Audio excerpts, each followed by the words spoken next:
Welcome to Narrated Books, where stories come to life, full audiobooks and engaging book summaries. Listen, learn and explore new worlds through the power of books. First part. To Romain Roland, my dear friend. Chapter 1. The Son of the Brahmin. In the shade of the house, in the sunshine of the river bank near the boats, in the shade of the salwood forest, in the shade of the fig tree is where Siddhartha grew up, the handsome son of the Brahmin, the young falcon, together with his friend Govinda, son of a Brahmin. The sun tanned his light shoulders by the banks of the river when bathing, performing the sacred ablutions, the sacred offerings. In the mango grove, shade poured into his black eyes, when playing as a boy, when his mother sang, when the sacred offerings were made, when his father, the scholar, taught him, when the wise men talked. For a long time Siddhartha had been partaking in the discussions of the wise men, practicing debate with Govinda, practicing with Govinda the art of reflection, the service of meditation. He already knew how to speak the Om silently, the word of words, to speak it silently into himself while inhaling, to speak it silently out of himself while exhaling, with all the concentration of his soul, the forehead surrounded by the glow of the clear thinking spirit. He already knew to feel Atman in the depths of his being, indestructible, one with the universe. Joy leapt into his father's heart for his son, who was quick to learn, thirsty for knowledge. He saw him growing up to become a great wise man and priest, a priest among the Brahmins. Bliss leapt into his mother's breast when she saw him walking, when she saw him sit down and get up, Siddhartha, strong, handsome, he who was walking on slender legs, greeting her with perfect respect. Love touched the hearts of the Brahmins' young daughters when Siddhartha walked through the lanes of the town with the luminous forehead, with the eye of a king, with his slim hips. But more than all the others, he was loved by Govinda, his friend, the son of a Brahmin. He loved Siddhartha's eye and sweet voice, he loved his walk and the perfect decency of his movements. He loved everything Siddhartha did and said, and what he loved most was his spirit, his transcendent, fiery thoughts, his ardent will, his high calling. Govinda knew he would not become a common Brahmin, not a lazy official in charge of offerings, not a greedy merchant with magic spells, not a vain, vacuous speaker, not a mean, deceitful priest, and also not a decent, stupid sheep in the herd of the many. No, and he, Govinda, as well did not want to become one of these, not one of those tens of thousands of Brahmins. He wanted to follow Siddhartha, the beloved, the splendid. And in days to come, when Siddhartha would become a god, when he would join the glorious, then Govinda wanted to follow him as his friend, his companion, his servant, his spear carrier, his shadow. Siddhartha was thus loved by everyone. He was a source of joy for everybody, he was a delight for them all. But he, Siddhartha, was not a source of joy for himself, he found no delight in himself. Walking the rosy paths of the fig tree garden, sitting in the bluish shade of the grove of contemplation, washing his limbs daily in the bath of repentance, sacrificing in the dim shade of the mango forest, his gestures of perfect decency, everyone's love and joy, he still lacked all joy in his heart. Dreams and restless thoughts came into his mind, flowing from the water of the river, sparkling from the stars of the night. Melting from the beams of the sun, dreams came to him, and a restlessness of the soul, fuming from the sacrifices, breathing forth from the verses of the Rig Veda, being infused into him, drop by drop, from the teachings of the old Brahmins. Siddhartha had started to nurse discontent in himself. He had started to feel that the love of his father and the love of his mother, and also the love of his friend Govinda, would not bring him joy forever and ever, would not nurse him, feed him, satisfy him. He had started to suspect that his venerable father and his other teachers, that the wise Brahmins, had already revealed to him the most and best of their wisdom, that they had already filled his expecting vessel with their richness, and the vessel was not full. The spirit was not content, the soul was not calm, the heart was not satisfied. The ablutions were good, but they were water. They did not wash off the sin, they did not heal the spirit's thirst, they did not relieve the fear in his heart. The sacrifices in the invocation of the gods were excellent, but was that all? Did the sacrifices give a happy fortune? And what about the gods? Was it really Prajapati who created the world? Was it not the Atman, he, the only one, the singular one? Were the gods not creations, created like me and you, subject to time, mortal? Was it therefore good, was it right, was it meaningful and the highest occupation to make offerings to the gods? For whom else were offerings to be made? Who else was to be worshipped but him, the only one, the Atman? And where was Atman to be found? Where did he reside? Where did his eternal heart beat? Where else but in one's own self, in its innermost part, in its indestructible part, which everyone had in himself? And where was this self, this innermost part, this ultimate part? It was not flesh and bone, it was neither thought nor consciousness. Thus the wisest ones taught. So where was it? To reach this place, the self, myself, the Atman, there was another way, which was worthwhile looking for? Alas, but nobody showed this way, nobody knew it, not the father, and not the teachers and the wise men, not the holy sacrificial songs. They knew everything, the Brahmins and their holy books, they knew everything, they had taken care of everything, and of more than everything, the creation of the world, the origin of speech, of food, of inhaling, of exhaling, the engagement of the senses, the acts of the gods. They knew infinitely much.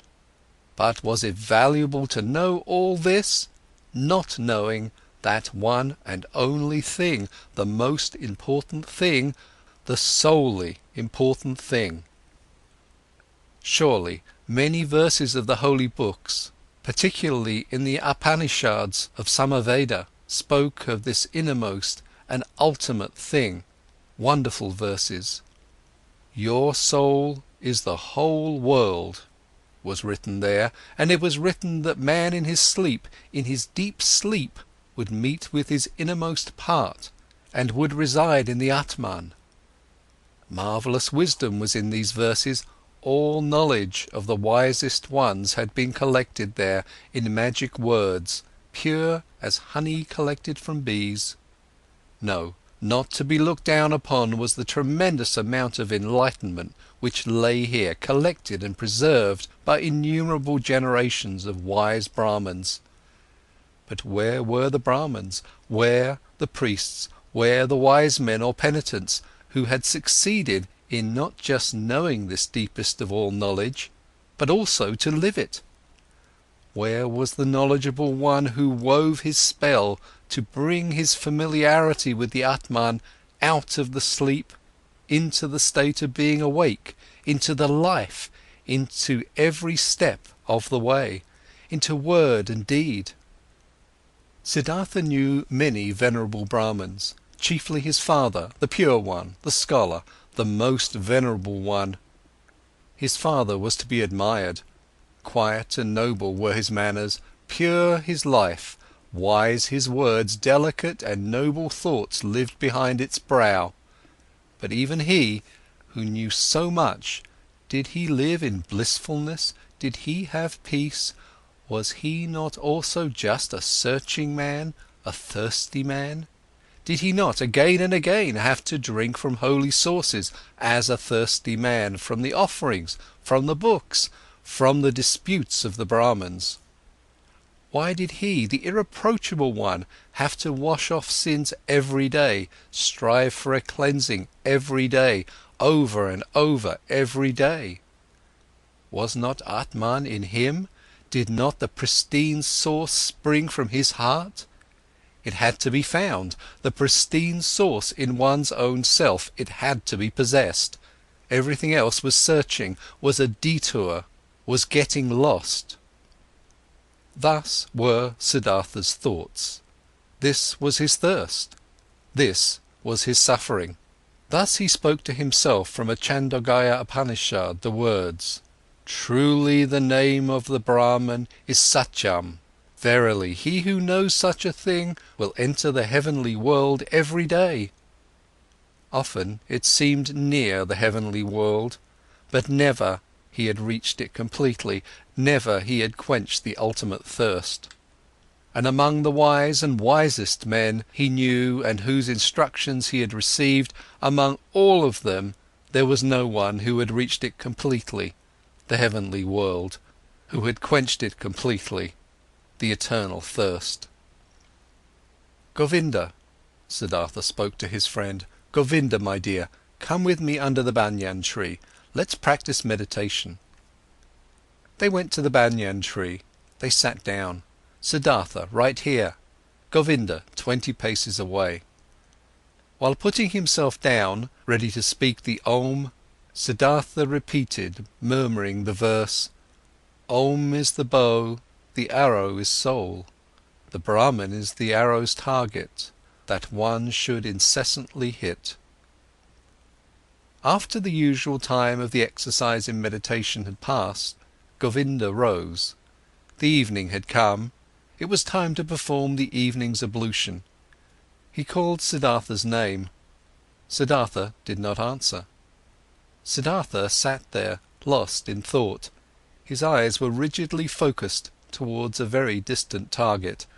The tip of his tongue was protruding a little between the teeth. He seemed not to breathe. Thus sat he, wrapped up in contemplation, thinking Om, his soul sent after the Brahman as an arrow. Once Samanas had travelled through Siddhartha's town, ascetics on a pilgrimage, 3 skinny, withered men, neither old nor young, with dusty and bloody shoulders, almost naked, scorched by the sun, surrounded by loneliness, strangers and enemies to the world, strangers and lank jackals in the realm of humans. Behind them blew a hot scent of quiet passion, of destructive service, of merciless self-denial.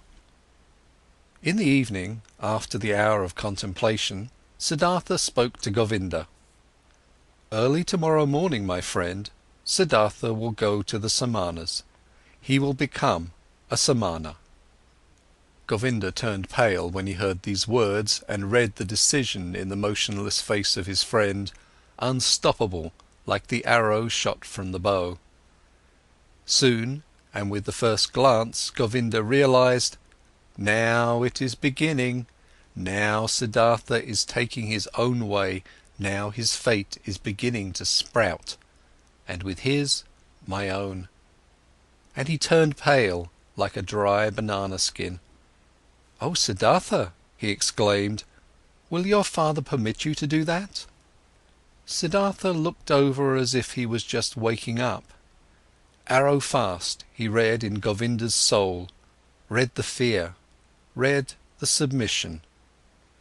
"Oh, Govinda," he spoke quietly, "let's not waste words. Tomorrow at daybreak I will begin the life of the Samanas. Speak no more of it." Siddhartha entered the chamber where his father was sitting on a mat of bast, and stepped behind his father and remained standing there until his father felt that someone was standing behind him. Quoth the Brahmin, "Is that you, Siddhartha? Then say what you came to say."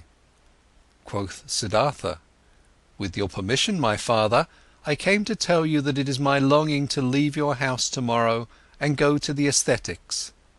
My desire is to become a samana. May my father not oppose this." The Brahmin fell silent and remained silent for so long that the stars in the small window wandered and changed their relative positions ere the silence was broken. Silent and motionless stood the son with his arms folded, silent and motionless sat the father on the mat, and the stars traced their paths in the sky. Then spoke the father. "Not proper is it for a Brahmin to speak harsh and angry words, but indignation is in my heart. I wish not to hear this request for a second time from your mouth." Slowly the Brahmin rose. Siddhartha stood silently, his arms folded. "What are you waiting for?" asked the father. Quoth Siddhartha, "You know what." Indignant, the father left the chamber. Indignant, he went to his bed and lay down. After an hour, since no sleep had come over his eyes, the Brahmin stood up, paced to and fro and left the house. Through the small window of the chamber he looked back inside, and there he saw Siddhartha standing, his arms folded, not moving from his spot. Pale shimmered his bright robe. With anxiety in his heart, the father returned to his bed. After another hour, since no sleep had come over his eyes, the Brahmin stood up again, paced to and fro, walked out of the house and saw that the moon had risen. Through the window of the chamber he looked back inside. There stood Siddhartha, not moving from his spot, his arms folded, moonlight reflecting from his bare shins. With worry in his heart, the father went back to bed. And he came back after an hour, he came back after 2 hours, looked through the small window, saw Siddhartha standing in the moonlight, by the light of the stars, in the darkness. And he came back hour after hour, silently. He looked into the chamber, saw him standing in the same place, filled his heart with anger, filled his heart with unrest, filled his heart with anguish, filled it with sadness. And in the night's last hour, before the day began, he returned, stepped into the room, saw the young man standing there, who seemed tall and like a stranger to him. "Siddhartha," he spoke, "what are you waiting for?" "You know what." "Will you always stand that way and wait, until it becomes morning, noon and evening?" "I will stand and wait." "You will become tired, Siddhartha." "I will become tired." "You will fall asleep, Siddhartha." "I will not fall asleep."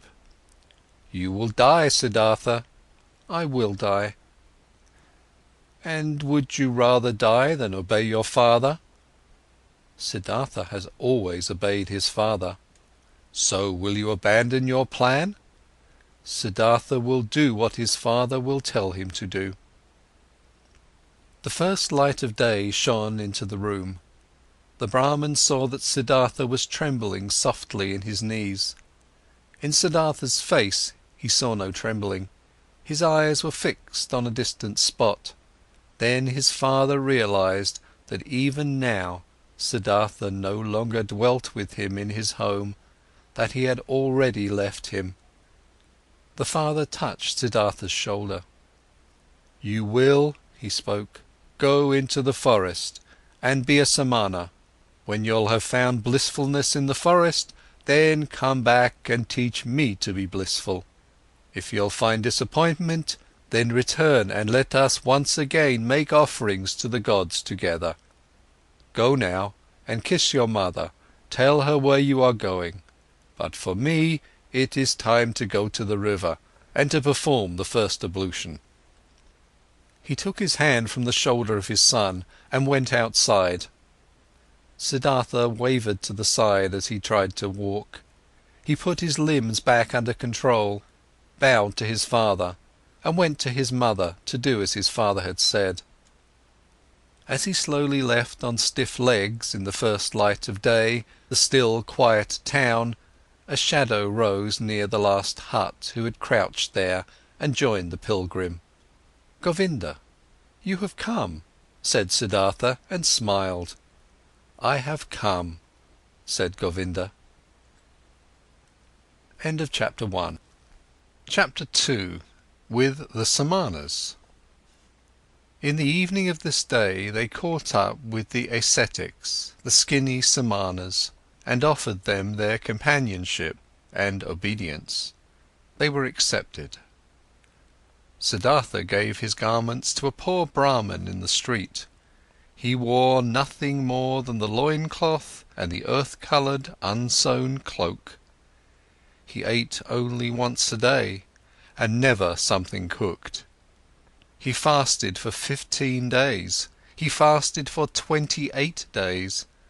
The flesh waned from his thighs and cheeks. Feverish dreams flickered from his enlarged eyes. Long nails grew slowly on his parched fingers, and a dry, shaggy beard grew on his chin. His glance turned to ice when he encountered women.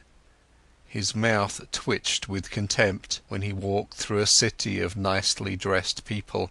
He saw merchants trading, princes hunting, mourners wailing for their dead, whores offering themselves, physicians trying to heal the sick, priests determining the most suitable day for seeding, lovers loving, mothers nursing their children, and all of this was not worthy of one look from his eye. It all lied, it all stank. It all stank of lies, it all pretended to be meaningful and joyful and beautiful, and it all was just concealed putrefaction. The world tasted bitter, life was torture. A goal stood before Siddhartha, a single goal: to become empty, empty of thirst, empty of wishing, empty of dreams, empty of joy and sorrow. Dead to himself, not to be a self any more, to find tranquility with an emptied heart, to be open to miracles in unselfish thoughts, that was his goal. Once all of myself was overcome and had died, once every desire and every urge was silent in the heart, then the ultimate part of me had to awake, the innermost of my being, which is no longer myself, the great secret. Silently, Siddhartha exposed himself to burning rays of the sun directly above, glowing with pain, glowing with thirst, and stood there until he neither felt any pain nor thirst any more.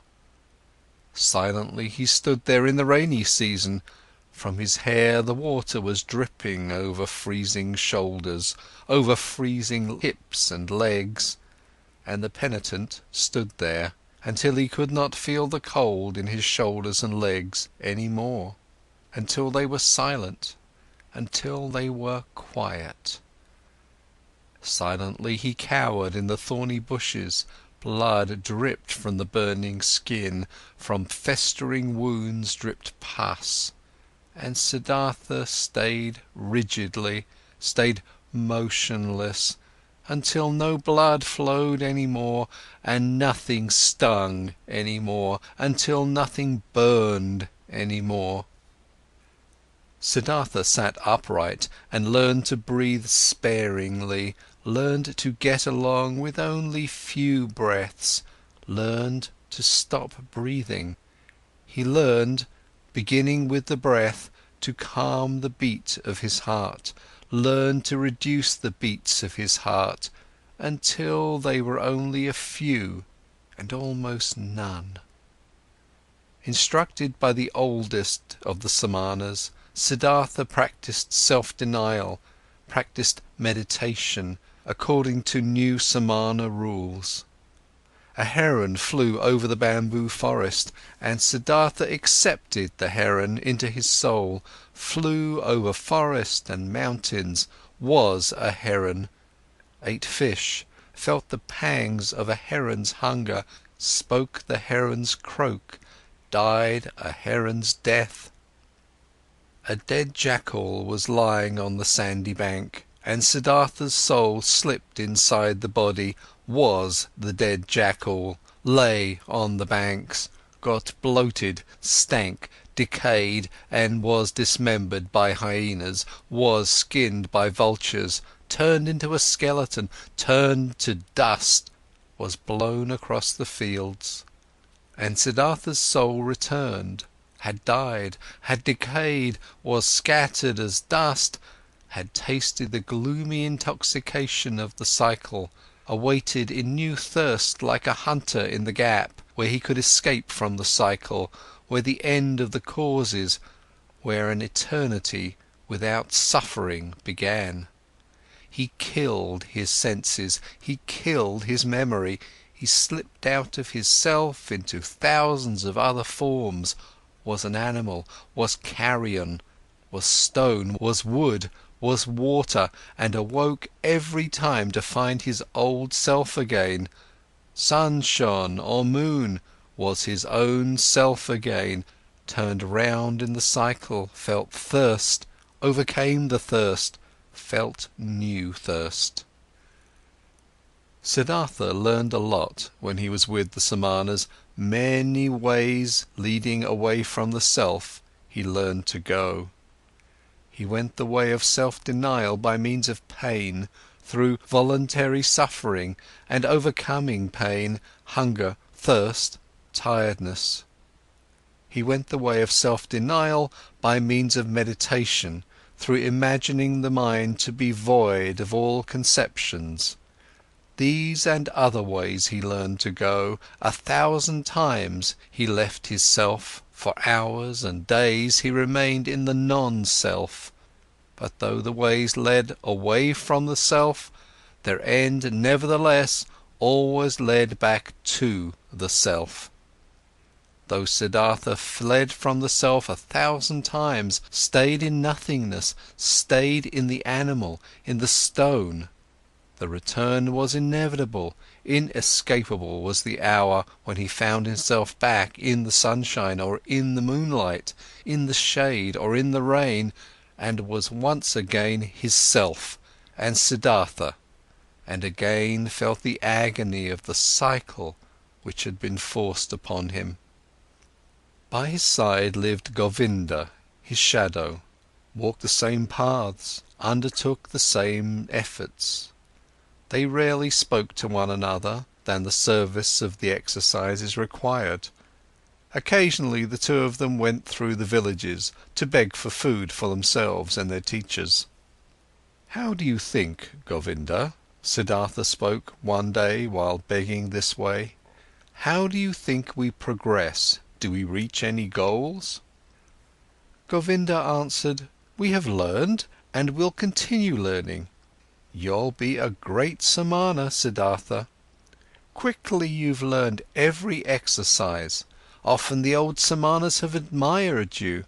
One day you'll be a holy man, O Siddhartha." Quoth Siddhartha, "I can't help but feel that it is not like this, my friend. What I've learned, being among the Samanas, up to this day, this, O Govinda, I could have learned more quickly and by simpler means. In every tavern of that part of a town where the whorehouses are, my friend, among carters and gamblers I could have learned it." Quoth Govinda, "Siddhartha is putting me on. How could you have learned meditation, holding your breath, insensitivity against hunger and pain, there among these wretched people?" And Siddhartha said quietly, as if he were talking to himself, "What is meditation? What is leaving one's body? What is fasting? What is holding one's breath? It is fleeing from the self. It is a short escape of the agony of being a self. It is a short numbing of the senses against the pain and the pointlessness of life. The same escape, the same short numbing, is what the driver of the ox cart finds in the inn, drinking a few bowls of rice wine or fermented coconut milk. Then he won't feel his self anymore, then he won't feel the pains of life anymore, then he finds a short numbing of the senses. When he falls asleep over his bowl of rice wine, he'll find the same as what Siddhartha and Govinda find when they escape their bodies through long exercises, staying in the non-self. This is how it is, O Govinda. Quoth Govinda: "You say so, O friend, yet you know that Siddhartha is no driver of an ox cart, and a Samana is no drunkard. It's true that a drinker numbs his senses, it's true that he briefly escapes and rests, but he'll return from the delusion, finds everything to be unchanged, has not become wiser, has gathered no enlightenment, has not risen several steps." And Siddhartha spoke with a smile: "I do not know, I have never been a drunkard. But that I, Siddhartha, find only a short numbing of the senses in my exercises of meditation, and that I am just as far removed from wisdom, from salvation, as a child in the mother's womb, this I know, O Govinda, this I know." And once again, another time, when Siddhartha left the forest together with Govinda to beg for some food in the village for their brothers and teachers, Siddhartha began to speak and said: "What now, O Govinda? Might we be on the right path? Might we get closer to enlightenment? Might we get closer to salvation? Or do we perhaps live in a circle, we who have thought we were escaping the cycle?" Quoth Govinda: "We have learned a lot, Siddhartha, there is still much to learn. We are not going around in circles, we are moving up. The circle is a spiral, we have already ascended many a level." Siddhartha answered: "How old, would you think, is our oldest Samana, our venerable teacher?" Quoth Govinda: "Our oldest one might be about 60 years of age." And Siddhartha: "He has lived for 60 years and has not reached the Nirvana.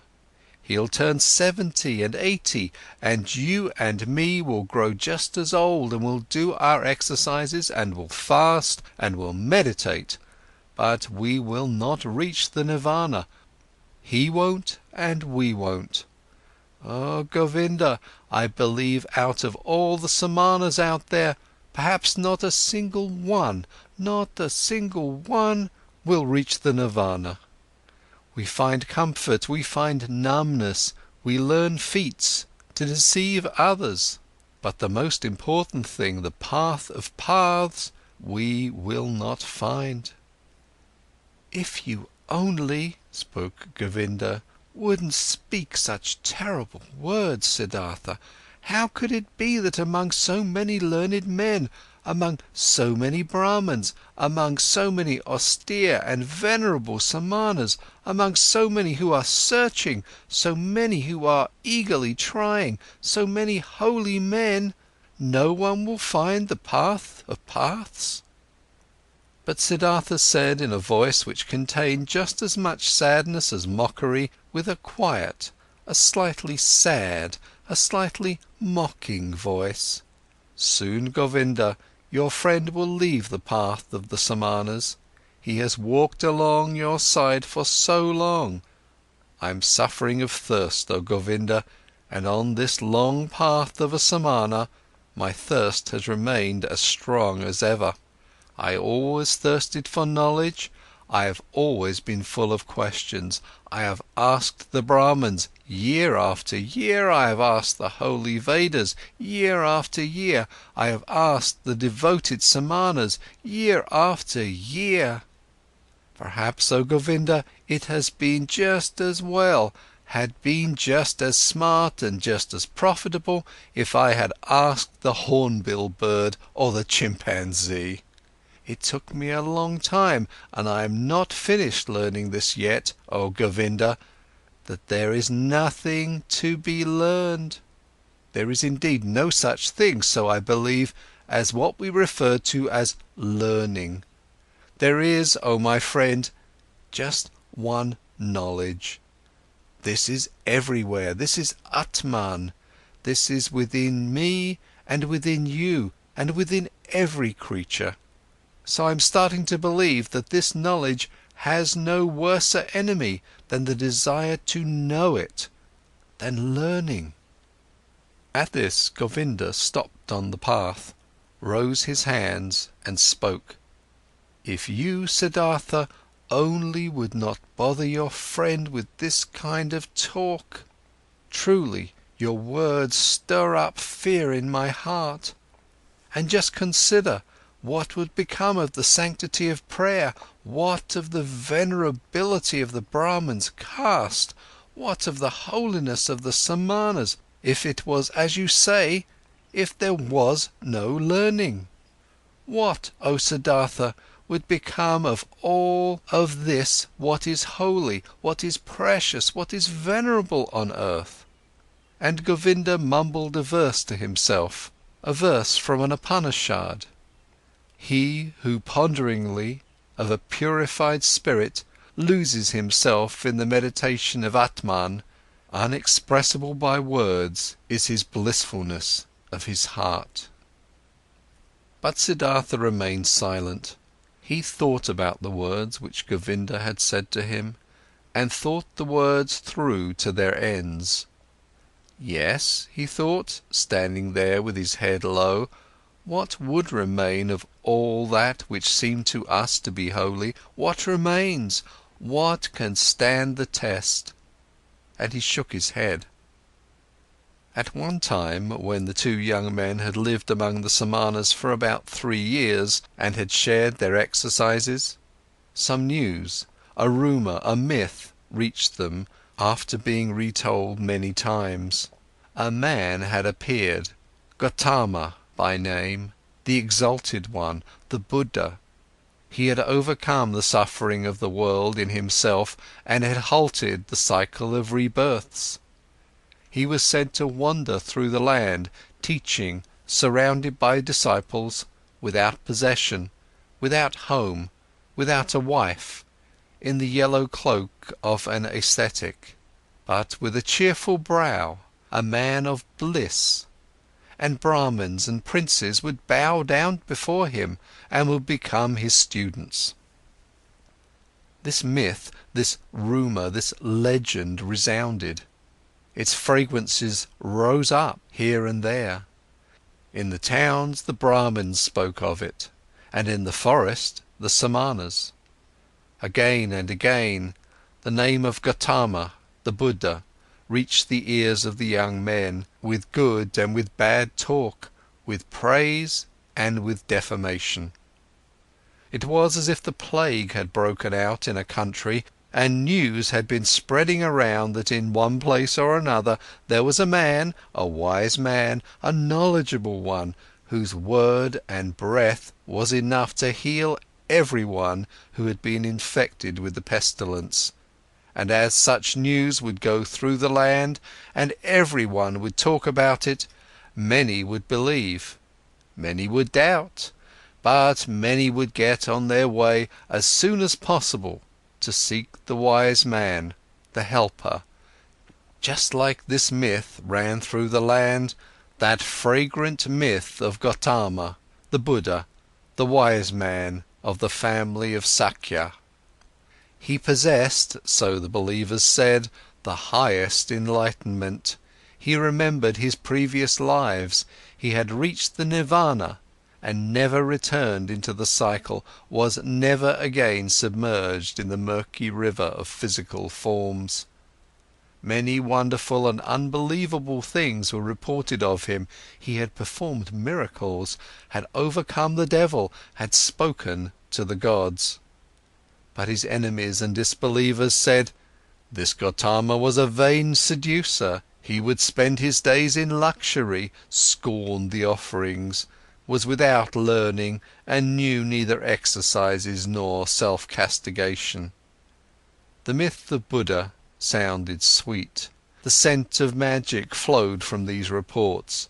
After all, the world was sick, life was hard to bear, and behold, here a source seemed to spring forth, here a messenger seemed to call out, comforting, mild, full of noble promises.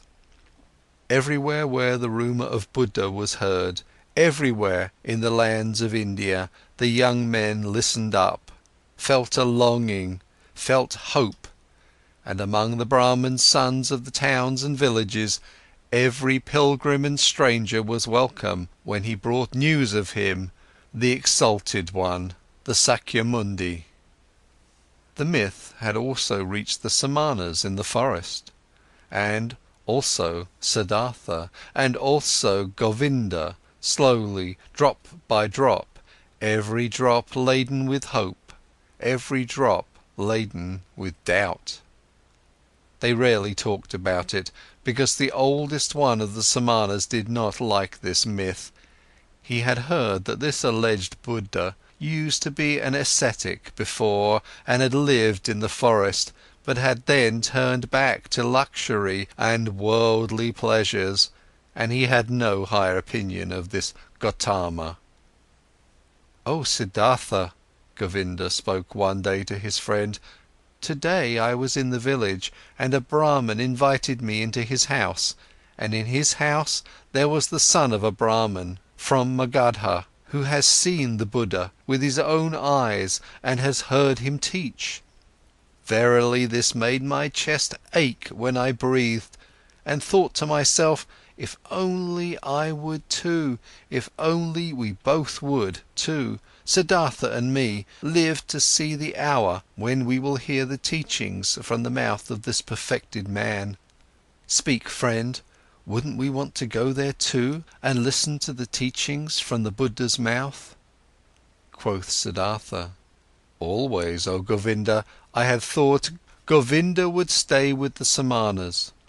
Always I had believed his goal was to live to be 60 and 70 years of age and to keep on practicing those feats and exercises which are becoming to a Samana. But behold, I had not known Govinda well enough, I knew little of his heart.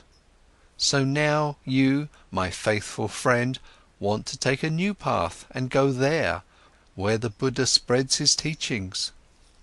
Quoth Govinda, "You're mocking me. Mock me if you like, Siddhartha. And have you not also developed a desire, an eagerness to hear these teachings? Have you not at one time said to me, you would not walk the path of the Samanas for much longer?" At this, Siddhartha laughed in his very own manner, in which his voice assumed a touch of sadness and a touch of mockery, and said, "Well, Govinda, you've spoken well, you've remembered correctly. If you only remembered the other thing as well, you've heard from me, which is that I have grown distrustful and tired against teachings and learnings, and that my faith in words, which are brought to us by teachers, is small. But let's do it, my dear, I am willing to listen to these teachings, though in my heart I believe we've already tasted the best fruit of these teachings." Quoth Govinda, "Your willingness delights my heart, but tell me, how should this be possible? How should the Gotama's teachings, even before we have heard them, have already revealed their best fruit to us?" Quoth Siddhartha, "Let us eat this fruit and wait for the rest, O Govinda. But this fruit, which we already now received thanks to the Gotama, consisted in him calling us away from the Samanas. Whether he has also other and better things to give us, O friend, let us await with calm hearts." On this very same day, Siddhartha informed the oldest one of the Samanas of his decision, that he wanted to leave him. He informed the oldest one with all the courtesy and modesty becoming to a younger one and a student. But the Samana became angry because the two young men wanted to leave him, and talked loudly and used crude swear words. Govinda was startled and became embarrassed, but Siddhartha put his mouth close to Govinda's ear and whispered to him, "Now I want to show the old man that I've learned something from him." Positioning himself closely in front of the Samana, with a concentrated soul, he captured the old man's glance with his glances, deprived him of his power, made him mute, took away his free will, subdued him under his own will, commanded him to do silently whatever he demanded him to do. The old man became mute, his eyes became motionless, his will was paralyzed, his arms were hanging down. Without power, he had fallen victim to Siddhartha's spell. But Siddhartha's thoughts brought the Samana under their control. He had to carry out what they commanded. And thus the old man made several bows, performed gestures of blessing, spoke stammeringly a godly wish for a good journey. And the young men returned the bows with thanks, returned the wish, went on their way with salutations. On the way, Govinda said, "Oh, Siddhartha, you have learned more from the Samanas than I knew.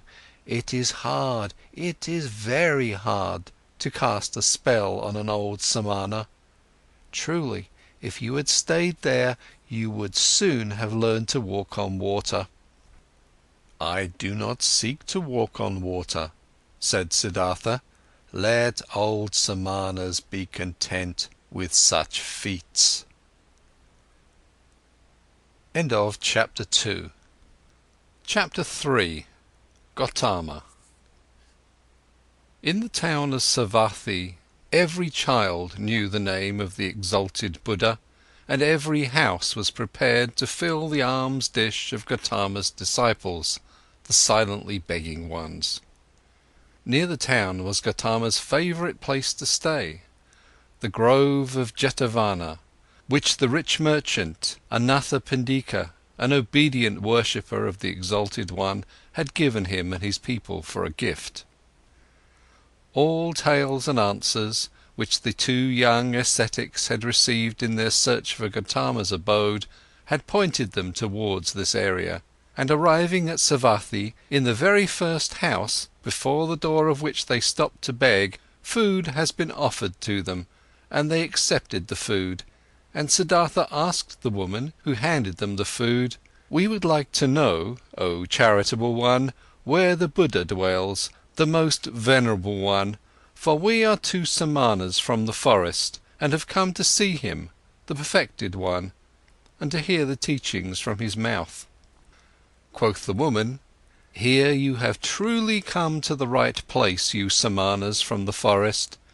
You should know in Jetavana, in the garden of Anathapindika, is where the exalted one dwells. There you pilgrims shall spend the night, for there is enough space for the innumerable who flock here to hear the teachings from his mouth." This made Govinda happy, and full of joy he exclaimed, "Well, so, thus we have reached our destination, and our path has come to an end. But tell us, O mother of the pilgrims, do you know him, the Buddha? Have you seen him with your own eyes?" Quoth the woman, "Many times I have seen him, the exalted one.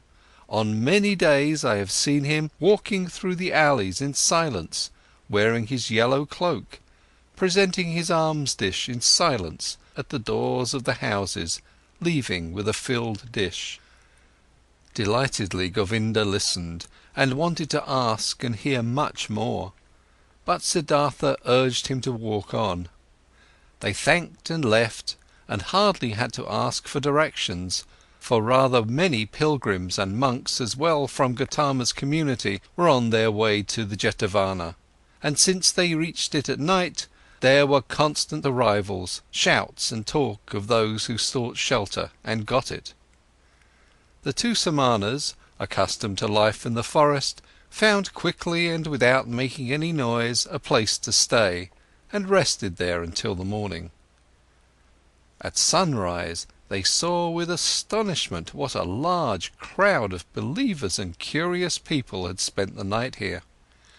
On all paths of the marvellous grove, monks walked in yellow robes. Under the trees they sat here and there in deep contemplation, or in a conversation about spiritual matters. The shady gardens looked like a city full of people, bustling like bees. The majority of the monks went out with their alms dish to collect food in town for their lunch, the only meal of the day.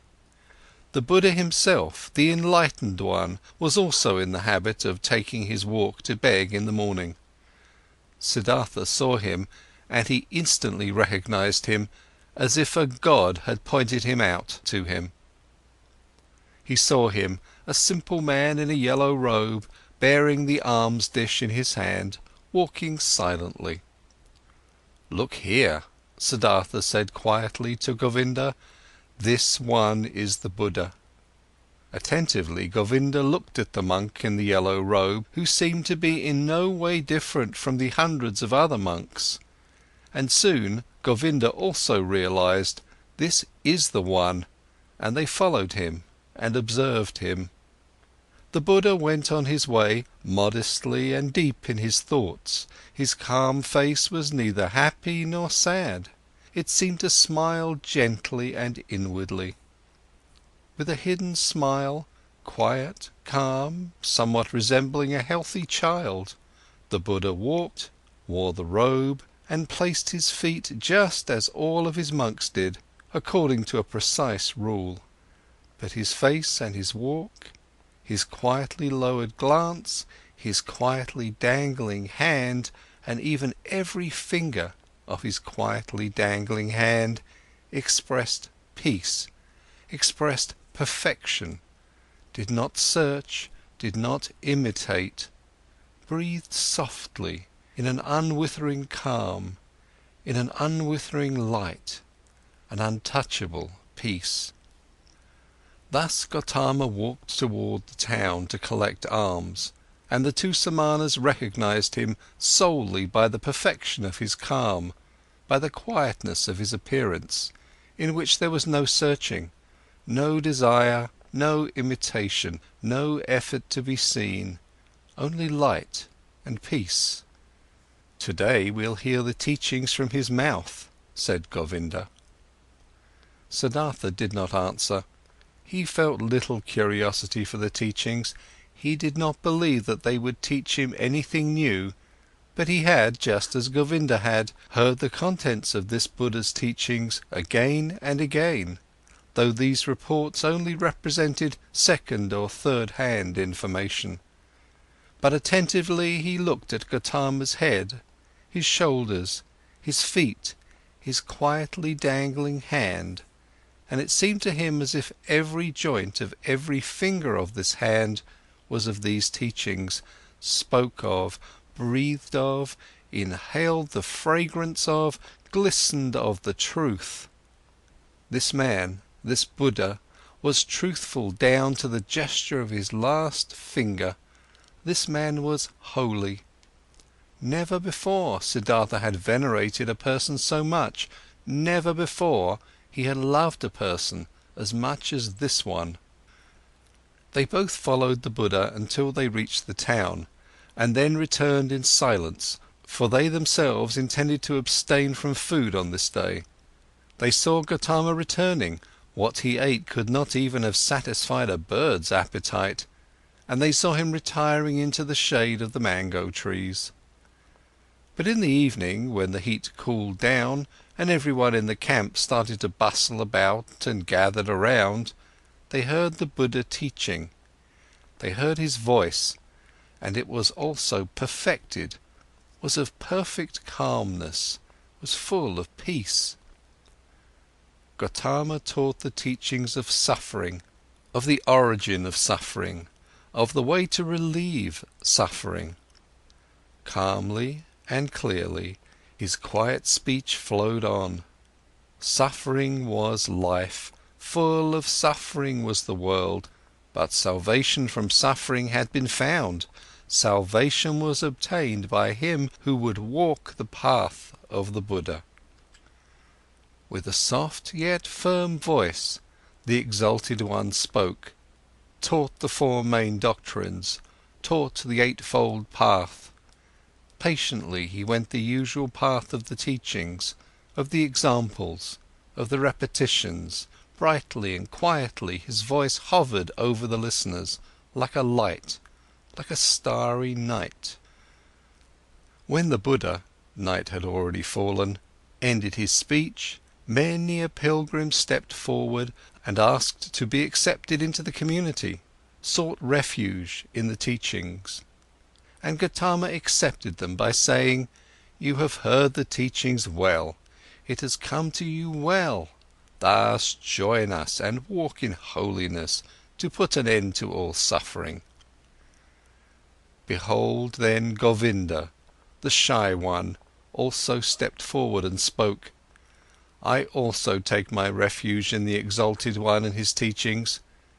And he asked to be accepted into the community of the disciples, and was accepted. Right afterwards, when the Buddha had retired for the night, Govinda turned to Siddhartha and spoke eagerly. "Siddhartha, it is not my place to scold you. We have both heard the Exalted One, and we have both perceived the teachings. Govinda has heard the teachings, he has taken refuge in it. But you, my honoured friend, don't you also want to walk the path of salvation? Would you want to hesitate? Do you want to wait any longer?" Siddhartha awakened as if he had been asleep when he heard Govinda's words. For a long time he looked into Govinda's face. Then he spoke quietly in a voice without mockery. "Govinda, my friend, now you have taken this step, now you have chosen this path.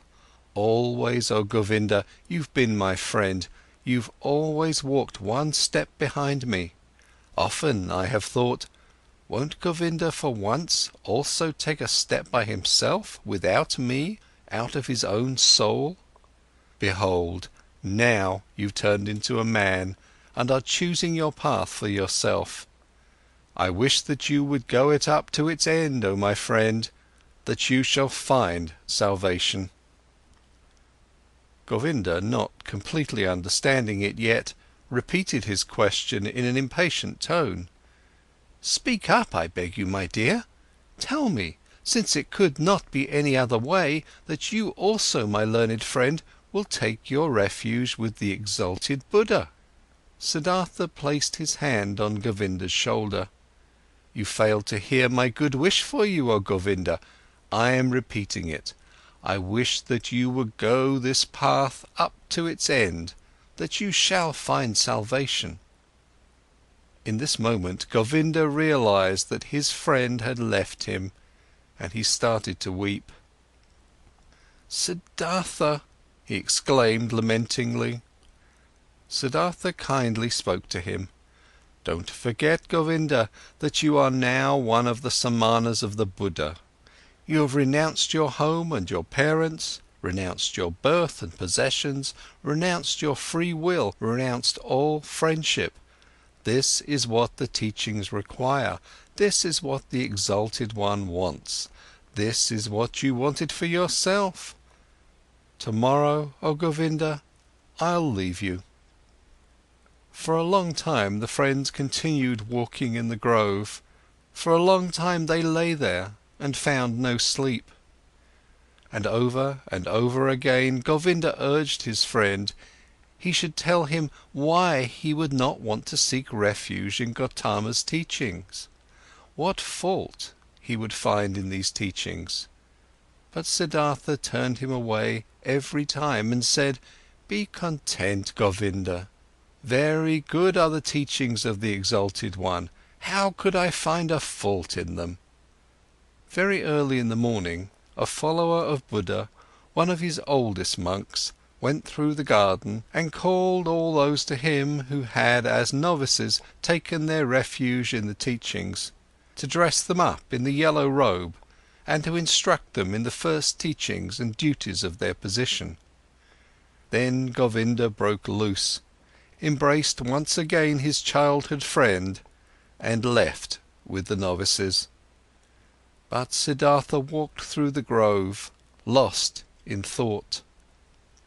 Then he happened to meet Gautama, the exalted one, and when he greeted him with respect, and the Buddha's glance was so full of kindness and calm, the young man summoned his courage and asked the venerable one for the permission to talk to him. Silently, the exalted one nodded his approval. Quoth Siddhartha, "Yesterday, O exalted one, I had been privileged to hear your wondrous teachings. Together with my friend, I had come from afar to hear your teachings. And now my friend is going to stay with your people. He has taken his refuge with you. But I will again start on my pilgrimage." "As you please," the venerable one spoke politely. "Too bold is my speech," Siddhartha continued, "but I do not want to leave the exalted one without having honestly told him my thoughts. Does it please the venerable one to listen to me for one moment longer?" Silently, the Buddha nodded his approval. Quoth Siddhartha, "One thing, O most venerable one, I have admired in your teaching most of all. Everything in your teachings is perfectly clear, is proven. You are presenting the world as a perfect chain, a chain which is never and nowhere broken, an eternal chain, the links of which are causes and effects. Never before this has been seen so clearly, never before this has been presented so irrefutably. Truly, the heart of every Brahmin has to beat stronger with love once he has seen the world through your teachings perfectly connected, without gaps, clear as a crystal, not depending on chance, not depending on gods. Whether it may be good or bad, whether living according to it would be suffering or joy, I do not wish to discuss, possibly this is not essential, but the uniformity of the world, that everything which happens is connected, that the great and the small things are all encompassed by the same forces of time, by the same law of causes, of coming into being and of dying, this is what shines brightly out of your exalted teachings, O perfected one. But according to your very own teachings, this unity and necessary sequence of all things is nevertheless broken in one place, through a small gap. This world of unity is invaded by something alien, something new, something which had not been there before and which cannot be demonstrated and cannot be proven.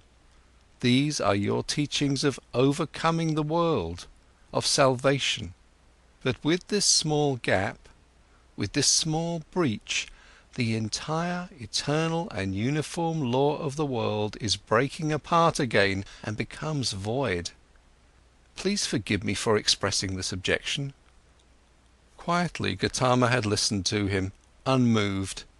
Now he spoke, the perfected one, with his kind, with his polite and clear voice. "You've heard the teachings, O son of a Brahmin, and good for you that you've thought about it thus deeply. You've found a gap in it, an error. You should think about this further.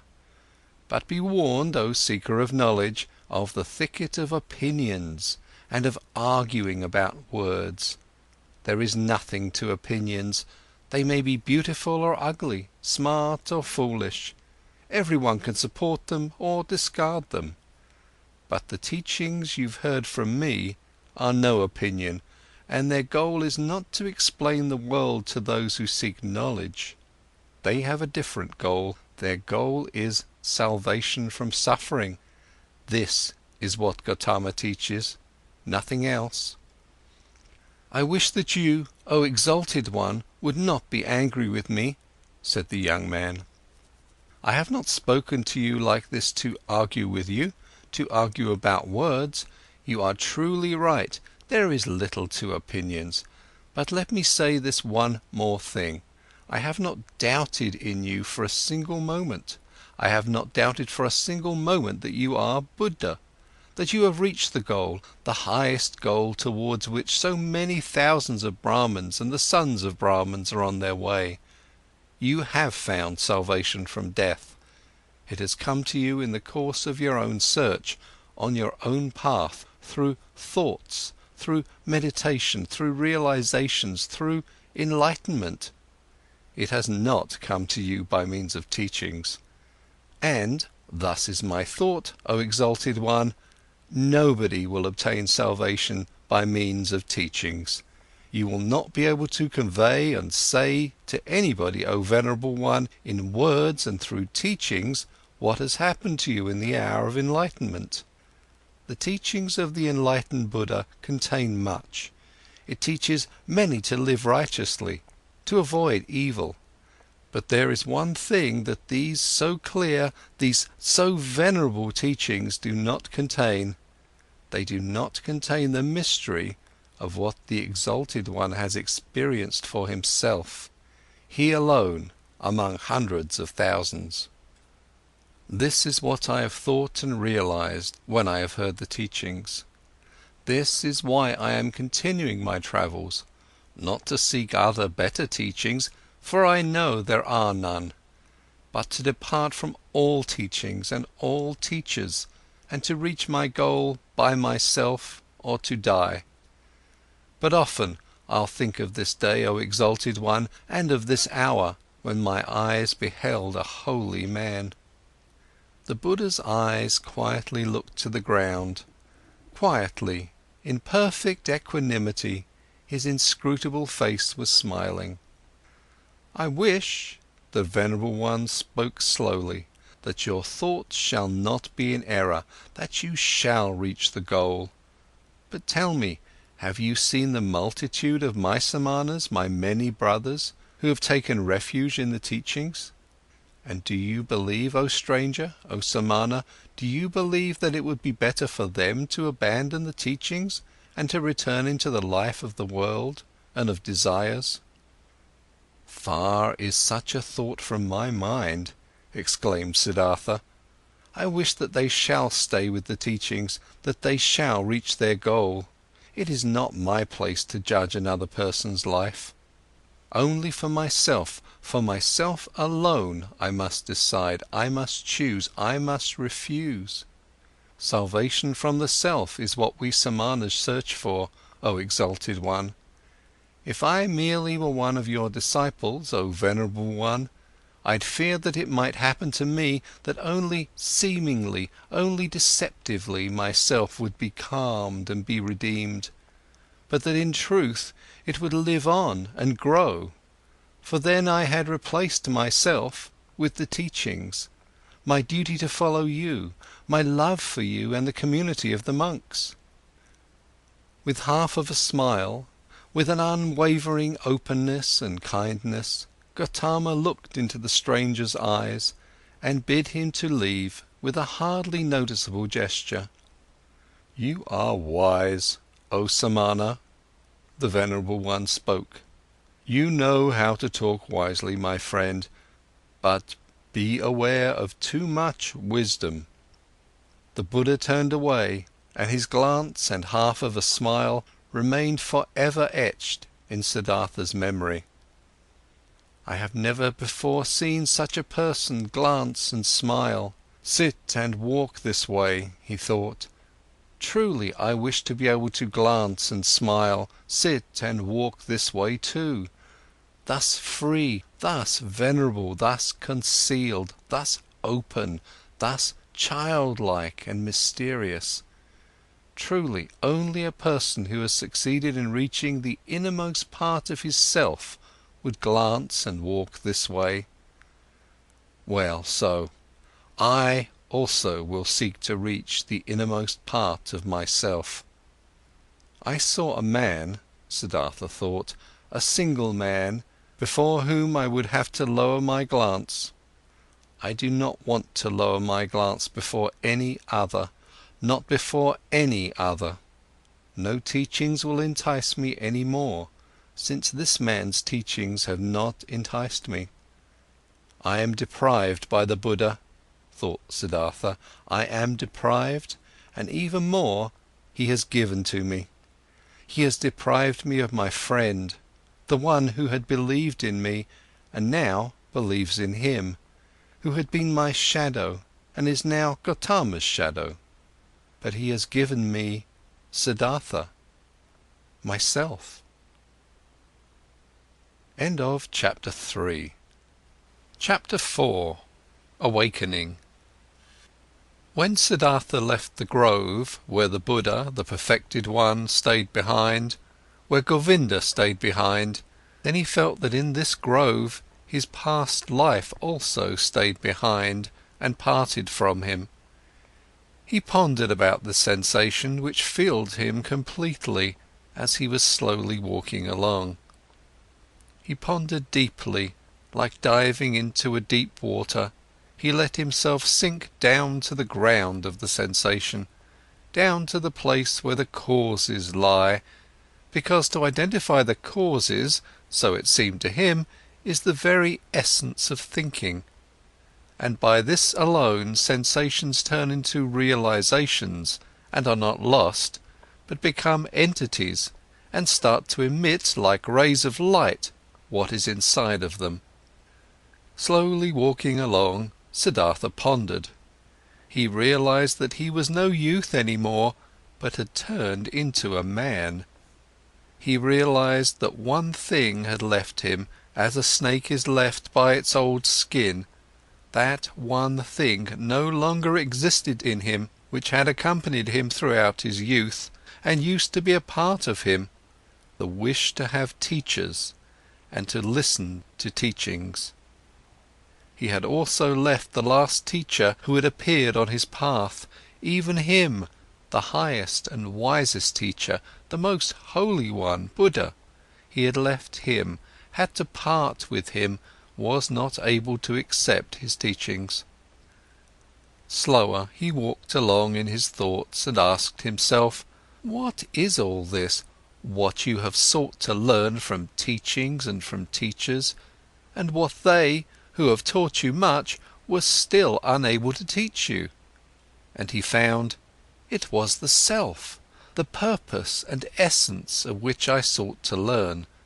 It was the self I wanted to free myself from, which I sought to overcome. But I was not able to overcome it, could only deceive it, could only flee from it, only hide from it. Truly, no thing in this world has kept my thoughts thus busy as this, my very own self, this mystery of me being alive, of me being one and being separated and isolated from all others, of me being Siddhartha. And there is no thing in this world I know less about than me, about Siddhartha. Having been pondering while slowly walking along, he now stopped as these thoughts caught hold of him, and right away another thought sprang forth from these, a new thought, which was, that I know nothing about myself, that Siddhartha has remained thus alien and unknown to me. That I know nothing about myself, that Siddhartha has remained thus alien and unknown to me, stems from one cause, a single cause. I was afraid of myself. I was fleeing from myself. I searched Atman. I searched Brahman. I was willing to dissect myself and peel off all its layers to find the core of all peels in its unknown interior, the Atman, life, the divine part, the ultimate part. But I have lost myself in the process. Siddhartha opened his eyes and looked around. A smile filled his face, and a feeling of awakening from long dreams flowed through him, from his head down to his toes. And it was not long before he walked again, walked quickly, like a man who knows what he has got to do. Oh, he thought, taking a deep breath, now I would not let Siddhartha escape from me again. No longer. I want to begin my thoughts and my life with Atman and with the suffering of the world. I do not want to kill and dissect myself any longer to find a secret behind the ruins. Neither Yoga Veda shall teach me any more, nor Atharva Veda, nor the ascetics, nor any kind of teachings. I want to learn from myself, want to be my student, want to get to know myself, the secret of Siddhartha. He looked around as if he was seeing the world for the first time. Beautiful was the world, colourful was the world, strange and mysterious was the world. Here was blue, here was yellow, here was green. The sky and the river flowed, the forest and the mountains were rigid. All of it was beautiful, all of it was mysterious and magical. And in its midst was he, Siddhartha, the awakening one, on the path to himself. All this yellow and blue, river and forest, entered Siddhartha for the first time through the eyes, was no longer a spell of Mara, was no longer the veil of Maya, was no longer a pointless and coincidental diversity of mere appearances, despicable to the deeply thinking Brahman who scorns diversity, who seeks unity. Blue was blue, river was river, and if also in the blue and the river, in Siddhartha, the singular and divine lived hidden, so it was still that very divinity's way and purpose to be here yellow, here blue, there sky, there forest, and here Siddhartha. The purpose and essential properties were not somewhere behind the things, they were in them, in everything. How deaf and stupid have I been, he thought, walking swiftly along. When someone reads a text, wants to discover its meaning, he will not scorn the symbols and letters and call them deceptions, coincidence and worthless hull, but he will read them, he will study and love them, letter by letter. But I, who wanted to read the book of the world and the book of my own being, I have, for the sake of a meaning I had anticipated before I read, scorned the symbols and letters. I called the visible world a deception, called my eyes and my tongue coincidental and worthless forms without substance. No, this is over. I have awakened, I have indeed awakened, and have not been born before this very day. In thinking these thoughts, Siddhartha stopped once again, suddenly, as if there was a snake lying in front of him on the path. Because suddenly he had also become aware of this. He, who was indeed like someone who had just woken up, or like a newborn baby, he had to start his life anew, and start again at the very beginning. When he had left in this very morning from the grove Jetavana, the grove of that exalted one, already awakening, already on the path towards himself, he had every intention, regarded as natural and took for granted that he, after years as an ascetic, would return to his home and his father. But now, only in this moment, when he stopped, as if a snake was lying on his path, he also awoke to this realization. But I am no longer the one I was. I am no ascetic any more. I am not a priest any more. I am no Brahmin any more. What should I do at home and at my father's place? Study? Make offerings? Practice meditation? But all this is over, all of this is no longer alongside my path. Motionless, Siddhartha remained standing there, and for the time of one moment and breath, his heart felt cold. He felt a cold in his chest, as a small animal, a bird or a rabbit would, when seeing how alone he was. For many years he had been without home and had felt nothing. Now he felt it. Still, even in the deepest meditation, he had been his father's son, had been a Brahmin, of a high caste, a cleric.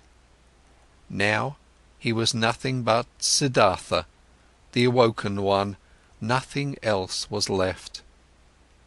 Deeply he inhaled, and for a moment he felt cold and shivered. Nobody was thus alone as he was.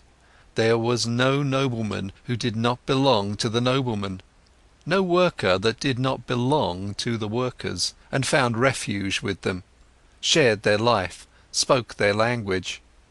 No Brahman who would not be regarded as Brahmins and lived with them, no ascetic who would not find his refuge in the caste of the Samanas, and even the most forlorn hermit in the forest was not just one and alone. He was also surrounded by a place he belonged to. He also belonged to a caste in which he was at home. Govinda had become a monk, and 1,000 monks were his brothers, wore the same robe as he, believed in his faith, spoke his language. But he, Siddhartha, where did he belong to? With whom would he share his life? Whose language would he speak? Out of this moment, when the world melted away all around him, when he stood alone like a star in the sky, out of this moment of cold and despair, Siddhartha emerged, more a self than before, more firmly concentrated. He felt this had been the last tremor of the awakening, the last struggle of this birth.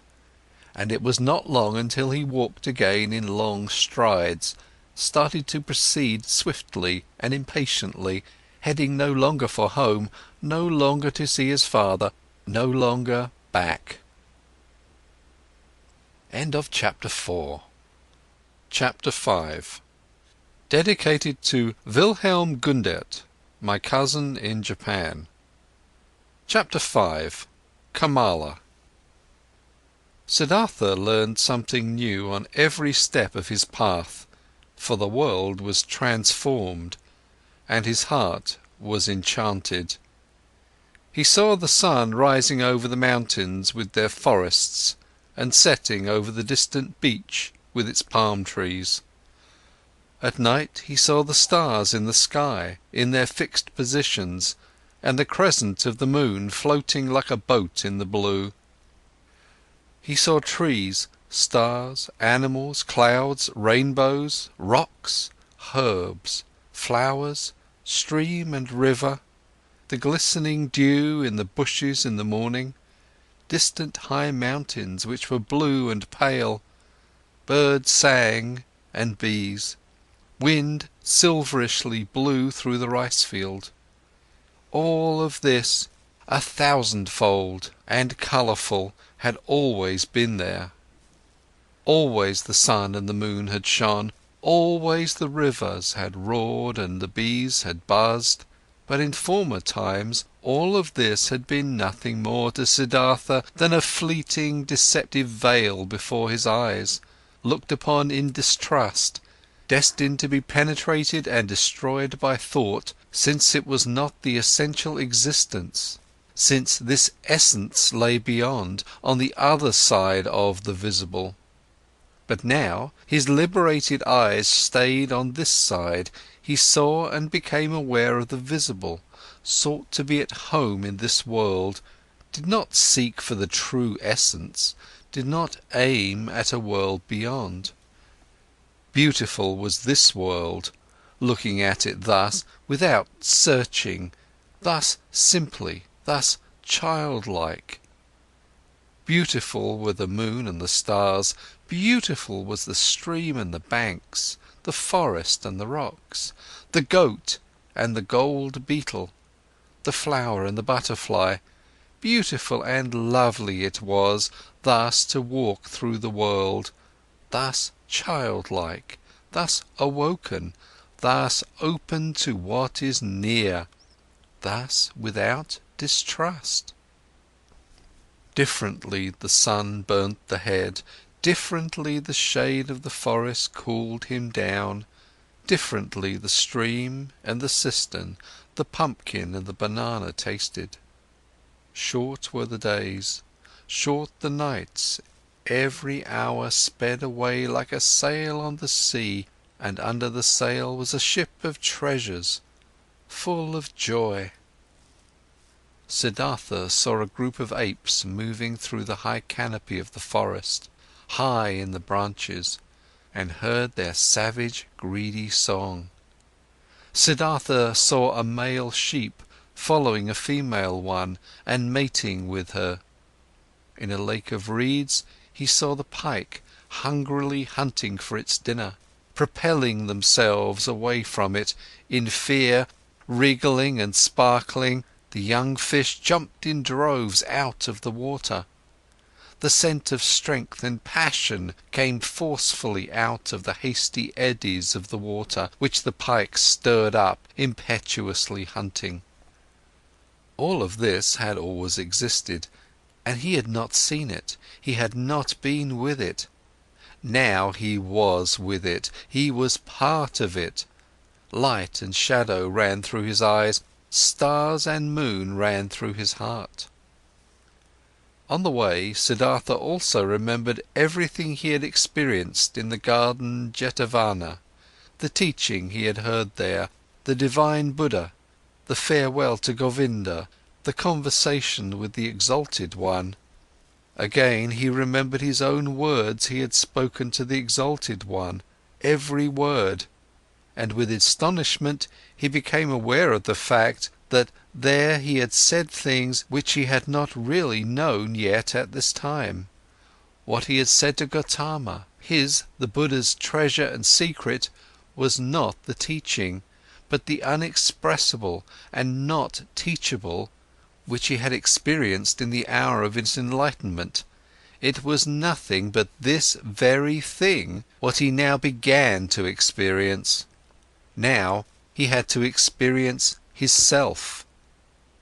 It is true that he had already known for a long time that his self was Atman, in its essence bearing the same eternal characteristics as Brahman, but never had he really found this self, because he had wanted to capture it in the net of thought.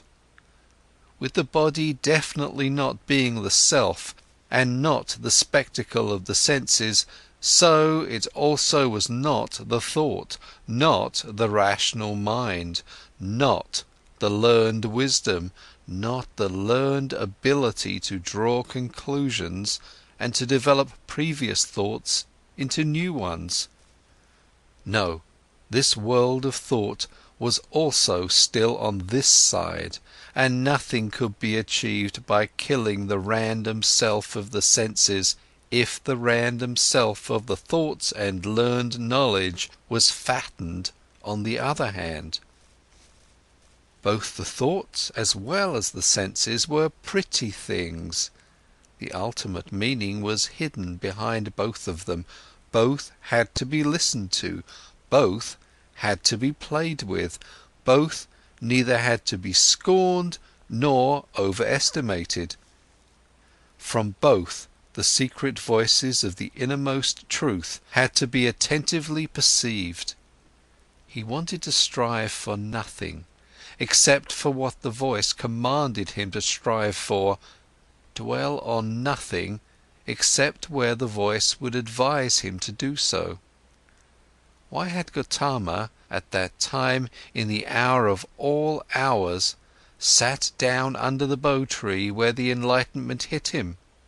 He had heard a voice in his own heart, which had commanded him to seek rest under this tree, and he had neither preferred self-castigation, offerings, ablutions, nor prayer, neither food nor drink, neither sleep nor dream. He had obeyed the voice. To obey like this, not to an external command, only to the voice, to be ready like this was good, this was necessary, nothing else was necessary. In the night when he slept in the straw hut of a ferryman by the river, Siddhartha had a dream. Govinda was standing in front of him, dressed in the yellow robe of an ascetic. Sad was how Govinda looked like. Sadly he asked, "Why have you forsaken me?" At this he embraced Govinda, wrapped his arms around him, and as he was pulling him close to his chest and kissed him, it was not Govinda any more, but a woman, and a full breast popped out of the woman's dress, at which Siddhartha lay and drank, sweetly and strongly tasted the milk from this breast. It tasted of woman and man, of sun and forest, of animal and flower, of every fruit, of every joyful desire. It intoxicated him and rendered him unconscious. When Siddhartha woke up, the pale river shimmered through the door of the hut, and in the forest a dark call of an owl resounded deeply and pleasantly. When the day began, Siddhartha asked his host, the ferryman, to get him across the river. The ferryman got him across the river on his bamboo raft. The wide water shimmered reddishly in the light of the morning. "This is a beautiful river," he said to his companion. "Yes," said the ferryman, "a very beautiful river. I love it more than anything. Often I have listened to it, often I have looked into its eyes, and always I have learned from it. Much can be learned from a river." "I thank you, my benefactor," spoke Siddhartha, disembarking on the other side of the river. "I have no gift I could give you for your hospitality, my dear, and also no payment for your work. I am a man without a home, a son of a Brahmin and a Samana." "I did see it," spoke the ferryman, "and I haven't expected any payment from you, and no gifts, which would be the custom for guests to bear. You will give me the gift another time." "Do you think so?" asked Siddhartha amusedly. "Surely. This too I have learned from the river. Everything is coming back.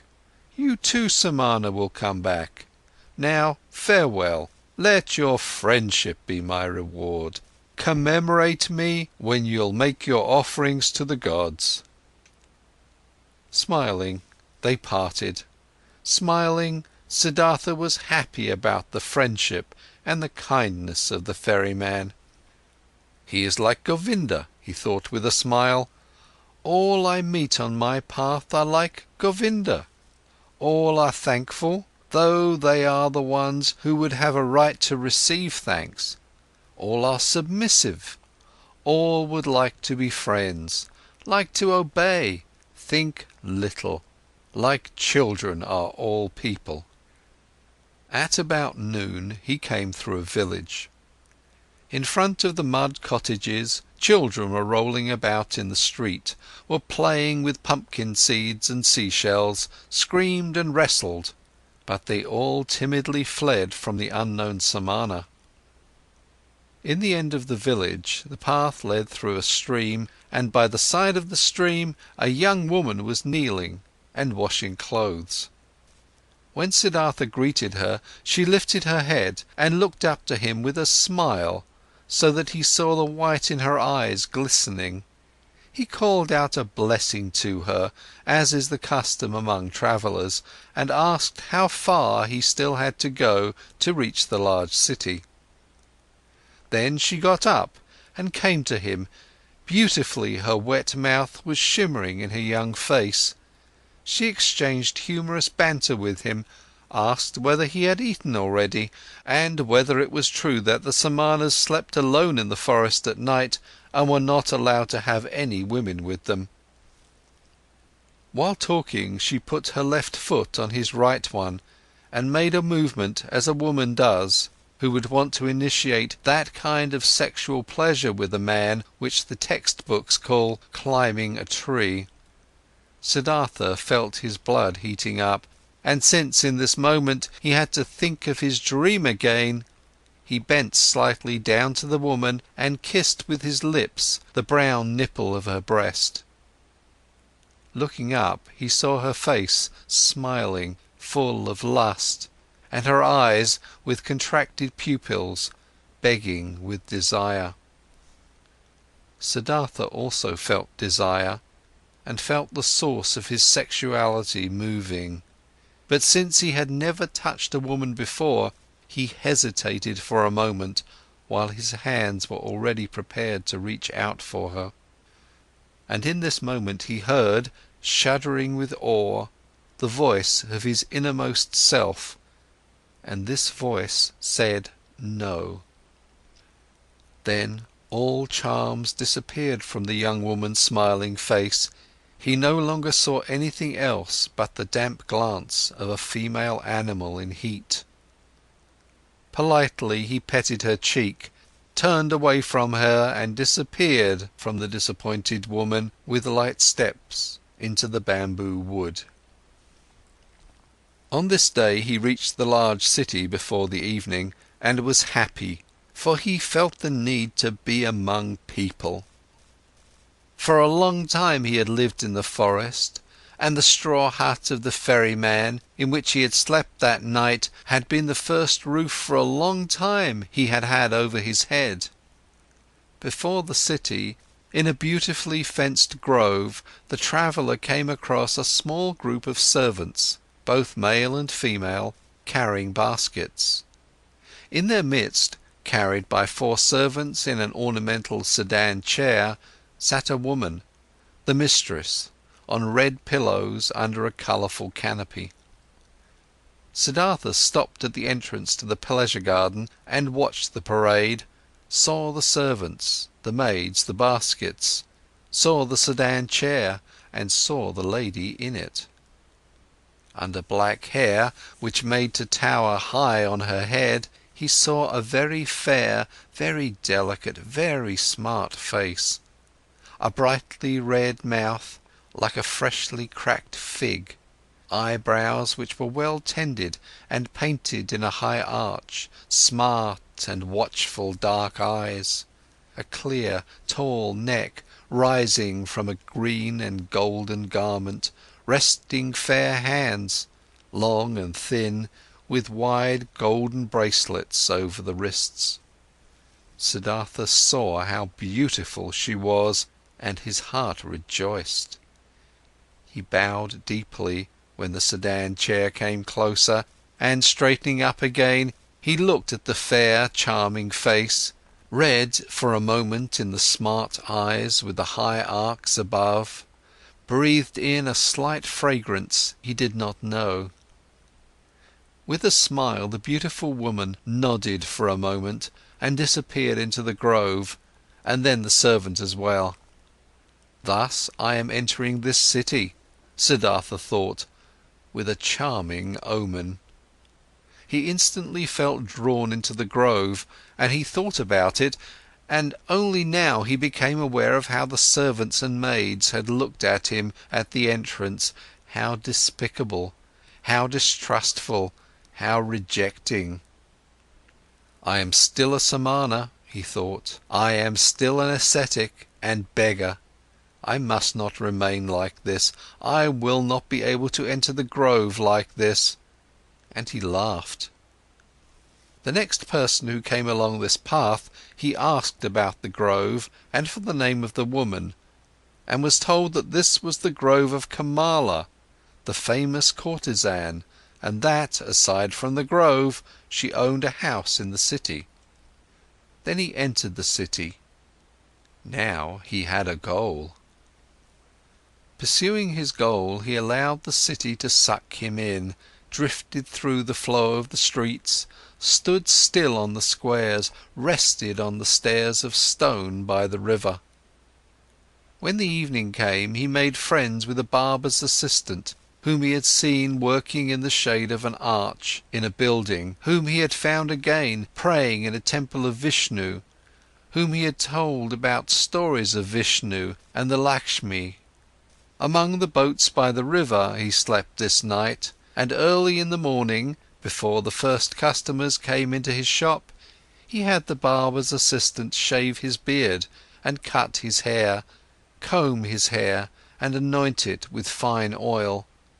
Then he went to take his bath in the river. When, late in the afternoon, beautiful Kamala approached her grove in her sedan chair, Siddhartha was standing at the entrance, made a bow, and received the courtesan's greeting. But that servant who walked at the very end of her train, he motioned to him and asked him to inform his mistress that a young Brahmin would wish to talk to her.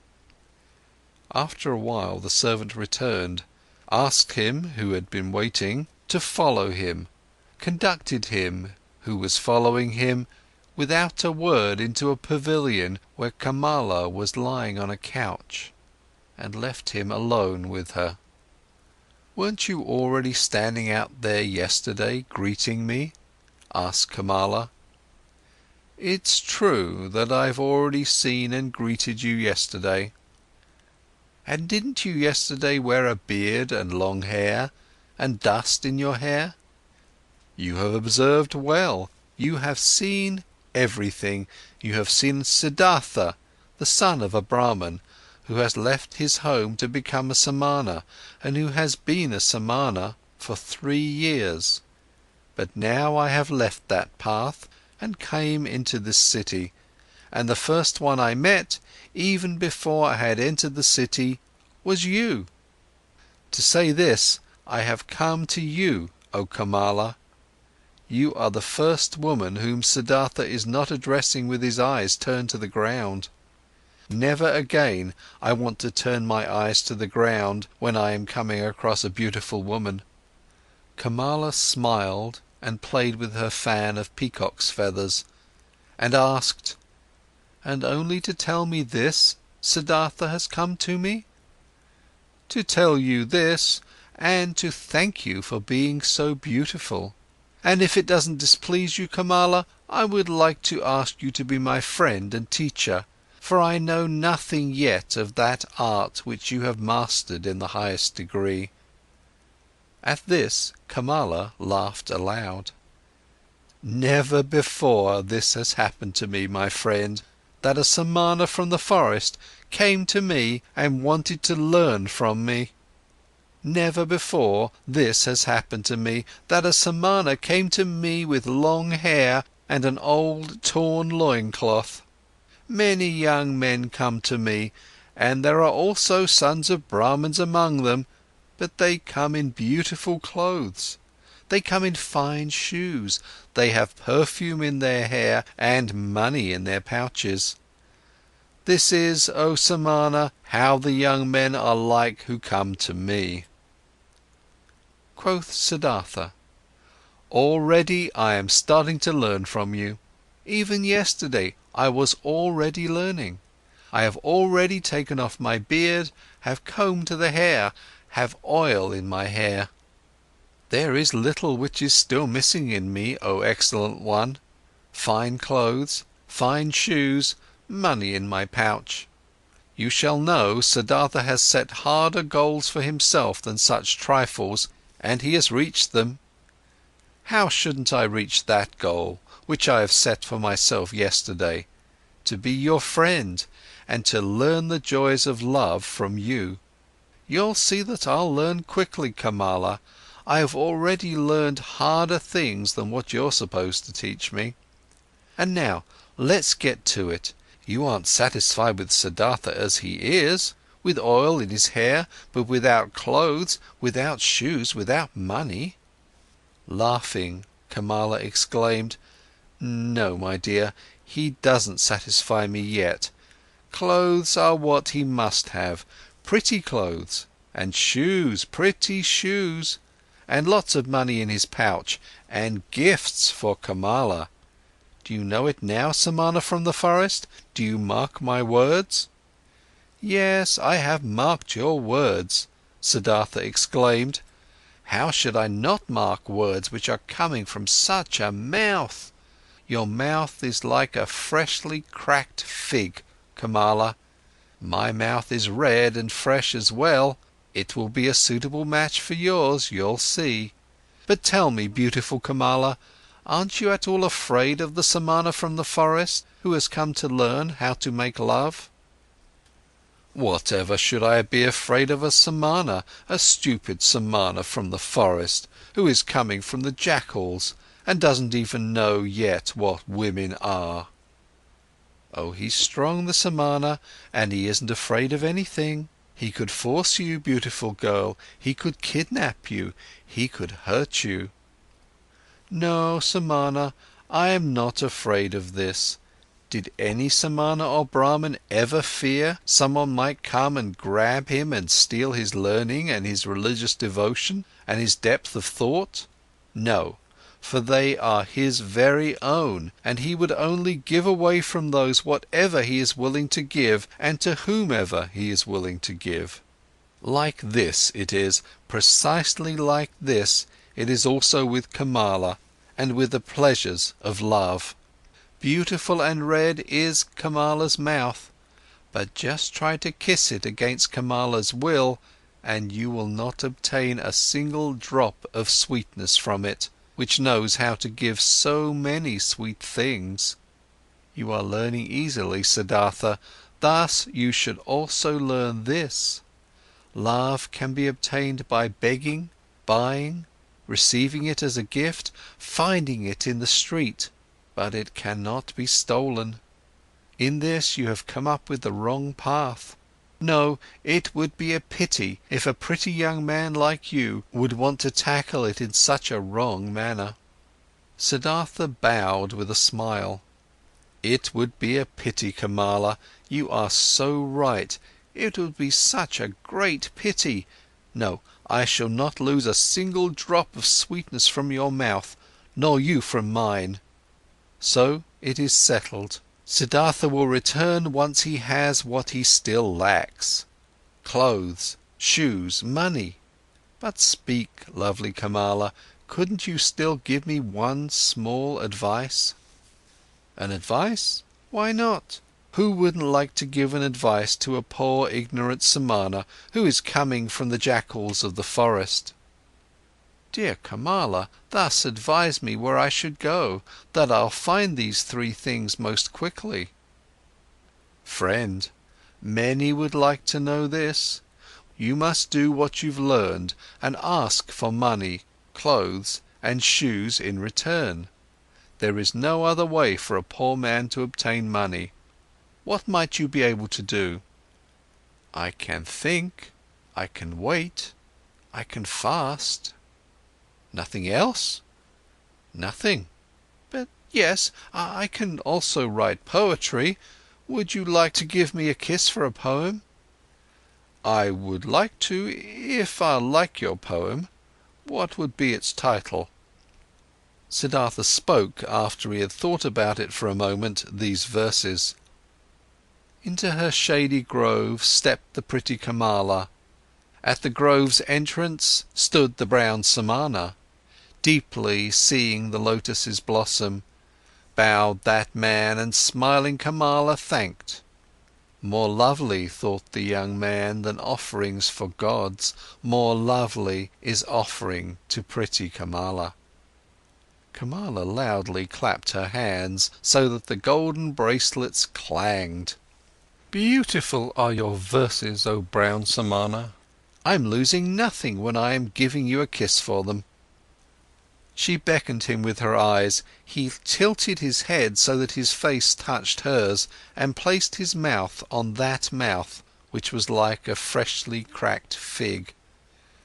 For a long time Kamala kissed him, and with a deep astonishment, Siddhartha felt how she taught him, how wise she was, how she controlled him, rejected him, lured him, and how, after this first one, there was to be a long, a well-ordered, well-tested sequence of kisses, every one different from the others. he was still to receive. Breathing deeply, he remained standing where he was, and was in this moment astonished, like a child about a cornucopia of knowledge and things worth learning, which revealed itself before his eyes. "Very beautiful are your verses," exclaimed Kamala. "If I was rich, I would give you pieces of gold for them. But it will be difficult for you to earn thus much money with verses as you need, for you need a lot of money if you want to be Kamala's friend." "The way you're able to kiss, Kamala," stammered Siddhartha. "Yes, this I am able to do, therefore I do not lack clothes, shoes, bracelets and all beautiful things. But what will become of you? Aren't you able to do anything else but thinking, fasting, making poetry?" "I also know the sacrificial songs," said Siddhartha, "but I do not want to sing them any more. I also know magic spells, but I do not want to speak them any more. I have read the scriptures." "Stop!" Kamala interrupted him. "You're able to read and write?" "Certainly I can do this. Many people can do this." "Most people can't. I also can't do it. It is very good that you're able to read and write, very good. You will also still find use for the magic spells." In this moment, a maid came running in and whispered a message into her mistress's ear. "There's a visitor for me," exclaimed Kamala. "Hurry and get yourself away, Siddhartha. Nobody may see you in here, remember this. Tomorrow I'll see you again." But to the maid she gave the order to give the pious Brahmin white upper garments. Without fully understanding what was happening to him, Siddhartha found himself being dragged away by the maid, brought into a garden house avoiding the direct path, being given upper garments as a gift, led into the bushes, and urgently admonished to get himself out of the grove as soon as possible without being seen. Contentedly he did as he had been told. Being accustomed to the forest, he managed to get out of the grove and over the hedge without making a sound. Contentedly he returned to the city, carrying the rolled up garments under his arm. At the inn where travellers stay, he positioned himself by the door. Without words he asked for food. Without a word he accepted a piece of rice cake. Perhaps as soon as tomorrow, he thought, I will ask no one for food any more. Suddenly, pride flared up in him. He was a samana no more. It was no longer becoming to him to beg. He gave the rice cake to a dog and remained without food. Simple is the life which people lead in this world here, thought Siddhartha. It presents no difficulties. Everything was difficult, toilsome and ultimately hopeless when I was still a samana. Now everything is easy, easy like that lessons in kissing which Kamala is giving me. I need clothes and money, nothing else. This is a small near goal. They won't make a person lose any sleep. He had already discovered Kamala's house in the city long before. There he turned up the following day. "Things are working out well," she called out to him. "They are expecting you at Kamaswami's. He is the richest merchant of the city. If he'll like you, he'll accept you into his service. Be smart, brown samana. I had others tell him about you. Be polite towards him, he is very powerful. But don't be too modest.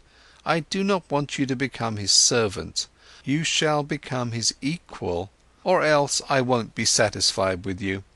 Kamaswami is starting to get old and lazy. If he'll like you, he'll entrust you with a lot." Siddhartha thanked her and laughed, and when she found out that he had not eaten anything yesterday and today, she sent for bread and fruits and treated him to it. "You've been lucky," she said when they parted. "I'm opening one door after another for you. How come? Do you have a spell?" Siddhartha said, "Yesterday I told you I knew how to think, to wait and to fast, and you thought this was of no use. But it is useful for many things, Kamala, you'll see.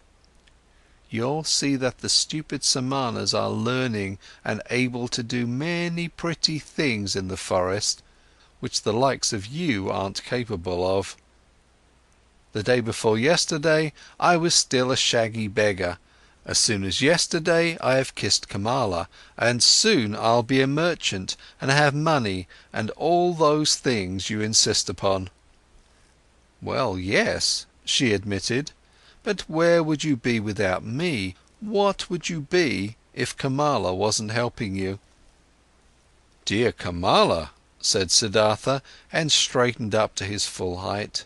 "When I came to you in your grove, I did the first step. It was my resolution to learn love from this most beautiful woman.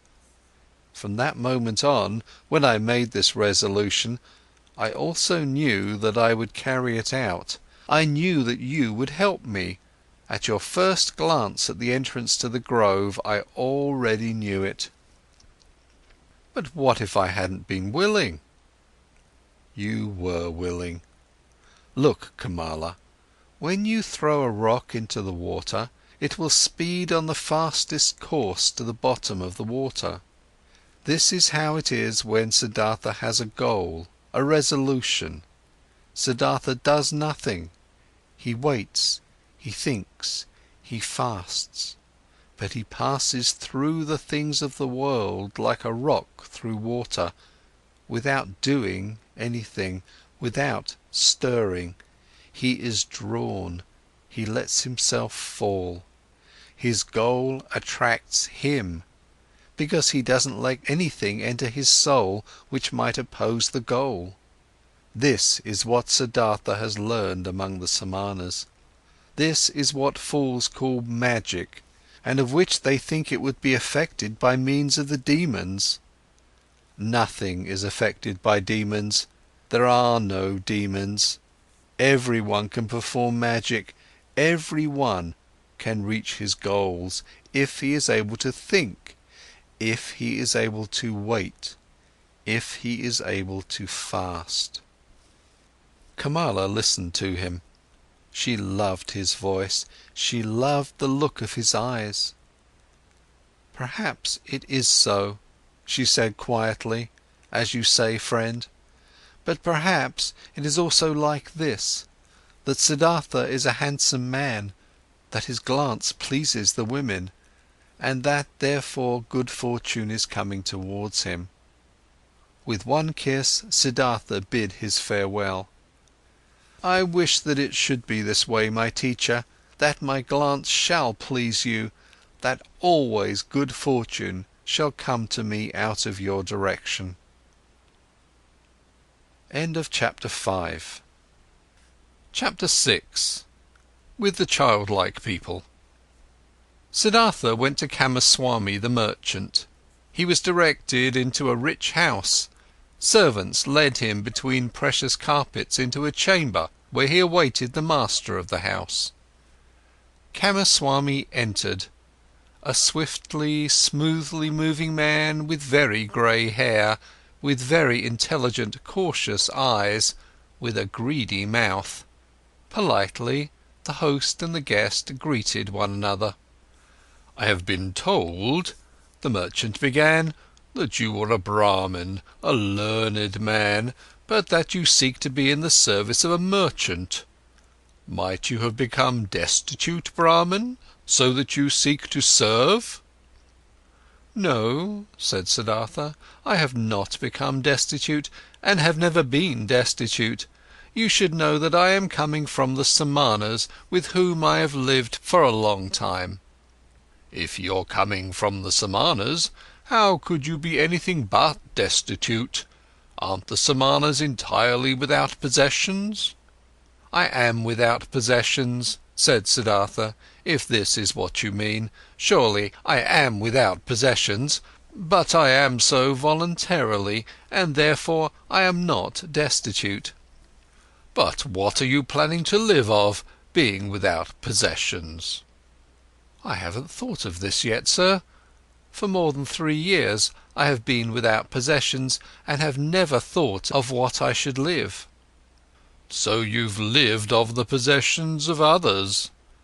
"Presumably this is how it is. After all, a merchant also lives of what other people own." "Well said. But he wouldn't take anything from another person for nothing. He would give his merchandise in return." "So it seems to be, indeed.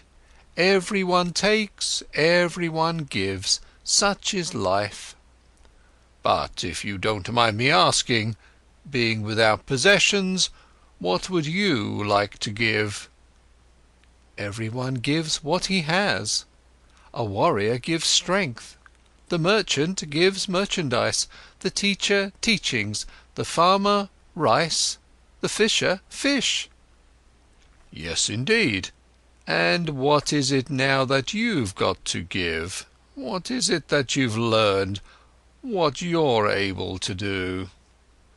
"I can think, I can wait, I can fast."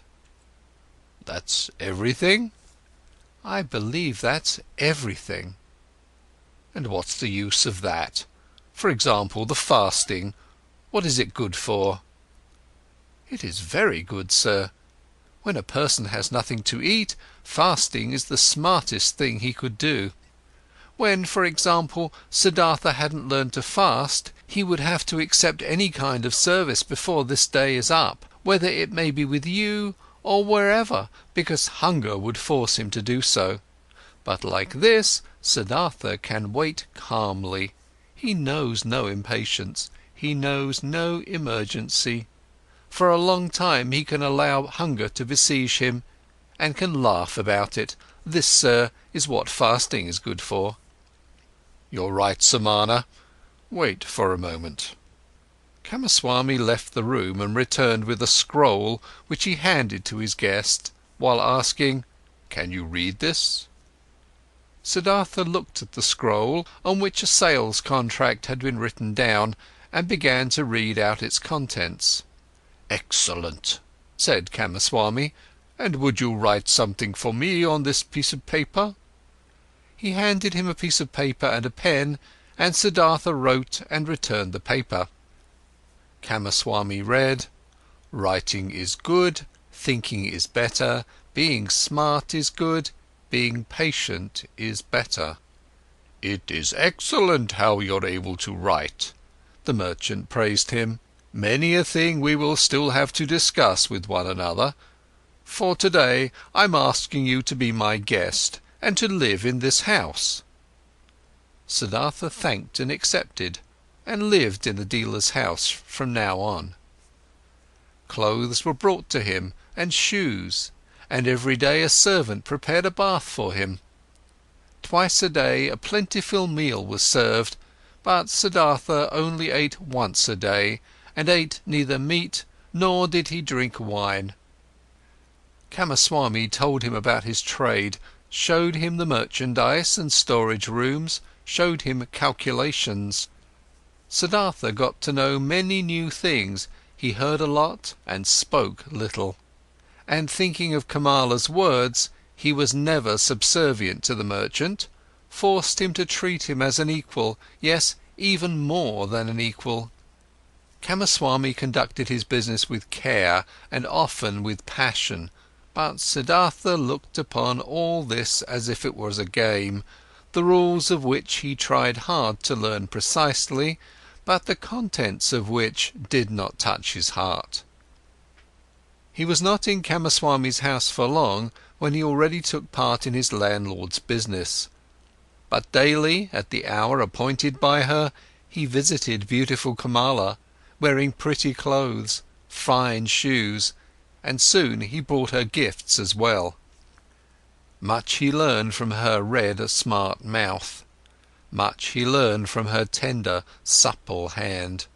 Him, who was regarding love still a boy and had a tendency to plunge blindly and insatiably into lust, like into a bottomless pit, him she taught thoroughly, starting from the basics, about that school of thought which teaches that pleasure cannot be taken without giving pleasure, and that every gesture, every caress, every touch, every look, every spot of the body, however small it was, had its secret, which would bring happiness to those who knew about it and unleash it.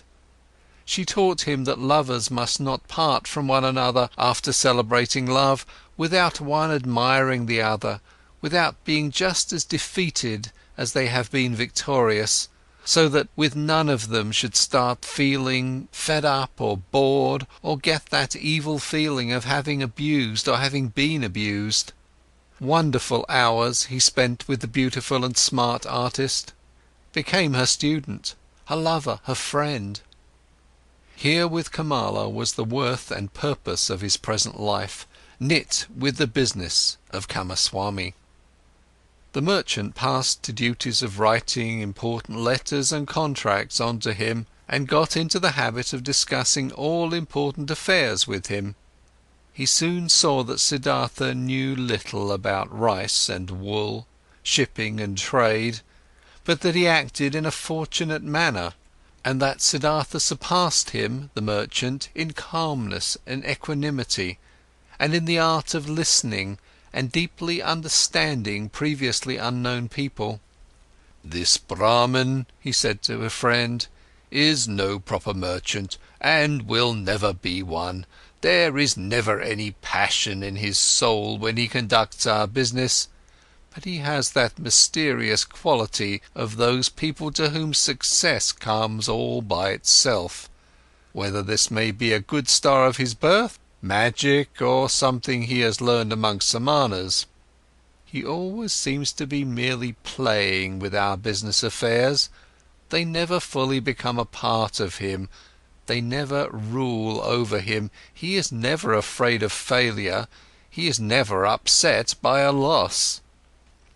The friend advised the merchant: "Give him from the business he conducts for you 1/3 of the profits, but let him also be liable for the same amount of the losses, when there is a loss. Then he'll become more zealous." Kamaswami followed the advice, but Siddhartha cared little about this. When he made a profit, he accepted it with equanimity. When he made losses, he laughed and said, "Well, look at this, so this one turned out badly." It seemed indeed as if he did not care about the business. At one time he travelled to a village to buy a large harvest of rice there, but when he got there, the rice had already been sold to another merchant. Nevertheless, Siddhartha stayed for several days in that village, treated the farmers for a drink, gave copper coins to their children, joined in the celebration of a wedding, and returned extremely satisfied from his trip. Kamaswami held against him that he had not turned back right away, that he had wasted time and money. Siddhartha answered: "Stop scolding, dear friend. Nothing was ever achieved by scolding. If a loss has occurred, let me bear that loss. I am very satisfied with this trip. I have gotten to know many kinds of people. A Brahmin has become my friend. Children have sat on my knees. Farmers have shown me their fields. Nobody knew that I was a merchant." "That's all very nice," exclaimed Kamaswami indignantly, "but in fact you are a merchant after all, one ought to think. Or might you have only travelled for your amusement?" "Surely," Siddhartha laughed, "surely I have travelled for my amusement. For what else? I have gotten to know people and places. I have received kindness and trust. I have found friendship. Look, my dear, if I had been Kamaswami, I would have travelled back, been annoyed and in a hurry, as soon as I had seen that my purchase had been rendered impossible, and time and money would indeed have been lost. But like this, I've had a few good days. I've learned, had joy. I've neither harmed myself nor others by annoyance and hastiness. And if I'll ever return there again, perhaps to buy an upcoming harvest, or for whatever purpose it might be, friendly people will receive me in a friendly and happy manner, and I will praise myself for not showing any hurry and displeasure at that time. So leave it as it is, my friend, and don't harm yourself by scolding. If the day will come when you will see, this Siddhartha is harming me, then speak a word, and Siddhartha will go on his own path. But until then, let's be satisfied with one another." Futile were also the merchant's attempts to convince Siddhartha that he should eat his bread. Siddhartha ate his own bread, or rather they both ate other people's bread, all people's bread. Siddhartha never listened to Kamaswami's worries, and Kamaswami had many worries. Whether there was a business deal going on which was in danger of failing, or whether a shipment of merchandise seemed to have been lost, or a debtor seemed to be unable to pay, Kamaswami could never convince his partner that it would be useful to utter a few words of worry or anger, to have wrinkles on the forehead, to sleep badly. When, one day, Kamaswami held against him that he had learned everything he knew from him, he replied, "Would you please not kid me with such jokes? What I've learned from you is how much a basket of fish costs, and how much interests can be charged on loaned money. These are your areas of expertise. I haven't learned to think from you, my dear Kamaswami. You ought to be the one seeking to learn from me." Indeed, his soul was not with the trade. The business was good enough to provide him with the money for Kamala, and it earned him much more than he needed. Besides from this, Siddhartha's interest and curiosity was only concerned with the people, whose businesses, crafts, worries, pleasures, and acts of foolishness used to be as alien and distant to him as the moon. However easily he succeeded in talking to all of them, in living with all of them, in learning from all of them, he was still aware that there was something which separated him from them, and this separating factor was him being a Samana. He saw mankind going through life in a childlike or animal-like manner, which he loved and also despised at the same time. He saw them toiling, saw them suffering and becoming grey for the sake of things which seemed to him entirely unworthy of this price, for money, for little pleasures, for being slightly honoured. He saw them scolding and insulting each other, he saw them complaining about a pain at which a Samana would only smile, and suffering because of deprivations which a Samana would not feel. He was open to everything these people brought his way.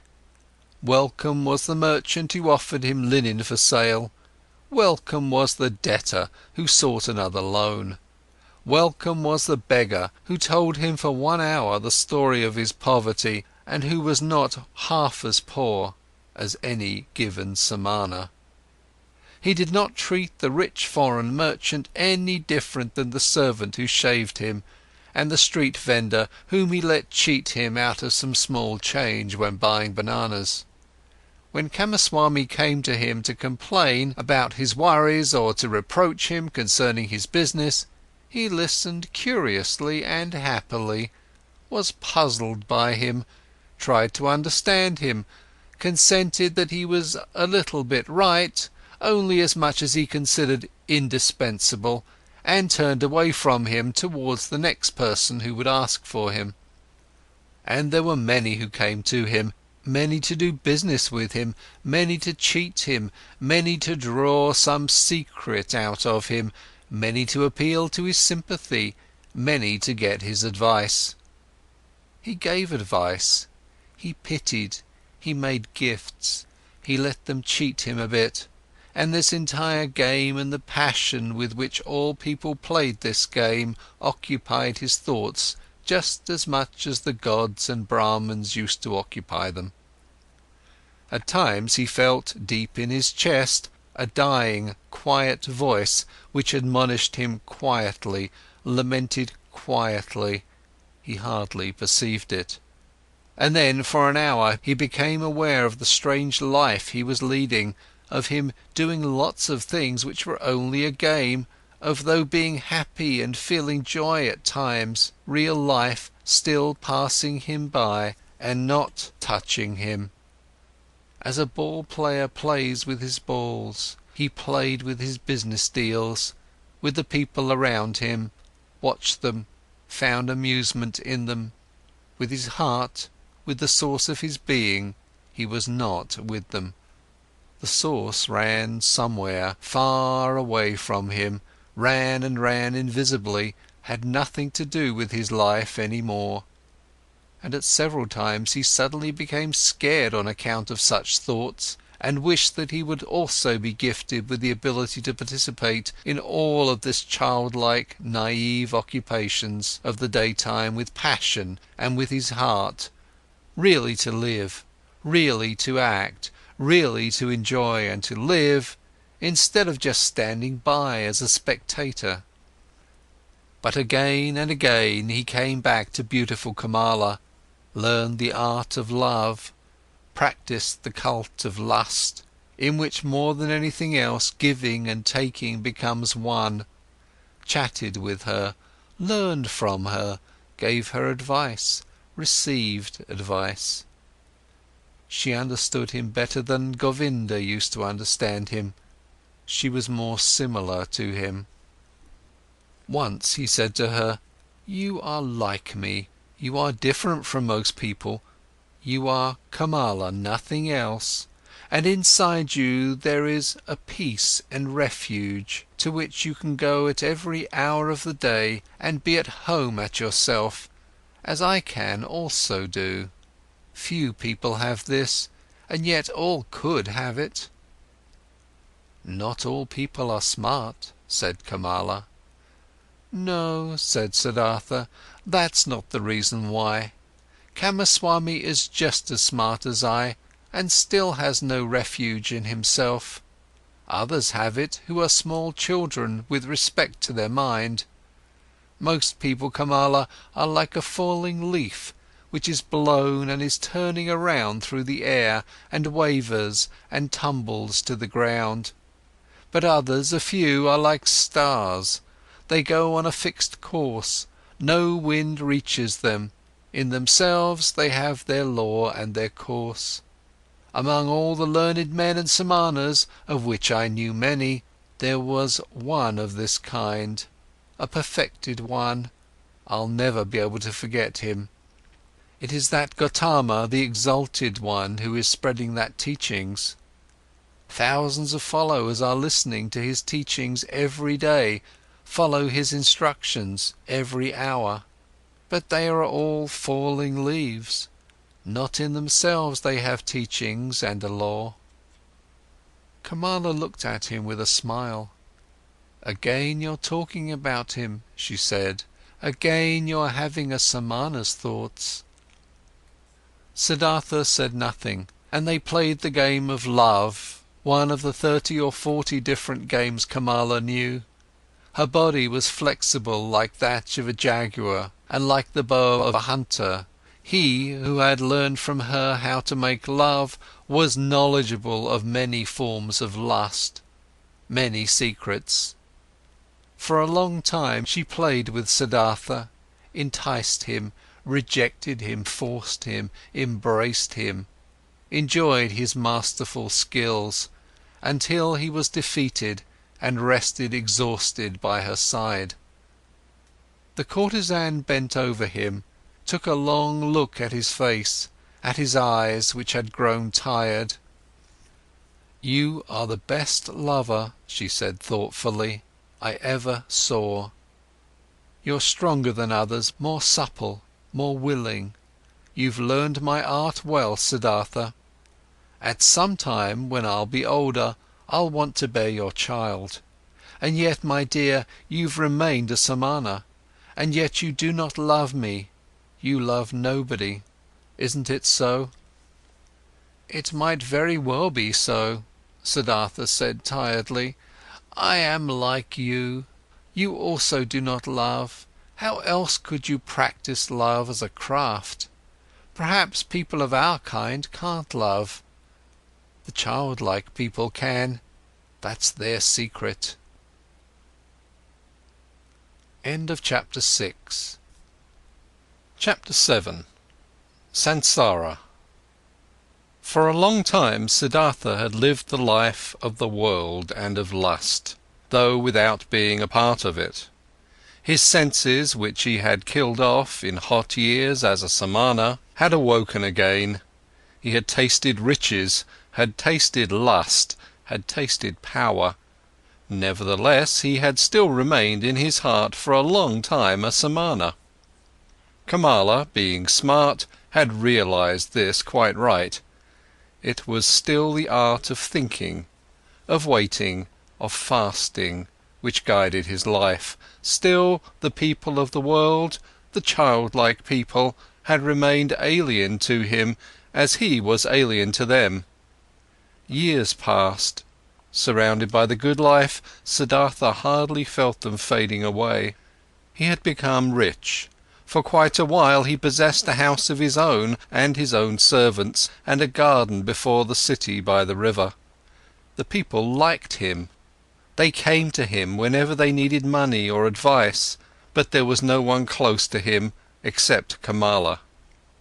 That high, bright state of being awake, which he had experienced that one time at the height of his youth, in those days after Gautama's sermon, after the separation from Govinda, that tense expectation, that proud state of standing alone without teachings and without teachers, that supple willingness to listen to the divine voice in his own heart, had slowly become a memory, had been fleeting.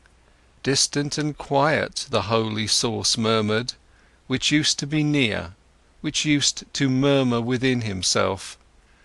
Nevertheless, many things he had learned from the Samanas, he had learned from Gautama, he had learned from his father, the Brahman, had remained within him for a long time afterwards. Moderate living, joy of thinking, hours of meditation, secret knowledge of the self and of his eternal entity, which is neither body nor consciousness. Many a part of this he still had, but one part after another had been submerged and had gathered dust. Just as a potter's wheel, once it has been set in motion, will keep on turning for a long time and only slowly lose its vigour and come to a stop, thus Siddhartha's soul had kept on turning the wheel of asceticism, the wheel of thinking, the wheel of differentiation for a long time, still turning. But it turned slowly and hesitantly and was close to coming to a standstill. Slowly, like humidity entering the dying stem of a tree, filling it slowly and making it rot, the world and sloth had entered Siddhartha's soul. Slowly it filled his soul, made it heavy, made it tired, put it to sleep. On the other hand, his senses had become alive. There was much they had learned, much they had experienced. Siddhartha had learned to trade, to use his power over people, to enjoy himself with a woman. He had learned to wear beautiful clothes, to give orders to servants, to bathe in perfumed waters. He had learned to eat tenderly and carefully prepared food, even fish, even meat and poultry, spices and sweets, and to drink wine, which causes sloth and forgetfulness. He had learned to play with dice and on a chessboard, to watch dancing girls, to have himself carried about in a sedan chair, to sleep on a soft bed. But he still had felt different from and superior to the others. Always he had watched them with some mockery, some mocking disdain, with the same disdain which a samana constantly feels for the people of the world. When Kamaswami was ailing, when he was annoyed, when he felt insulted, when he was vexed by his worries as a merchant, Siddhartha had always watched it with mockery. Just slowly and imperceptibly, as the harvest seasons and rainy seasons passed by, his mockery had become more tired, his superiority had become more quiet. Just slowly, among his growing riches, Siddhartha had assumed something of the childlike people's ways for himself, something of their childlikeness and of their fearfulness. And yet he envied them just the more similar he became to them. He envied them for the one thing that was missing from him and that they had, the importance they were able to attach to their lives, the amount of passion in their joys and fears, the fearful but sweet happiness of being constantly in love. These people were all of the time in love with themselves, with women, with their children, with honours or money, with plans or hopes. But he did not learn this from them, this out of all things, this joy of a child and this foolishness of a child. He learned from them out of all things the unpleasant ones which he himself despised. It happened more and more often that, in the morning, after having had company the night before, he stayed in bed for a long time, felt unable to think and tired. It happened that he became angry and impatient when Kamaswami bored him with his worries. It happened that he laughed just too loud when he lost a game of dice. His face was still smarter and more spiritual than others, but it rarely laughed, and assumed, one after another, those features which are so often found in the faces of rich people, those features of discontent, of sickliness, of ill humour, of sloth, of a lack of love. Slowly, the disease of the soul which rich people have grabbed hold of him. Like a veil, like a thin mist, tiredness came over Siddhartha, slowly getting a bit denser every day, a bit murkier every month, a bit heavier every year.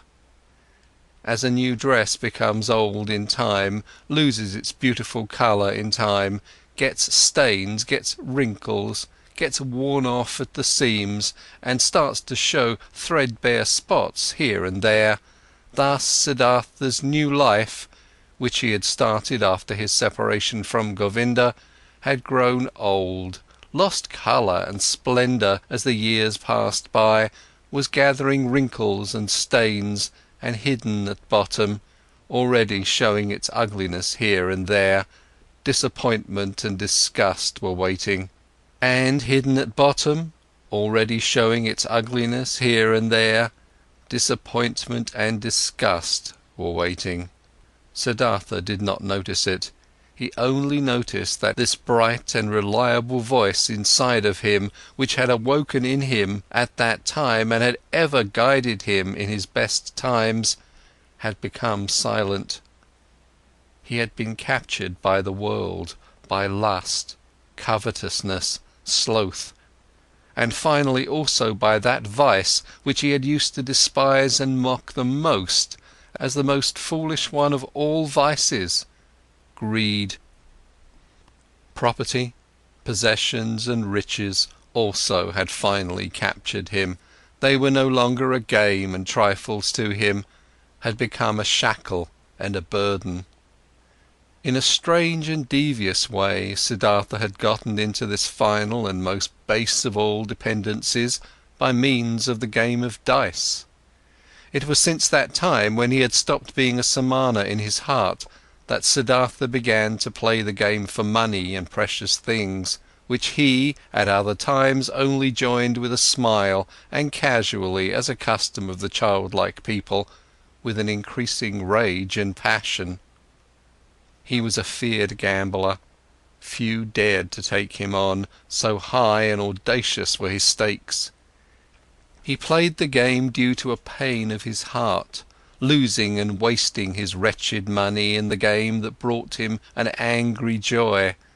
In no other way could he demonstrate his disdain for wealth, the merchant's false god, more clearly and more mockingly. Thus he gambled with high stakes and mercilessly, hating himself, mocking himself, won thousands, threw away thousands, lost money, lost jewellery, lost a house in the country, won again, lost again. That fear, that terrible and petrifying fear which he had felt while he was rolling the dice, while he was worried about losing high stakes, that fear he loved and sought to always renew it, always increase it, always get it to a slightly higher level, for in this feeling alone he still felt something like happiness, something like an intoxication, something like an elevated form of life in the midst of his saturated, lukewarm, dull life. And after each big loss his mind was set on new riches, pursued the trade more zealously, forced his debtors more strictly to pay, because he wanted to continue gambling, he wanted to continue squandering, continue demonstrating his disdain of wealth. Siddhartha lost his calmness when losses occurred, lost his patience when he was not paid on time, lost his kindness towards beggars, lost his disposition for giving away and loaning money to those who petitioned him. He, who gambled away tens of thousands at one roll of the dice and laughed at it, became more strict and more petty in his business, occasionally dreaming at night about money. And whenever he woke up from this ugly spell, whenever he found his face in the mirror at the bedroom's wall to have aged and become more ugly, whenever embarrassment and disgust came over him, he continued fleeing, fleeing into a new game, fleeing into a numbing of his mind brought on by sex, by wine, and from there he fled back into the urge to pile up and obtain possessions. In this pointless cycle he ran, growing tired, growing old, growing ill. Then the time came when a dream warned him. He had spent the hours of the evening with Kamala in her beautiful pleasure garden. They had been sitting under the trees talking, and Kamala had said thoughtful words, words behind which a sadness and a tiredness lay hidden. She had asked him to tell her about Gotama, and could not hear enough of him, how clear his eyes, how still and beautiful his mouth, how kind his smile, how peaceful his walk had been. For a long time he had to tell her about the exalted Buddha, and Kamala had sighed and had said, "One day, perhaps soon, I'll also follow that Buddha. I'll give him my pleasure garden for a gift and take my refuge in his teachings." But after this she had aroused him and had tied him to her in the act of making love with painful fervour, biting and in tears, as if once more she wanted to squeeze the last sweet drop out of this vain, fleeting pleasure. Never before it had become so strangely clear to Siddhartha how closely lust was akin to death. Then he had lain by her side, and Kamala's face had been close to him, and under her eyes and next to the corners of her mouth he had, as clearly as never before, read a fearful inscription, an inscription of small lines, of slight grooves, an inscription reminiscent of autumn and old age, just as Siddhartha himself, who was only in his 40s, had already noticed, here and there, grey hairs among his black ones. Tiredness was written on Kamala's beautiful face, tiredness from walking a long path which has no happy destination, tiredness and the beginning of withering and concealed, still unsaid, perhaps not even conscious anxiety, fear of old age, fear of the autumn, fear of having to die. With a sigh, he had bid his farewell to her, the soul full of reluctance and full of concealed anxiety. Then Siddhartha had spent the night in his house with dancing girls and wine, had acted as if he was superior to them, towards the fellow members of his caste, though this was no longer true, had drunk much wine and gone to bed a long time after midnight, being tired and yet excited, close to weeping and despair, and had for a long time sought to sleep in vain, his heart full of misery which he thought he could not bear any longer, full of a disgust which he felt penetrating his entire body like the lukewarm, repulsive taste of the wine, the just too sweet, dull music, the just too soft smile of the dancing girls, the just too sweet scent of their hair and breasts. But more than by anything else, he was disgusted by himself, by his perfumed hair, by the smell of wine from his mouth, by the flabby tiredness and listlessness of his skin, like when someone who has eaten and drunk far too much vomits it back up again with agonizing pain and is nevertheless glad about the relief. Thus this sleepless man wished to free himself of these pleasures, these habits and all of this pointless life and himself, in an immense burst of disgust. Not until the light of the morning and the beginning of the first activities in the street before his city house, he had slightly fallen asleep, had found for a few moments a half-consciousness, a hint of sleep. In these moments he had a dream. Kamala owned a small, rare, singing bird in a golden cage. Of this bird he dreamt. He dreamt this bird had become mute, who at other times always used to sing in the morning, and since this arose his attention, he stepped in front of the cage and looked inside. There the small bird was dead and lay stiff on the ground. He took it out, weighed it for a moment in his hand, and then threw it away, out in the street. And in the same moment he felt terribly shocked, and his heart hurt, as if he had thrown away from himself all value and everything good by throwing out this dead bird.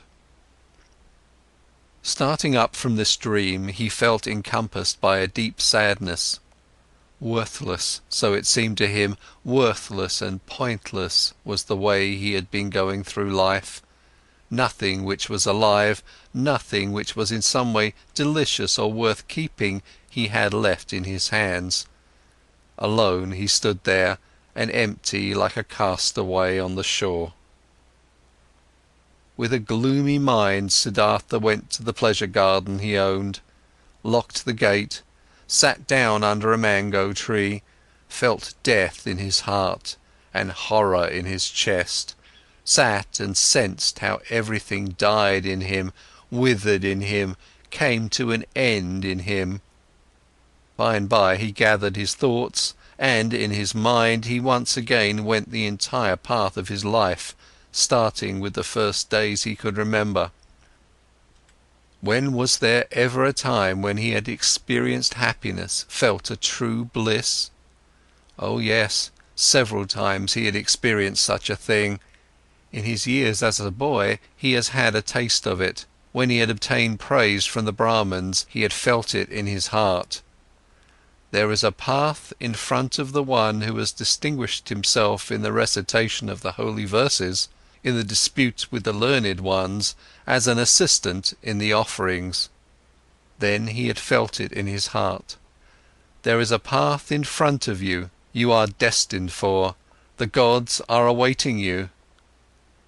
And again, as a young man, when the ever-rising, upward-fleeing goal of all thinking had ripped him out of and up from the multitude of those seeking the same goal, when he wrestled in pain for the purpose of Brahman, when every obtained knowledge only kindled new thirst in him, Then again he had, in the midst of the thirst, in the midst of the pain, felt this very same thing.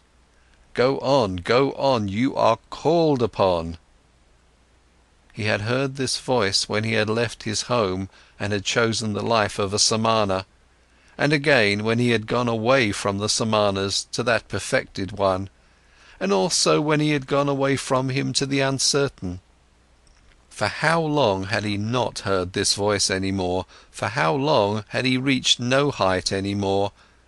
How even and dull was the manner in which his path had passed through life for many long years, without a high goal, without thirst, without elevation, content with small, lustful pleasures, and yet never satisfied. For all of these many years, without knowing it himself, he had tried hard and long to become a man like those many, like those children. And in all this, his life had been much more miserable and poorer than theirs, and their goals were not his, nor their worries. After all, that entire world of the Kamaswami people had only been a game to him, a dance he would watch, a comedy. Only Kamala had been dear, had been valuable to him, but was she still thus? Did he still need her, or she him? Did they not play a game without ending? Was it necessary to live for this? No, it was not necessary. The name of this game was Sansara, a game for children, a game which was perhaps enjoyable to play once, twice, 10 times, but for ever and ever over again? Then Siddhartha knew that the game was over, that he could not play it any more. Shivers ran over his body, inside of him, so he felt something had died. That entire day he sat under the mango tree, thinking of his father, thinking of Govinda, thinking of Gautama. Did he have to leave them to become a Kamaswami? He still sat there when the night had fallen. When looking up, he caught sight of the stars. He thought, here I'm sitting under my mango tree, in my pleasure garden. He smiled a little. Was it really necessary? Was it right? Was it not a foolish game that he owned a mango tree, that he owned a garden? He also put an end to this. This also died in him. He rose, bid his farewell to the mango tree, his farewell to the pleasure garden. Since he had been without food this day, he felt strong hunger, and thought of his house in the city, of his chamber and bed, of the table with the meals on it. He smiled tiredly, shook himself, and bid his farewell to these things. In the same hour of the night, Siddhartha left his garden, left the city, and never came back. For a long time Kamaswami had people look for him, thinking that he had fallen into the hands of robbers. Kamala had no one look for him. When she was told that Siddhartha had disappeared, she was not astonished. Did she not always expect it? Was he not a samana, a man who was at home nowhere, a pilgrim? And most of all, she had felt this the last time they had been together, and she was happy, in spite of all the pain of the loss, that she had pulled him so affectionately to her heart for this last time, that she had felt one more time to be so completely possessed and penetrated by him. When she received the first news of Siddhartha's disappearance, she went to the window where she held a rare singing bird captive in a golden cage. She opened the door of the cage, took the bird out and let it fly. For a long time she gazed after it, the flying bird. From this day on, she received no more visitors and kept her house locked. But after some time, she became aware that she was pregnant from the last time she was together with Siddhartha. End of chapter 7. Chapter 8. By the River. Siddhartha walked through the forest, was already far from the city, and knew nothing but that one thing, that there was no going back for him, that this life, as he had lived it for many years until now, was over and done away with, and that he had tasted all of it, sucked everything out of it, until he was disgusted with it. Dead was the singing bird he had dreamt of, dead was the bird in his heart. Deeply he had been entangled in samsara, he had sucked up disgust and death from all sides into his body, like a sponge that sucks up water until it is full. And full he was, full of the feeling of being sick of it, full of misery, full of death. There was nothing left in this world which could have attracted him, given him joy, given him comfort. Passionately he wished to know nothing about himself any more, to have rest, to be dead. If there was only a lightning bolt to strike him dead, if there was only a tiger to devour him, if there was only a wine, a poison which could numb his senses, bring him forgetfulness and sleep, and no awakening from that. Was there still any kind of filth he had not soiled himself with, a sin or foolish act he had not committed, a dreariness of the soul he had not brought upon himself? Was it still at all possible to be alive? Was it possible to breathe in again and again, to breathe out, to feel hunger, to eat again, to sleep with a woman again? Was this cycle not exhausted and brought to a conclusion for him? Siddhartha reached the large river in the forest, the same river over which a long time ago, when he had still been a young man and came from the town of Gautama, the ferryman had conducted him. By this river he stopped, hesitatingly he stood at the bank. Tiredness and hunger had weakened him, and whatever he should walk on, wherever to whichever goal? No, there were no more goals, there was nothing left but the deep, painful yearning to shake off this whole desolate dream, to spit out this stale wine, to put an end to this miserable and shameful life. A hang bent over the bank of the river, a coconut tree. Siddhartha leaned against its trunk with his shoulder, embraced the trunk with one arm, and looked down into the green water, which ran and ran under him, looked down and found himself to be entirely filled with the wish to go and to drown in these waters. A frightening emptiness was reflected back at him by the water, answering to the terrible emptiness in his soul. Yes, he had reached the end. There was nothing left for him, except to annihilate himself, except to smash the failure into which he had shaped his life, to throw it away before the feet of mockingly laughing gods. This was the great vomiting he had longed for, death, the smashing to bits of the form he hated.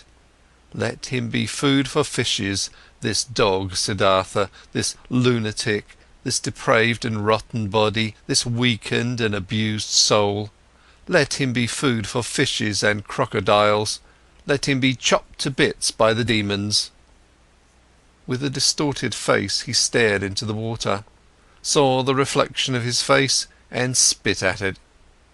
In deep tiredness he took his arm away from the trunk of the tree and turned a bit, in order to let himself fall straight down, in order to finally drown. With his eyes closed he slipped towards death. Then, out of remote areas of his soul, out of past times of his now weary life, a sound stirred up. It was a word, a syllable, which he, without thinking, with a slurred voice, spoke to himself, the old word, which is the beginning and the end of all prayers of the Brahmins, the holy Om, which roughly means that what is perfect, or the completion. And in the moment when the sound of Om touched Siddhartha's ear, his dormant spirit suddenly woke up and realized the foolishness of his actions. Siddhartha was deeply shocked. So this was how things were with him. So doomed was he, so much had he lost his way and was forsaken by all knowledge, that he had been able to seek death, that this wish of a child, had been able to grow up in him, to find rest by annihilating his body.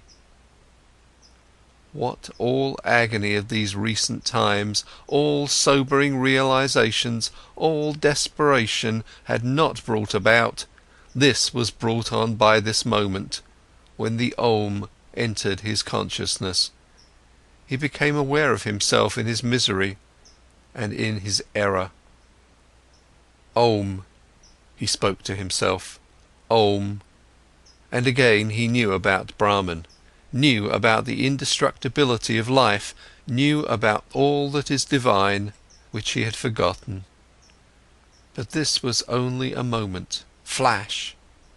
By the foot of the coconut tree, Siddhartha collapsed, struck down by tiredness, mumbling Om, placed his head on the root of the tree and fell into a deep sleep. Deep was his sleep, and without dreams. For a long time he had not known such a sleep any more. When he woke up after many hours, he felt as if 10 years had passed. He heard the water quietly flowing, did not know where he was and who had brought him there, opened his eyes, saw with astonishment that there were trees and the sky above him, and he remembered where he was and how he got there. But it took him a long while for this, and the past seemed to him as if it had been covered by a veil, infinitely distant, infinitely far away, infinitely meaningless. He only knew that his previous life, in the first moment when he thought about it, this past life seemed to him like a very old, previous incarnation, like an early pre-birth of his present self, that this previous life had been abandoned by him, that, full of disgust and wretchedness, he had even intended to throw his life away, but that, by a river, under a coconut tree, he has come to his senses, the holy word Om on his lips, that he had fallen asleep and had now woken up and was looking at the world as a new man. Quietly, he spoke the word Om to himself, speaking which he had fallen asleep, and it seemed to him as if his entire long sleep had been nothing but a long meditative recitation of Om, a thinking of Om, a submergence and complete entering into Om, into the nameless, the perfected. What a wonderful sleep had this been! Never before by sleep he had been thus refreshed, thus renewed, thus rejuvenated. Perhaps he had really died, had drowned and was reborn in a new body. But no, he knew himself, he knew his hand and his feet, knew the place where he lay, knew this self in his chest, this Siddhartha, the eccentric, the weird one. But this Siddhartha was nevertheless transformed, was renewed, was strangely well rested, strangely awake, joyful and curious. Siddhartha straightened up. Then he saw a person sitting opposite to him, an unknown man, a monk in a yellow robe with a shaven head, sitting in the position of pondering.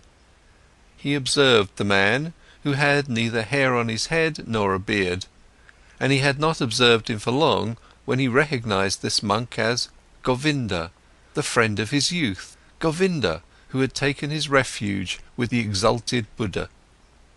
Govinda had aged, he too, but still his face bore the same features, expressed zeal, faithfulness, searching, timidness.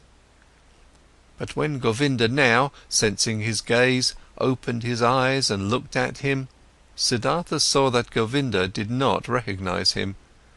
Govinda was happy to find him awake, Apparently he had been sitting here for a long time and had been waiting for him to wake up, though he did not know him. "I have been sleeping," said Siddhartha. "However did you get here?" "You have been sleeping," answered Govinda. "It is not good to be sleeping in such places, where snakes often are, and the animals of the forest have their paths. I, O sir, am a follower of the exalted Gautama, the Buddha, the Sakyamundi, and have been on a pilgrimage together with several of us on this path, when I saw you lying and sleeping in a place where it is dangerous to sleep. Therefore I sought to wake you up, O sir, and since I saw that your sleep was very deep, I strayed behind from my group and sat with you. And then, so it seems, I have fallen asleep myself, I, who wanted to guard your sleep. Badly I have served you. Tiredness has overwhelmed me, and now that you're awake, let me go catch up with my brothers." "I thank you, Samana, for watching out over my sleep," spoke Siddhartha. "You're friendly, you followers of the exalted one. Now you may go then." "I'm going, sir. May you, sir, always be in good health." "I thank you, Samana." Govinda made the gesture of a salutation and said, "Farewell." "Farewell, Govinda," said Siddhartha. The monk stopped. "Permit me to ask, sir, from where do you know my name?" Now Siddhartha smiled.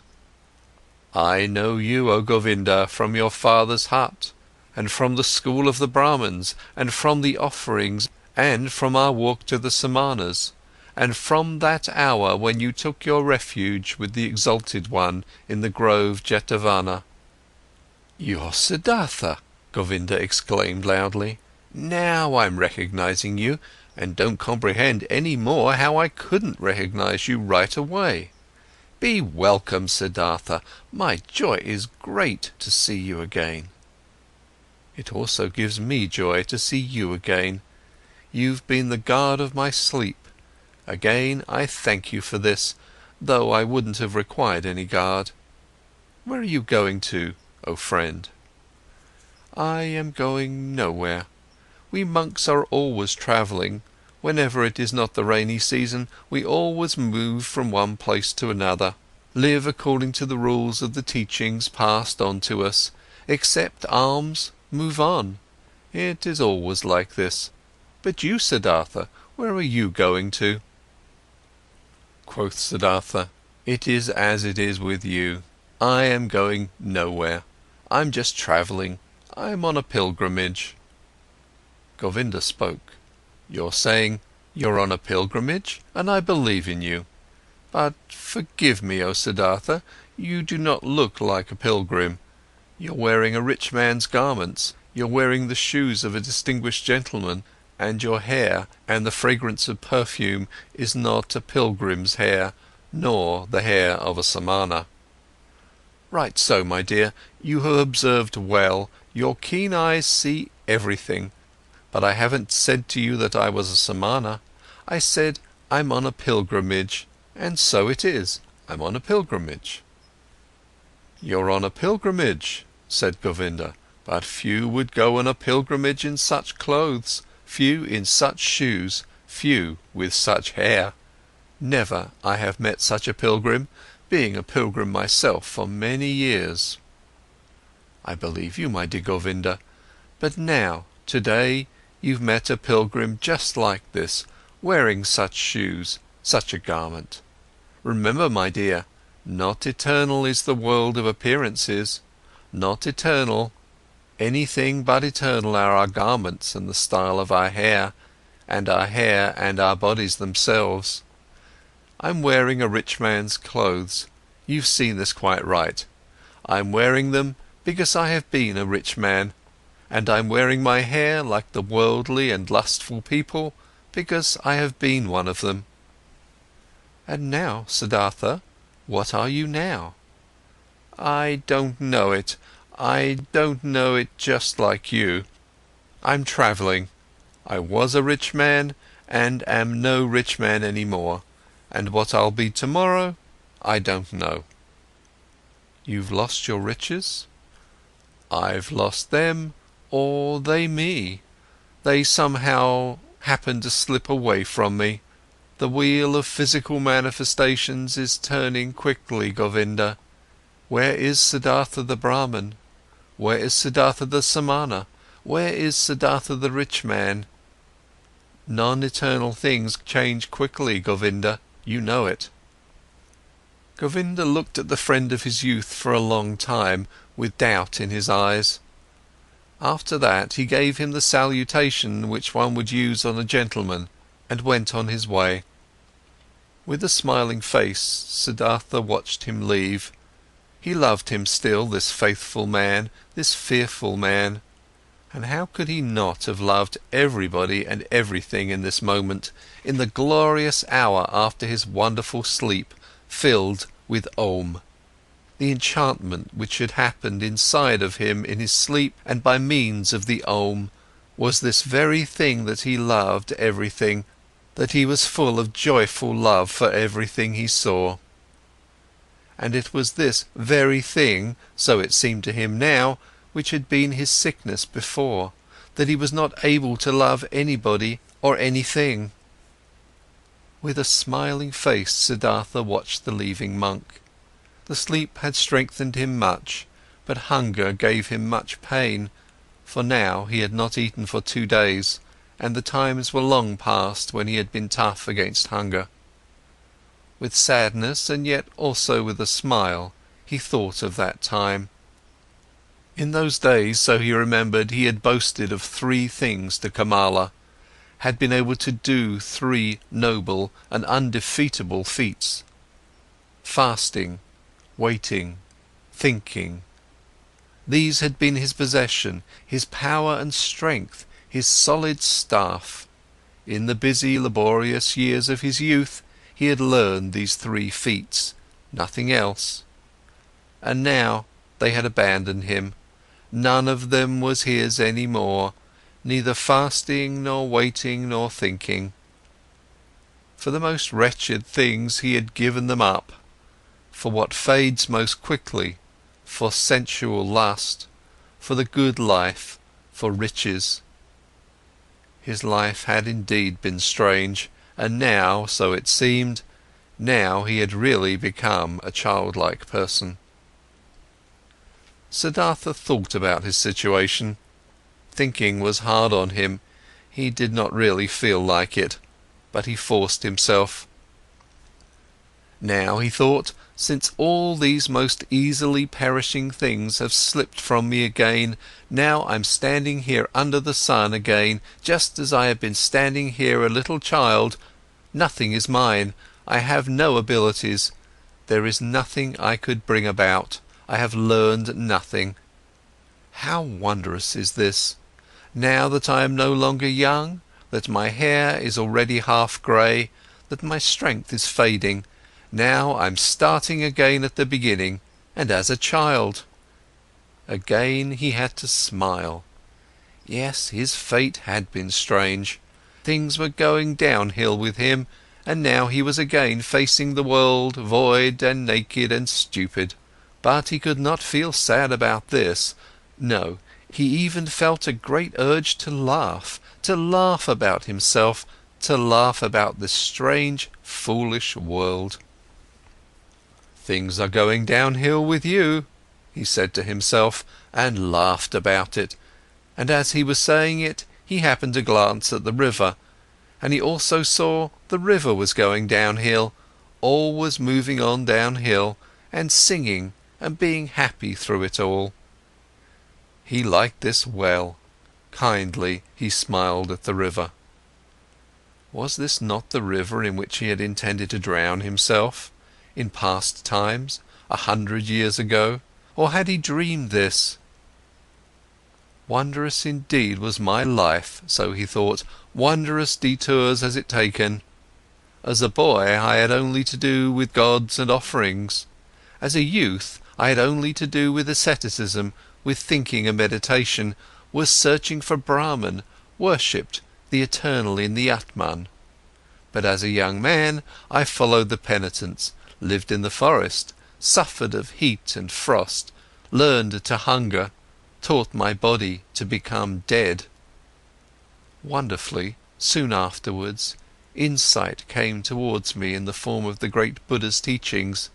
I felt the knowledge of the oneness of the world circling in me like my own blood.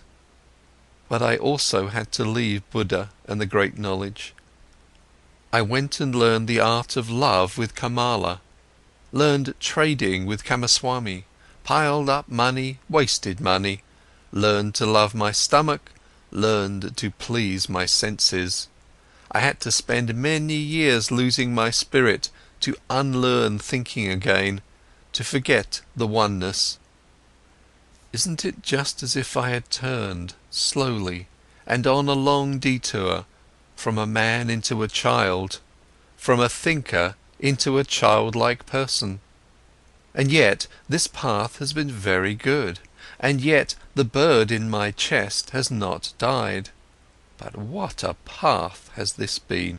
I had to pass through so much stupidity, through so much vices, through so many errors, through so much disgust and disappointments and woe, just to become a child again, and to be able to start over. But it was right so, my heart says yes to it, my eyes smile to it. I've had to experience despair, I've had to sink down to the most foolish one of all thoughts, to the thought of suicide, in order to be able to experience divine grace, to hear Om again, to be able to sleep properly, and to awake properly again. I had to become a fool, to find Atman in me again. I had to sin, to be able to live again. Where else might my path lead me to? It is foolish, this path. It moves in loops. Perhaps it is going around in a circle. Let it go as it likes. I want to take it. Wonderfully, he felt joy rolling like waves in his chest. Wherever from, he asked his heart, where did you get this happiness? Might it come from that long good sleep, which has done me so good, or from the word Om, which I said, or from the fact that I have escaped, that I have completely fled, that I am finally free again, and am standing like a child under the sky? Oh, how good it is to have fled, to have become free! How clean and beautiful is the air here, how good to breathe! There, where I ran away from, there everything smelled of ointment, of spices, of wine, of excess, of sloth. How did I hate this world of the rich, of those who revel in fine food, of the gamblers! How did I hate myself for staying in this terrible world for so long! How did I hate myself, have deprived, poisoned, tortured myself, have made myself old and evil! No, never again I will, as I used to like doing so much, delude myself into thinking that Siddhartha was wise. But this one thing I have done well, this I like, this I must praise. But there is now an end to that hatred against myself, to that foolish and dreary life. I praise you, Siddhartha, after so many years of foolishness, you have once again had an idea, have done something, have heard the bird in your chest singing, and have followed it. Thus he praised himself, found joy in himself, listened curiously to his stomach, which was rumbling with hunger. He had now, so he felt, in those recent times and days, completely tasted and spit out, devoured up to the point of desperation and death, a piece of suffering, a piece of misery. Like this, it was good. For much longer he could have stayed with Kamaswami, made money, wasted money, filled his stomach, and let his soul die of thirst. For much longer he could have lived in this soft, well-upholstered hell, if this had not happened.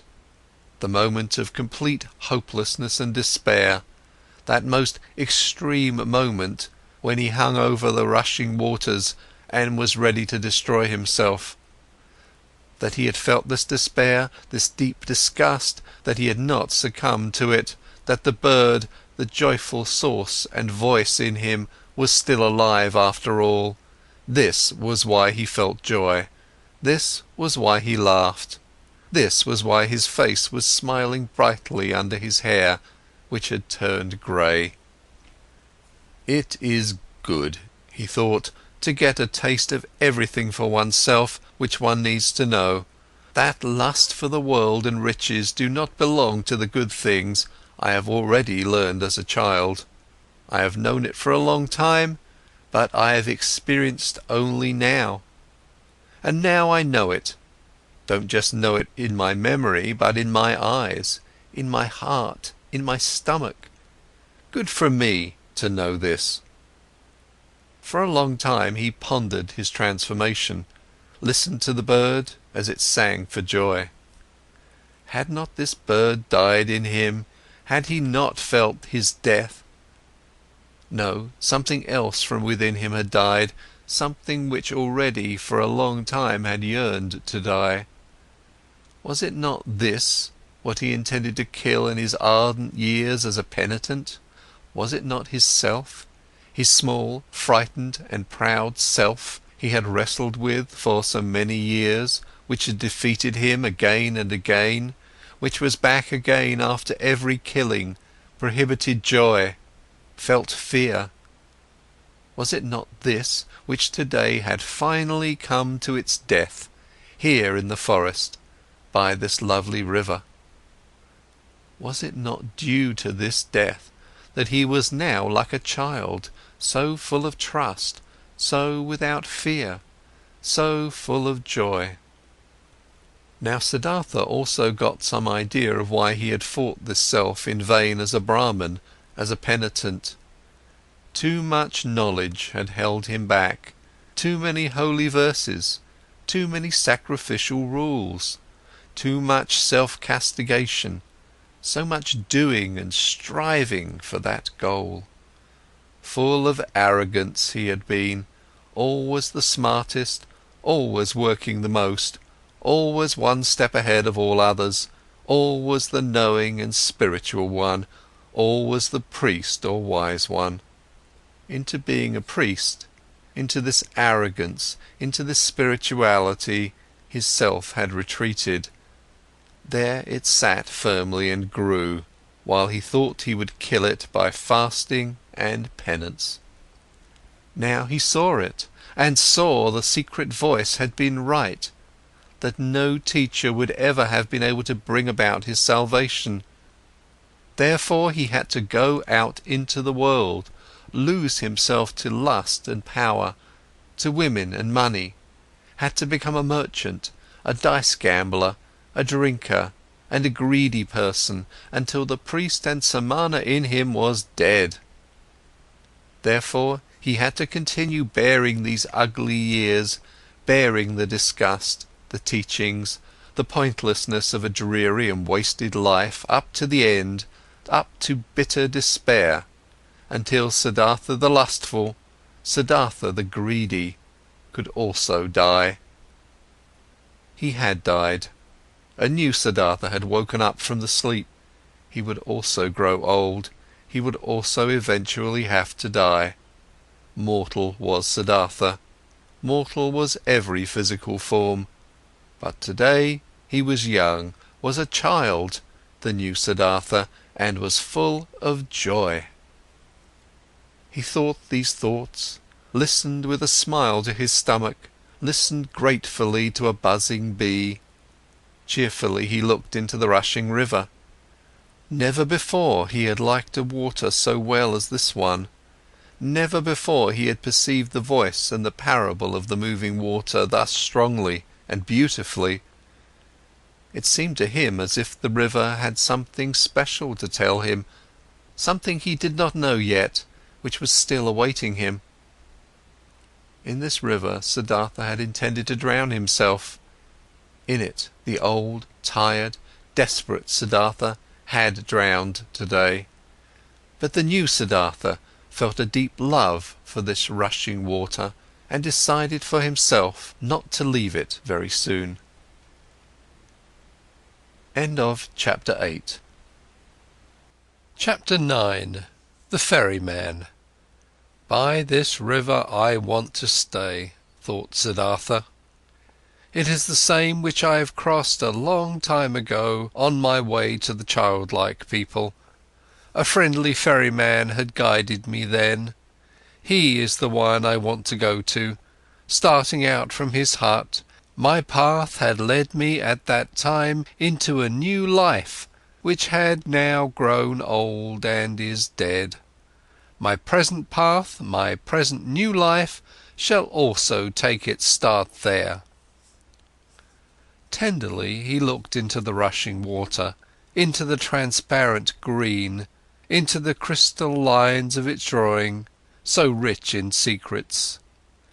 Bright pearls he saw rising from the deep, quiet bubbles of air floating on the reflecting surface, the blue of the sky being depicted in it.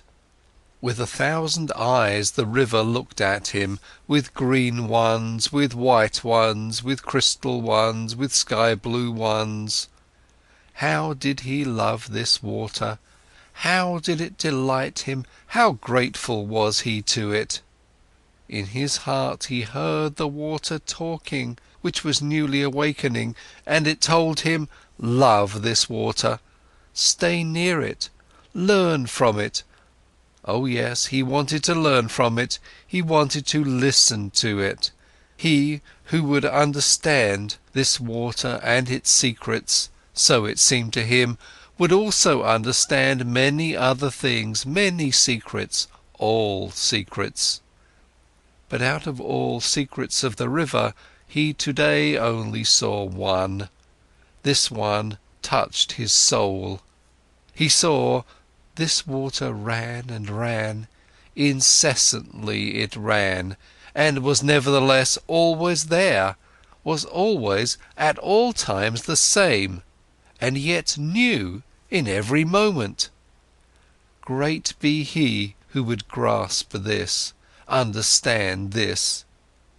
He understood and grasped it not, only felt some idea of it stirring, a distant memory, divine voices. Siddhartha rose. The workings of hunger in his body became unbearable. In a daze he walked on, up the path by the river, upriver, listened to the current, listened to the rumbling hunger in his body. When he reached the ferry, the boat was just ready, and the same ferryman who had once transported the young Samana across the river stood in the boat. Siddhartha recognized him. He had also aged very much. "Would you like to ferry me over?" he asked. The ferryman, being astonished to see such an elegant man walking along and on foot, took him into his boat and pushed it off the bank. "It is a beautiful life you have chosen for yourself," the passenger spoke. "It must be beautiful to live by this water every day and to cruise on it." With a smile, the man at the oar moved from side to side. "It is beautiful, sir, it is as you say, but isn't every life, isn't every work beautiful?" "This may be true, but I envy you yours." "Ah, you would soon stop enjoying it. This is nothing for people wearing fine clothes." Siddhartha laughed. "Once before I have been looked upon today because of my clothes. I have been looked upon with distrust. Wouldn't you, ferryman, like to accept these clothes, which are a nuisance to me, from me? For you must know, I have no money to pay your fare." "You are joking, sir," the ferryman laughed. "I am not joking, friend.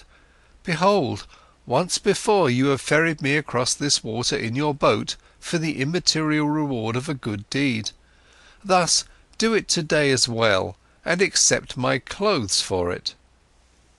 And do you, sir, intend to continue travelling without clothes? Ah, most of all, I wouldn't want to continue travelling at all. Most of all, I would like you, ferryman, to give me an old loincloth and keep me as your assistant, or rather as your trainee, for I'll have to learn first how to handle the boat." For a long time the ferryman looked at the stranger, searching.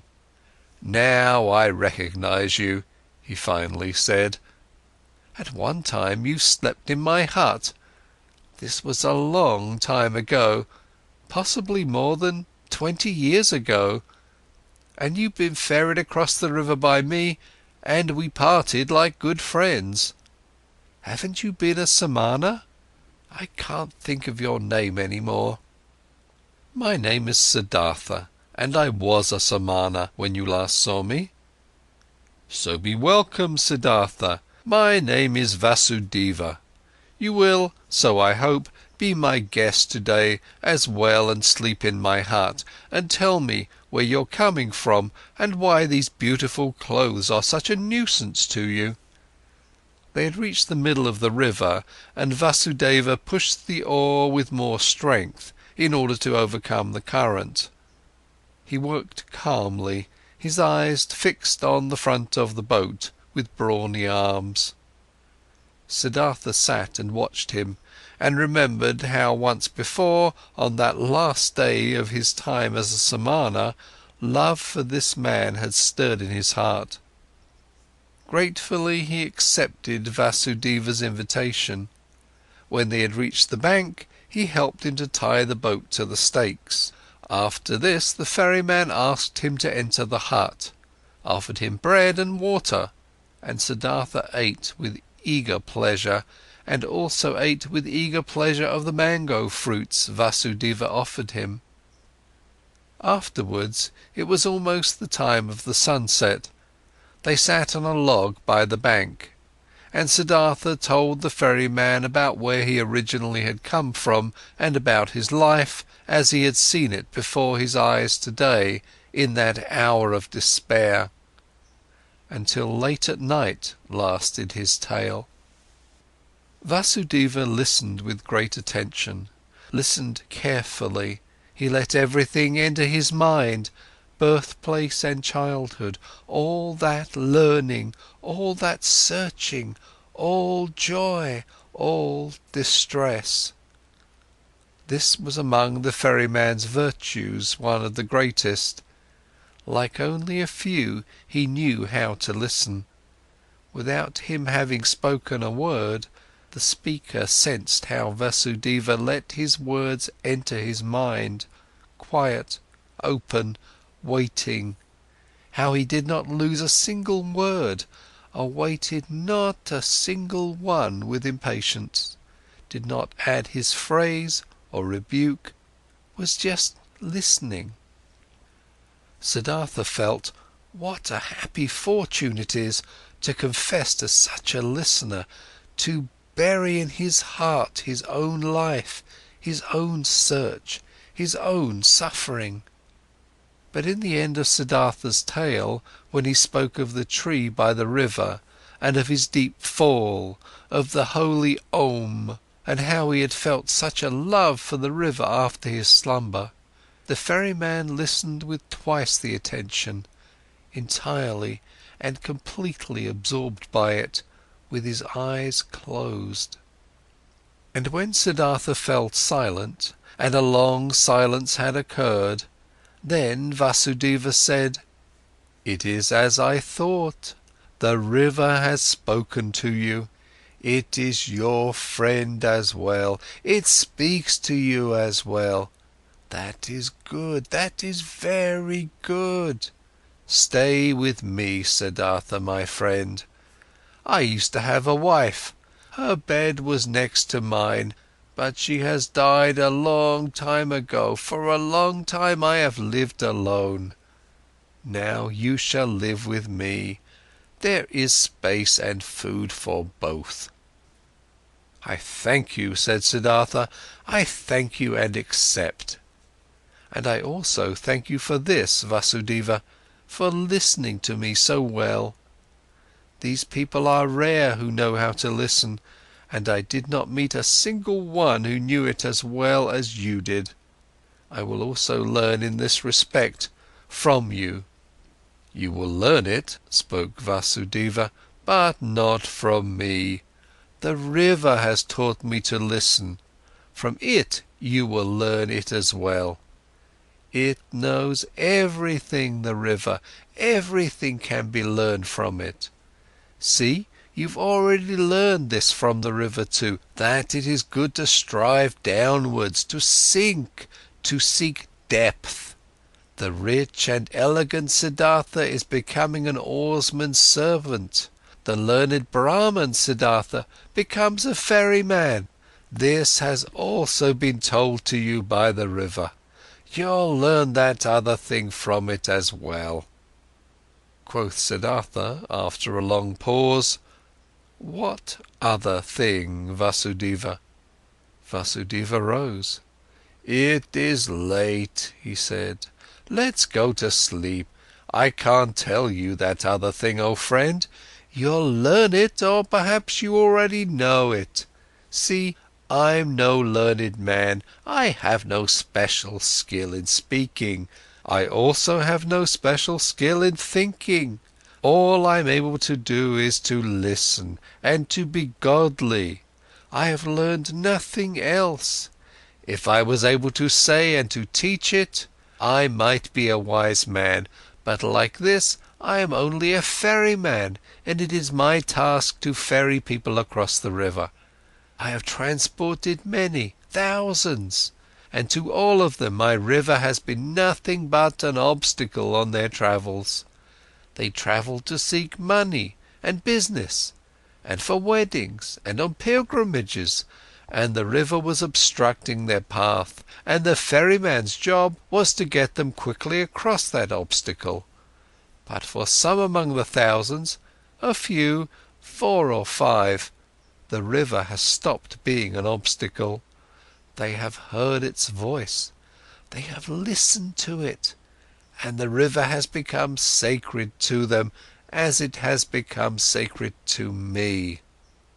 Let's rest now, Siddhartha." Siddhartha stayed with the ferryman and learned to operate the boat.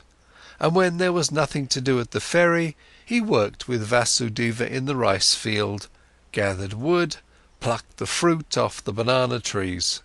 He learned to build an oar, and learned to mend the boat, and to weave baskets, and was joyful because of everything he learned, and the days and months passed quickly. But more than Vasudeva could teach him, he was taught by the river. Incessantly he learned from it. Most of all, he learned from it to listen, to pay close attention with a quiet heart, with a waiting, opened soul, without passion, without a wish, without judgment, without an opinion. In a friendly manner, he lived side by side with Vasudeva, and occasionally they exchanged some words, few and at length thought about words. Vasudeva was no friend to words. Rarely Siddhartha succeeded in persuading him to speak. "Did you," so he asked him at one time, "did you too learn that secret from the river, that there is no time?"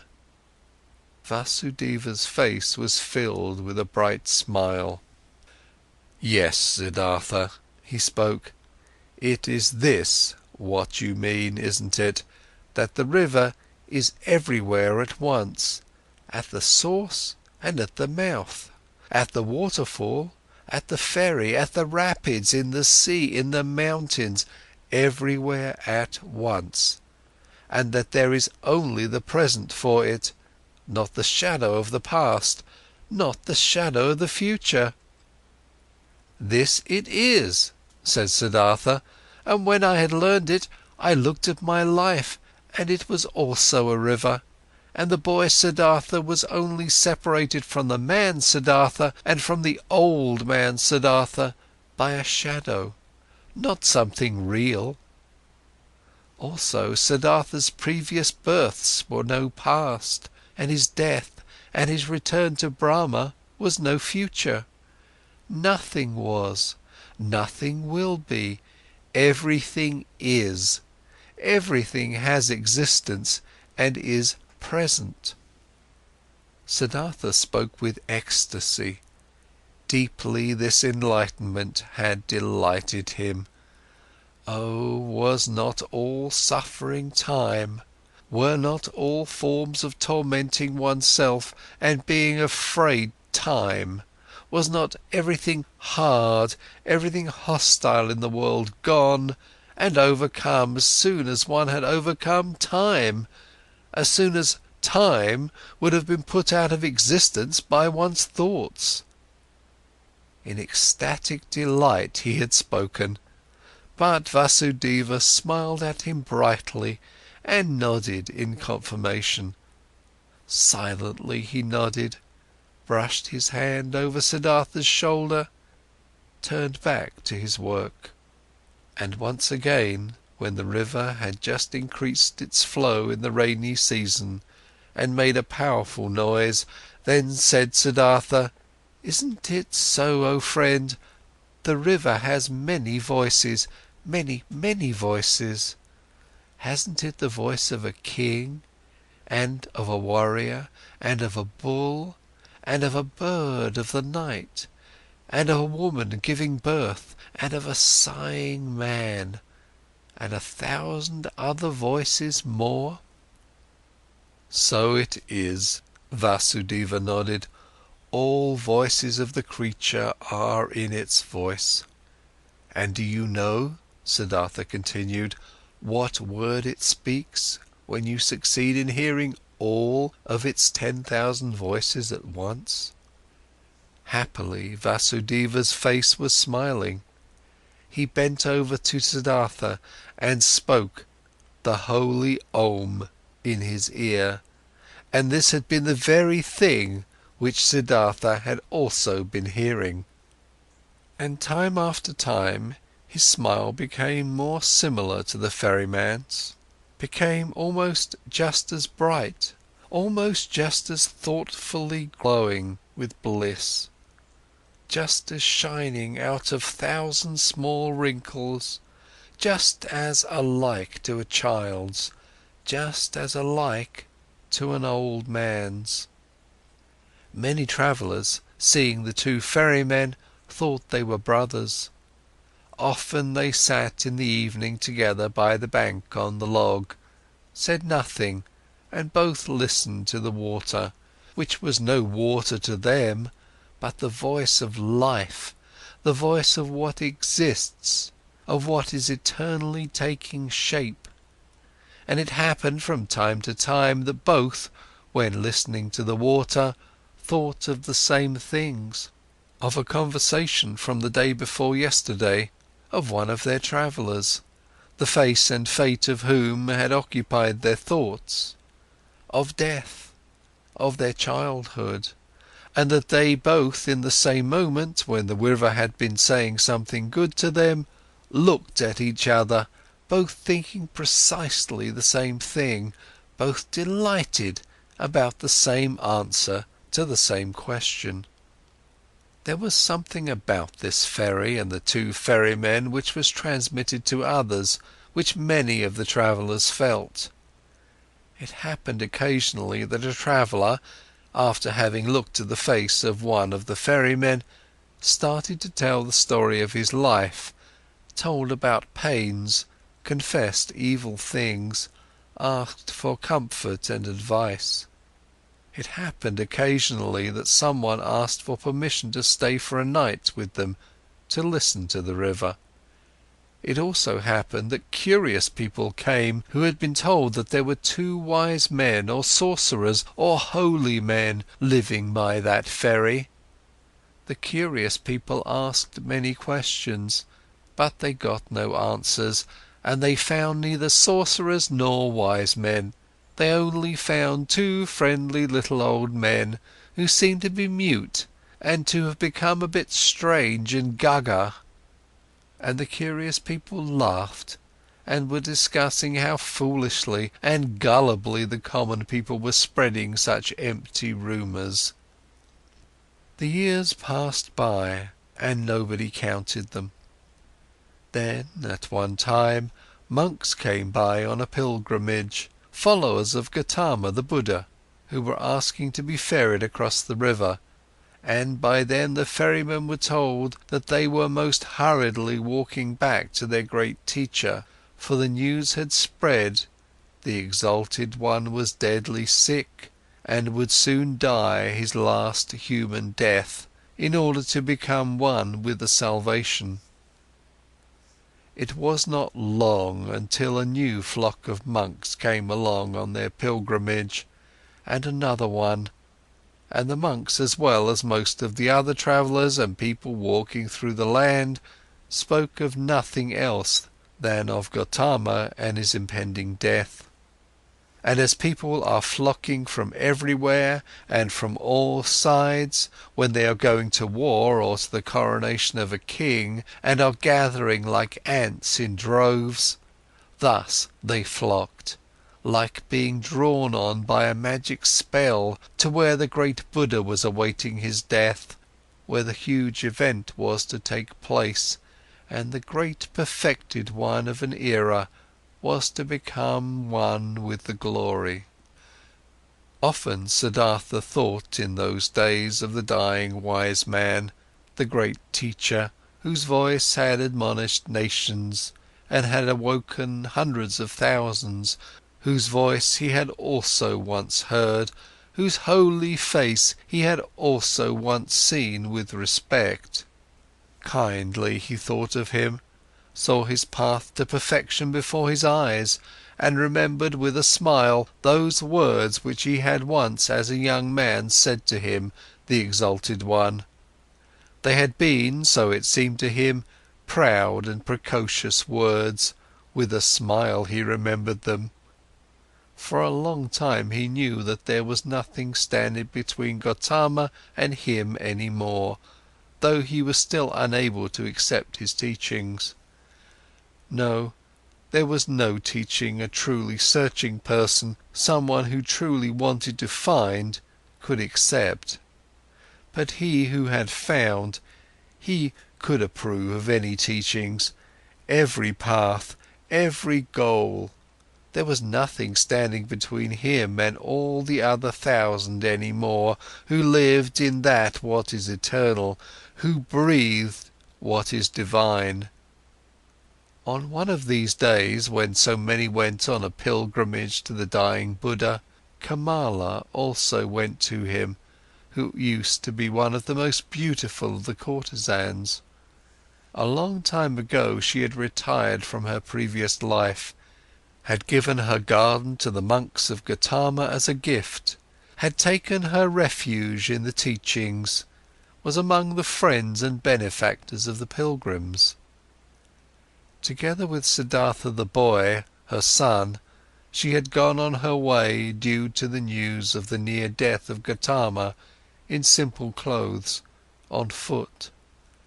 With her little son she was travelling by the river, but the boy had soon grown tired, desired to go back home, desired to rest, desired to eat, became disobedient, and started whining. Kamala often had to take a rest with him. He was accustomed to having his way against her. She had to feed him, had to comfort him, had to scold him. He did not comprehend why he had to go on this exhausting and sad pilgrimage with his mother, to an unknown place, to a stranger who was holy and about to die. So what if he died? How did this concern the boy? The pilgrims were getting close to Vasudeva's ferry when little Siddhartha once again forced his mother to rest. She, Kamala herself, had also become tired, and while the boy was chewing a banana, she crouched down on the ground, closed her eyes a bit and rested. But suddenly she uttered a wailing scream, The boy looked at her in fear and saw her face having grown pale from horror, and from under her dress a small black snake fled, by which Kamala had been bitten. Hurriedly they now both ran along the path in order to reach people, and got near the ferry. There Kamala collapsed and was not able to go any further. But the boy started crying miserably, only interrupting it to kiss and hug his mother, and she also joined his loud screams for help, until the sound reached Vasudeva's ears, who stood at the ferry. Quickly he came walking, took the woman on his arms, carried her into the boat. The boy ran along, and soon they all reached the hut, where Siddhartha stood by the stove and was just lighting the fire. He looked up and first saw the boy's face, which wondrously reminded him of something, like a warning to remember something he had forgotten. Then he saw Kamala, whom he instantly recognized, though she lay unconscious in the ferryman's arms, and now he knew that it was his own son whose face had been such a warning reminder to him, and the heart stirred in his chest. Kamala's wound was washed, but had already turned black, and her body was swollen. She was made to drink a healing potion. Her consciousness returned. She lay on Siddhartha's bed in the hut, and bent over her stood Siddhartha, who used to love her so much. It seemed like a dream to her. With a smile she looked at her friend's face. Just slowly she realized her situation, remembered the bite, called timidly for the boy. "He's with you, don't worry," said Siddhartha. Kamala looked into his eyes. She spoke with a heavy tongue, paralyzed by the poison. "You've become old, my dear," she said. "You've become grey, but you are like the young Samana, who at one time came without clothes, with dusty feet to me into the garden. You are much more like him than you were like him at the time when you had left me and Kamaswami. In the eyes you're like him, Siddhartha. Alas, I have also grown old, old. Could you still recognize me?" Siddhartha smiled. "Instantly I recognized you, Kamala, my dear." Kamala pointed to her boy and said, "Did you recognize him as well? He is your son." Her eyes became confused and fell shut. The boy wept. Siddhartha took him on his knees, let him weep, petted his hair, and at the sight of the child's face, a Brahman prayer came to his mind, which he had learned a long time ago, when he had been a little boy himself. Slowly, with a singing voice, he started to speak. From his past and childhood, the words came flowing to him. And with that sing-song, the boy became calm, was only now and then uttering a sob, and fell asleep. Siddhartha placed him on Vasudeva's bed. Vasudeva stood by the stove and cooked rice. Siddhartha gave him a look, which he returned with a smile. "She'll die," Siddhartha said quietly. Vasudeva nodded. Over his friendly face ran the light of the stove's fire. Once again Kamala returned to consciousness. Pain distorted her face. Siddhartha's eyes read the suffering on her mouth, on her pale cheeks. Quietly he read it, attentively waiting, his mind becoming one with her suffering. Kamala felt it, her gaze sought his eyes. Looking at him, she said, "Now I see that your eyes have changed as well, they've become completely different. But what do I still recognize that you're Siddhartha? It's you, and it's not you." Siddhartha said nothing. Quietly his eyes looked at hers. "You have achieved it?" she asked. "You have found peace?" He smiled and placed his hand on hers. "I'm seeing it," she said. "I'm seeing it. I too will find peace." "You have found it," Siddhartha spoke in a whisper. Kamala never stopped looking into his eyes. She thought about her pilgrimage to Gautama, which wanted to take, in order to see the face of the perfected one, to breathe his peace, and she thought that she had now found him in his place, and that it was good, just as good as if she had seen the other one. She wanted to tell this to him, but the tongue no longer obeyed her will. Without speaking, she looked at him, and he saw the life fading from her eyes. When the final pain filled her eyes and made them grow dim, when the final shiver ran through her limbs, his finger closed her eyelids. For a long time he sat and looked at her peacefully dead face. For a long time he observed her mouth, her old, tired mouth, with those lips which had become thin, and he remembered that he used to, in the spring of his years, compare this mouth with a freshly cracked fig. For a long time he sat, read in the pale face, in the tired wrinkles, filled himself with this sight, saw his own face lying in the same manner, just as white, just as quenched out, and saw at the same time his face and hers being young, with red lips, with fiery eyes, and the feeling of this both being present and at the time real, the feeling of eternity completely filled every aspect of his being.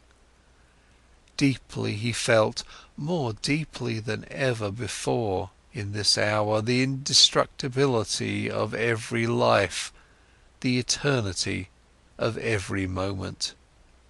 When he rose, Vasudeva had prepared rice for him, but Siddhartha did not eat. In the stable where their goats stood, the two old men prepared beds of straw for themselves, and Vasudeva lay himself down to sleep. But Siddhartha went outside and sat this night before the hut, listening to the river, surrounded by the past, touched and encircled by all times of his life at the same time.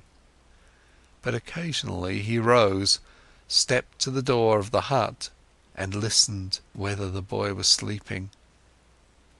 Early in the morning, even before the sun could be seen, Vasudeva came out of the stable and walked over to his friend. "You haven't slept?" he said. "No, Vasudeva, I sat here, I was listening to the river. A lot it has told me, deeply it has filled me with the healing thought, with the thought of oneness." "You've experienced suffering, Siddhartha, but I see, no sadness has entered your heart." "No, my dear, how should I be sad? I, who have been rich and happy, have become even richer and happier now. My son has been given to me." "Your son shall be welcome to me as well. But now, Siddhartha, let's get to work, there is much to be done. Kamala has died on the same bed on which my wife had died a long time ago. Let us also build Kamala's funeral pile on the same hill on which I had then built my wife's funeral pile." While the boy was still asleep, they built the funeral pile. End of chapter 9. Chapter 10. The Sun. Timid and weeping, the boy had attended his mother's funeral. Gloomy and shy, he had listened to Siddhartha, who greeted him as his son and welcomed him at his place in Vasudeva's hut. Pale he sat for many days by the hill of the dead, did not want to eat, gave no open look, did not open his heart, met his fate with resistance and denial. Siddhartha spared him and let him do as he pleased. He honoured his mourning. Siddhartha understood that his son did not know him, that he could not love him like a father. Slowly he also saw and understood that the 11-year-old was a pampered boy, a mother's boy, and that he had grown up in the habits of rich people, accustomed to finer food, to a soft bed, accustomed to giving orders to servants. Siddhartha understood that the mourning, pampered child could not suddenly and willingly be content with a life among strangers and in poverty. He did not force him, he did many a chore for him, always picked the best piece of the meal for him. Slowly he hoped to win him over by friendly patience. Rich and happy he had called himself when the boy had come to him. Since time had passed on in the meanwhile, and the boy remained a stranger and in a gloomy disposition, since he displayed a proud and stubbornly disobedient heart, did not want to do any work, did not pay his respect to the old men, stole from Vasudeva's fruit trees, then Siddhartha began to understand that his son had not brought him happiness and peace, but suffering and worry. But he loved him, and he preferred the suffering and worries of love over happiness and joy without the boy. Since young Siddhartha was in the hut, the old men had split the work. Vasudeva had again taken on the job of the ferryman all by himself, and Siddhartha, in order to be with his son, did the work in the hut and in the field. For a long time, for long months, Siddhartha waited for his son to understand him, to accept his love, to perhaps reciprocate it. For long months Vasudeva waited, watching, waited and said nothing. One day, when Siddhartha the younger had once again tormented his father very much with spite and an unsteadiness in his wishes, and had broken both of his rice bowls, Vasudeva took in the evening his friend aside and talked to him. "Pardon me," he said, "from a friendly heart I am talking to you. I am seeing that you are tormenting yourself, I am seeing that you're in grief. Your son, my dear, is worrying you, and he is also worrying me. That young bird is accustomed to a different life, to a different nest. He has not, like you, run away from riches and the city, being disgusted and fed up with it. Against his will he had to leave all this behind. I asked the river, O friend, many times I have asked it. But the river laughs, it laughs at me, it laughs at you and me, and is shaking with laughter at our foolishness. Water wants to join water. Youth wants to join youth. Your son is not in the place where he can prosper. You too should ask the river, you too should listen to it." Siddhartha looked into his friendly face, in the many wrinkles of which there was an incessant cheerfulness. "How could I part with him?" he said quietly, ashamed. "Give me some more time, my dear. See, I'm fighting for him, I'm seeking to win his heart, with love and with friendly patience, I intend to capture it. One day the river shall also talk to him, he also is called upon." Vasudeva's smile flourished more warmly. "Oh yes, he too is called upon, he too is of the eternal life. But do we, you and me, know what he is called upon to do? What path to take? What actions to perform? What pain to endure? Not a small one his pain will be. After all, his heart is proud and hard. People like this have to suffer a lot, err a lot, do much injustice, burden themselves with much sin. Tell me, my dear, you're not taking control of your son's upbringing? You don't force him, you don't beat him, you don't punish him? No, Vasudeva, I don't do anything of this. I knew it. You don't force him, don't beat him, don't give him orders, because you know that soft is stronger than hard. Water stronger than rocks, love stronger than force. Very good, I praise you. But aren't you mistaken in thinking that you wouldn't force him, wouldn't punish him? Don't you shackle him with your love? Don't you make him feel inferior every day, and don't you make it even harder on him with your kindness and patience? Don't you force him, the arrogant and pampered boy, to live in a hut with 2 old banana eaters, to whom even rice is a delicacy, whose thoughts can't be his, whose hearts are old and quiet, and beats in a different pace than his? Isn't forced, isn't he punished by all this? Troubled, Siddhartha looked to the ground. Quietly he asked, "What do you think I should do?" Quoth Vasudeva, "Bring him into the city, bring him into his mother's house. There'll still be servants around, give him to them. And when there aren't any around anymore, bring him to a teacher, not for the teaching's sake, but so that he shall be among other boys, and among girls, and in the world which is his own. Have you never thought of this?" "You're seeing into my heart." Siddhartha spoke sadly. "Often I have thought of this. But look, how shall I put him, who had no tender heart anyhow, into this world? Won't he become exuberant? Won't he lose himself to pleasure and power? Won't he repeat all of his father's mistakes? Won't he perhaps get entirely lost in samsara?" Brightly the ferryman's smile lit up. Softly he touched Siddhartha's arm and said, "Ask the river about it, my friend, hear it laugh about it. Would you actually believe that you had committed your foolish acts in order to spare your son from committing them too? And could you, in any way, protect your son from samsara? How could you? By means of teachings, prayer, admonition? My dear, have you entirely forgotten that story containing so many lessons, that story about Siddhartha, a Brahman's son, which you once told me here on this very spot? Who has kept the Samana Siddhartha safe from samsara, from sin, from greed, from foolishness?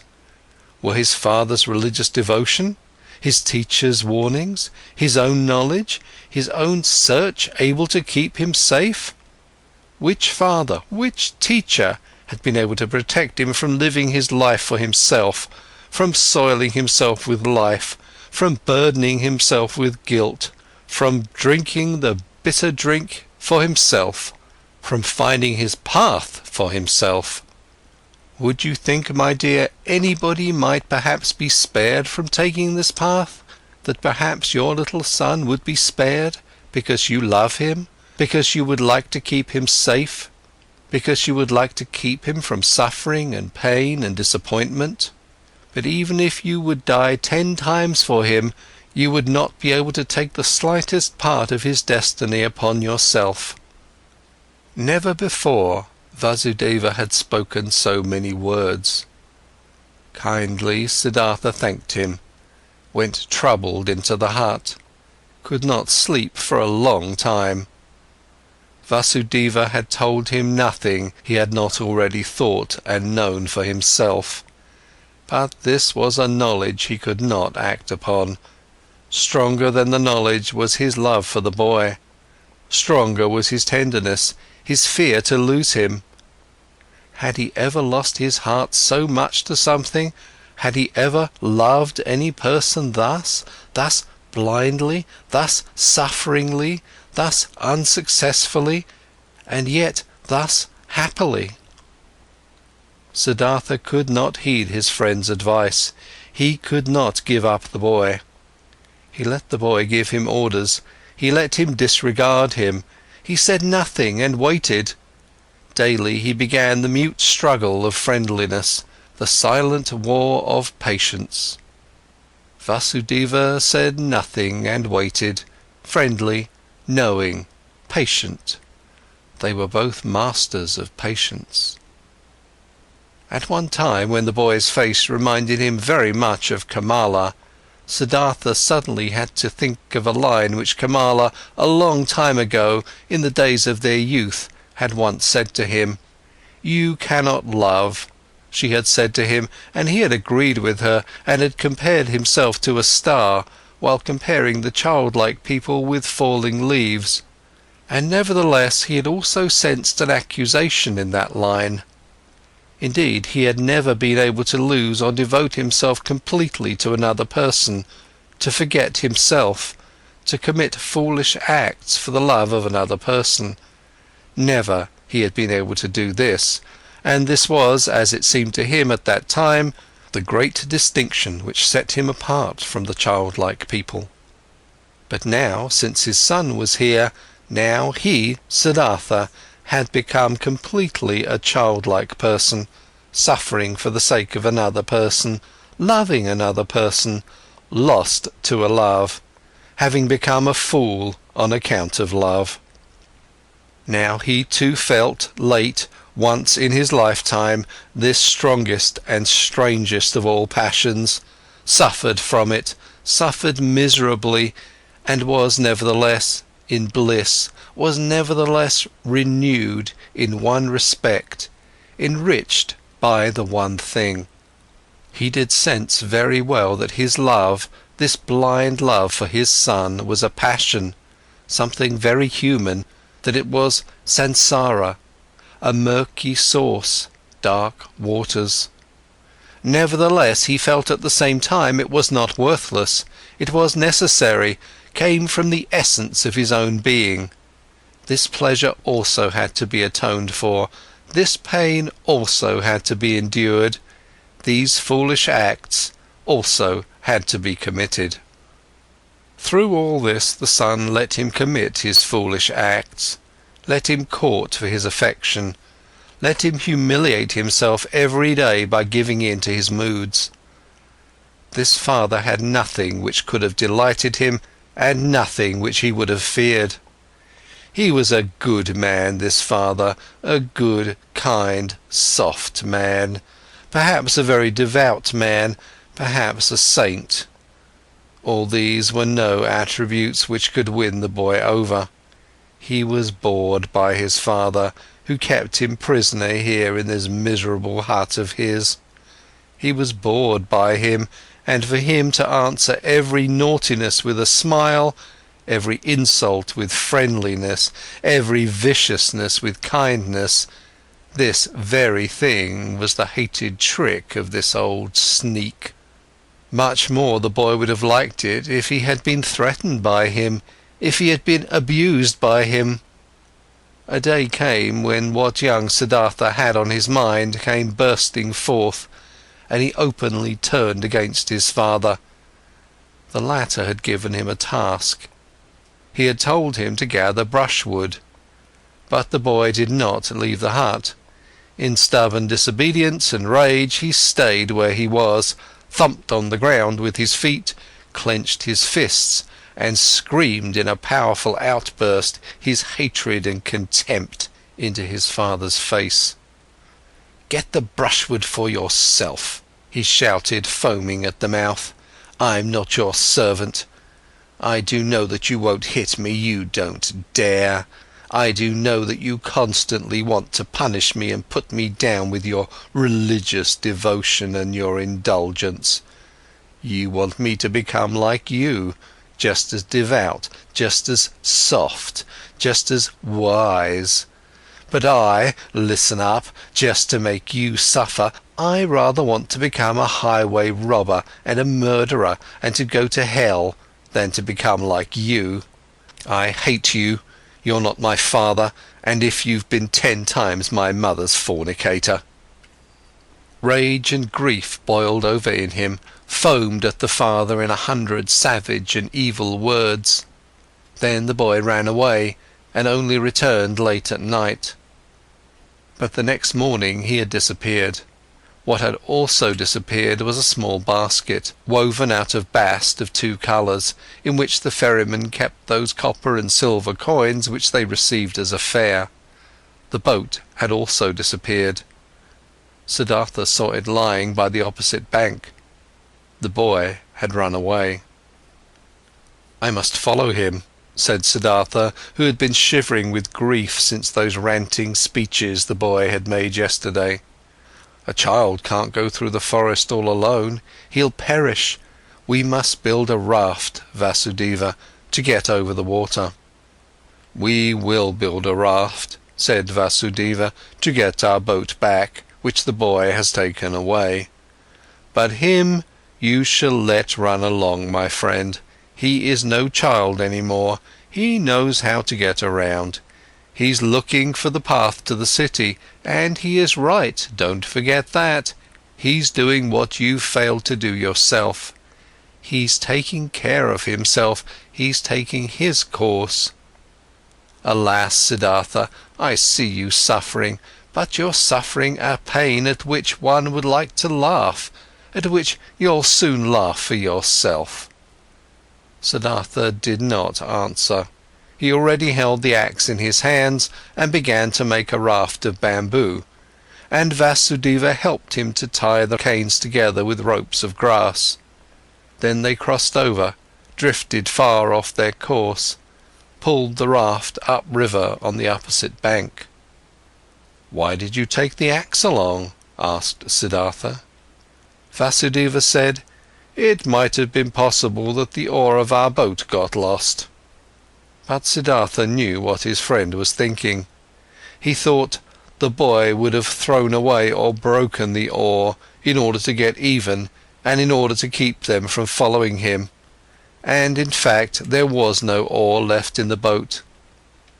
Vasudeva pointed at the bottom of the boat and looked at his friend with a smile, as if he wanted to say, "Don't you see what your son is trying to tell you? Don't you see that he doesn't want to be followed?" But he did not say this in words. He started making a new oar. But Siddhartha bid his farewell, to look for the runaway. Vasudeva did not stop him. When Siddhartha had already been walking through the forest for a long time, the thought occurred to him that his search was useless. Either, so he thought, the boy was far ahead and had already reached the city, or, if he should still be on his way, he would conceal himself from him, the pursuer. As he continued thinking, he also found that he, on his part, was not worried for his son, for he knew deep inside that he had neither perished nor was in any danger in the forest. Nevertheless, he ran without stopping, no longer to save him, just to satisfy his desire, just to perhaps see him one more time, and he ran up to just outside the city. When near the city he reached a wide road, he stopped by the entrance of the beautiful pleasure garden which used to belong to Kamala, where he had seen her for the first time in her sedan chair. The past rose up in his soul. Again he saw himself standing there, young, a bearded, naked Samana, his hair full of dust. For a long time Siddhartha stood there and looked through the open gate into the garden, seeing monks in yellow robes walking among the beautiful trees. For a long time he stood there, pondering, seeing images, listening to the story of his life. For a long time he stood there, looked at the monks, saw young Siddhartha in their place, saw young Kamala walking among the high trees. Clearly he saw himself being served food and drink by Kamala, receiving his first kiss from her, looking proudly and disdainfully back on his Brahmanism, beginning proudly and full of desire his worldly life. He saw Kamaswami, saw the servants, the orgies, the gamblers with the dice, the musicians, saw Kamala's songbird in the cage, lived through all this once again, breathed samsara, was once again old and tired, felt once again disgust, felt once again the wish to annihilate himself, was once again healed by the holy Om. After having been standing at the gate of the garden for a long time, Siddhartha realized that his desire was foolish, which had made him go up to this place, that he could not help his son, that he was not allowed to cling him. Deeply he felt the love for the runaway in his heart like a wound, and he felt at the same time that this wound had not been given to him in order to turn the knife in it, that it had to become a blossom and had to shine. That this wound did not blossom yet, did not shine yet at this hour, made him sad. Instead of the desired goal which had drawn him here following the runaway son, there was now emptiness. Sadly he sat down, felt something dying in his heart, experienced emptiness, saw no joy any more, no goal. He sat lost in thought and waited. This he had learned by the river, this one thing, waiting, having patience, listening attentively. And he sat and listened. In the dust of the road, listened to his heart, beating tiredly and sadly, waited for a voice. Many an hour he crouched, listening, saw no images any more, fell into emptiness, let himself fall without seeing a path. And when he felt the wound burning, he silently spoke the Om, filled himself with Om. The monks in the garden saw him, and since he crouched there for many hours, and dust was gathering on his grey hair, one of them came to him and placed 2 bananas in front of him. The old man did not see him. From this petrified state, he was awoken by a hand touching his shoulder.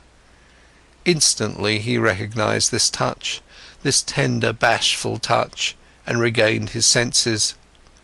He rose and greeted Vasudeva, who had followed him, and when he looked into Vasudeva's friendly face, into the small wrinkles which were as if they were filled with nothing but his smile, into the happy eyes, then he smiled too. Now he saw the bananas lying in front of him, picked them up, gave one to the ferryman, ate the other one himself. After this, he silently went back into the forest with Vasudeva, returned home to the ferry. Neither one talked about what had happened today, neither one mentioned the boy's name, neither one spoke about him running away, neither one spoke about the wound. In the hut, Siddhartha lay down on his bed, and when after a while Vasudeva came to him to offer him a bowl of coconut milk, he already found him asleep. End of chapter 10. Chapter 11. Om. For a long time the wound continued to burn. Many a traveller Siddhartha had to ferry across the river who was accompanied by a son or a daughter, and he saw none of them without envying him, without thinking, so many thousands possess this sweetest of good fortunes, why don't I? Even bad people, even thieves and robbers have children and love them, and are being loved by them, all except for me. Thus simply, thus without reason he now thought, thus similar to the childlike people he had become. Differently than before he now looked upon people, less smart, less proud, but instead warmer, more curious, more involved. When he ferried travellers of the ordinary kind, childlike people, businessmen, warriors, women, These people did not seem alien to him as they used to. He understood them, he understood and shared their life, which was not guided by thoughts and insight, but solely by urges and wishes. He felt like them. Though he was near perfection and was bearing his final wound, it seemed to him as if those childlike people were his brothers. Their vanities, desires for possession, and ridiculous aspects were no longer ridiculous to him, became understandable, became lovable, and even became worthy of veneration to him.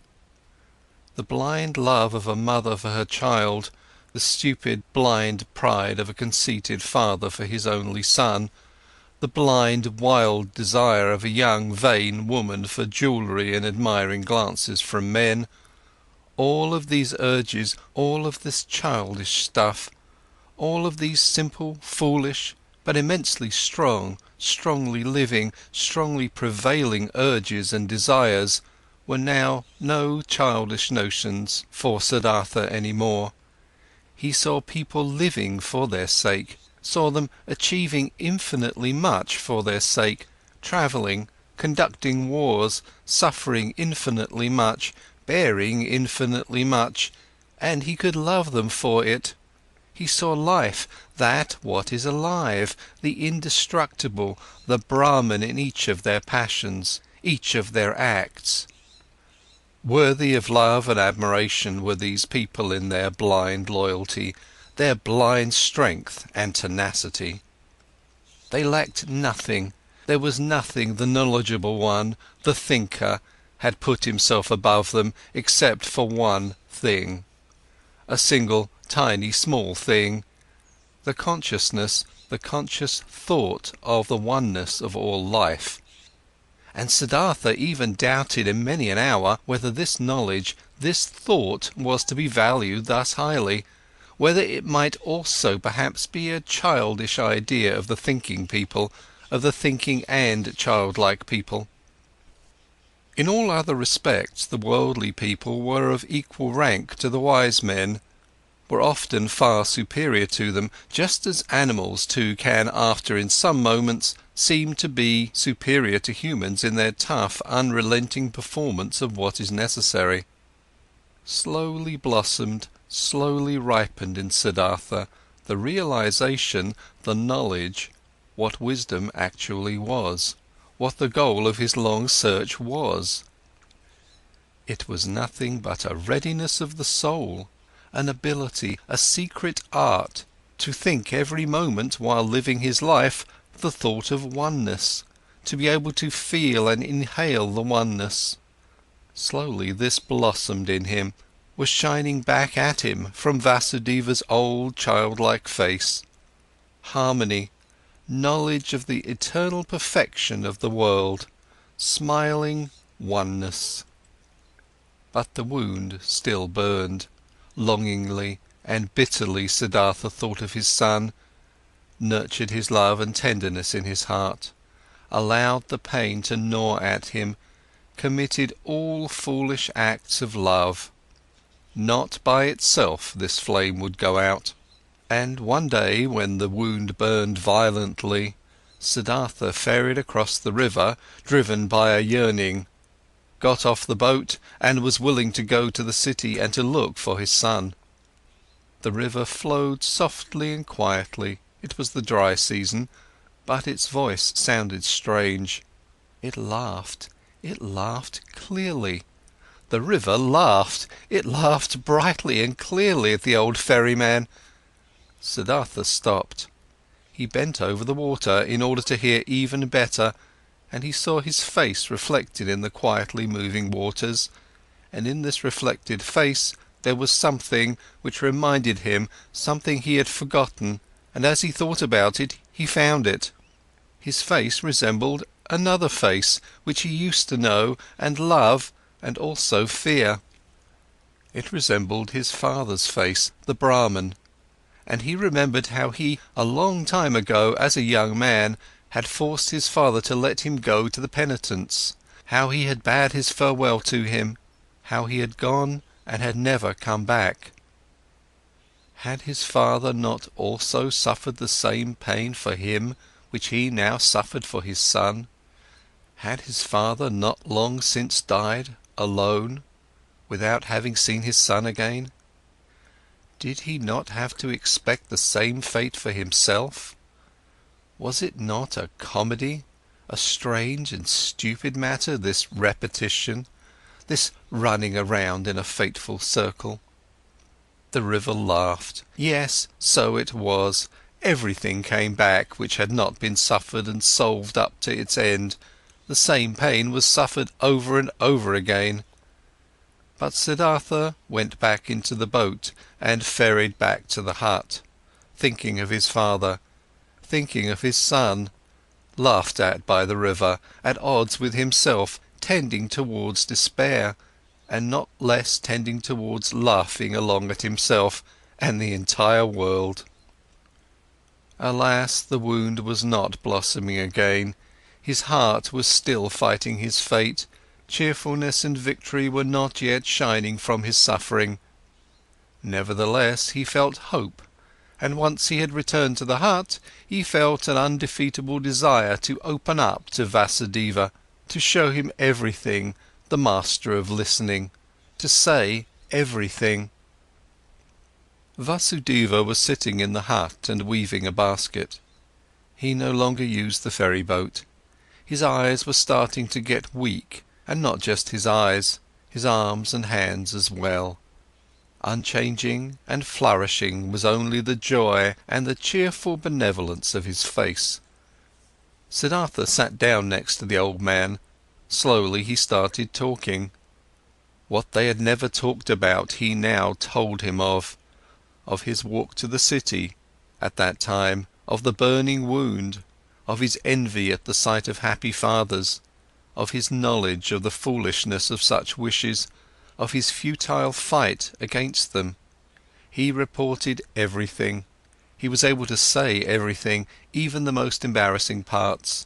Everything could be said, everything shown, everything he could tell. He presented his wound, also told how he fled today, how he ferried across the water, a childlike runaway, willing to walk to the city, how the river had laughed. While he spoke for a long time, while Vasudeva was listening with a quiet face, Vasudeva's listening gave Siddhartha a stronger sensation than ever before.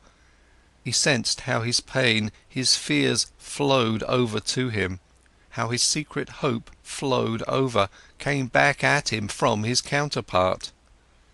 To show his wound to this listener was the same as bathing it in the river, until it had cooled and become one with the river.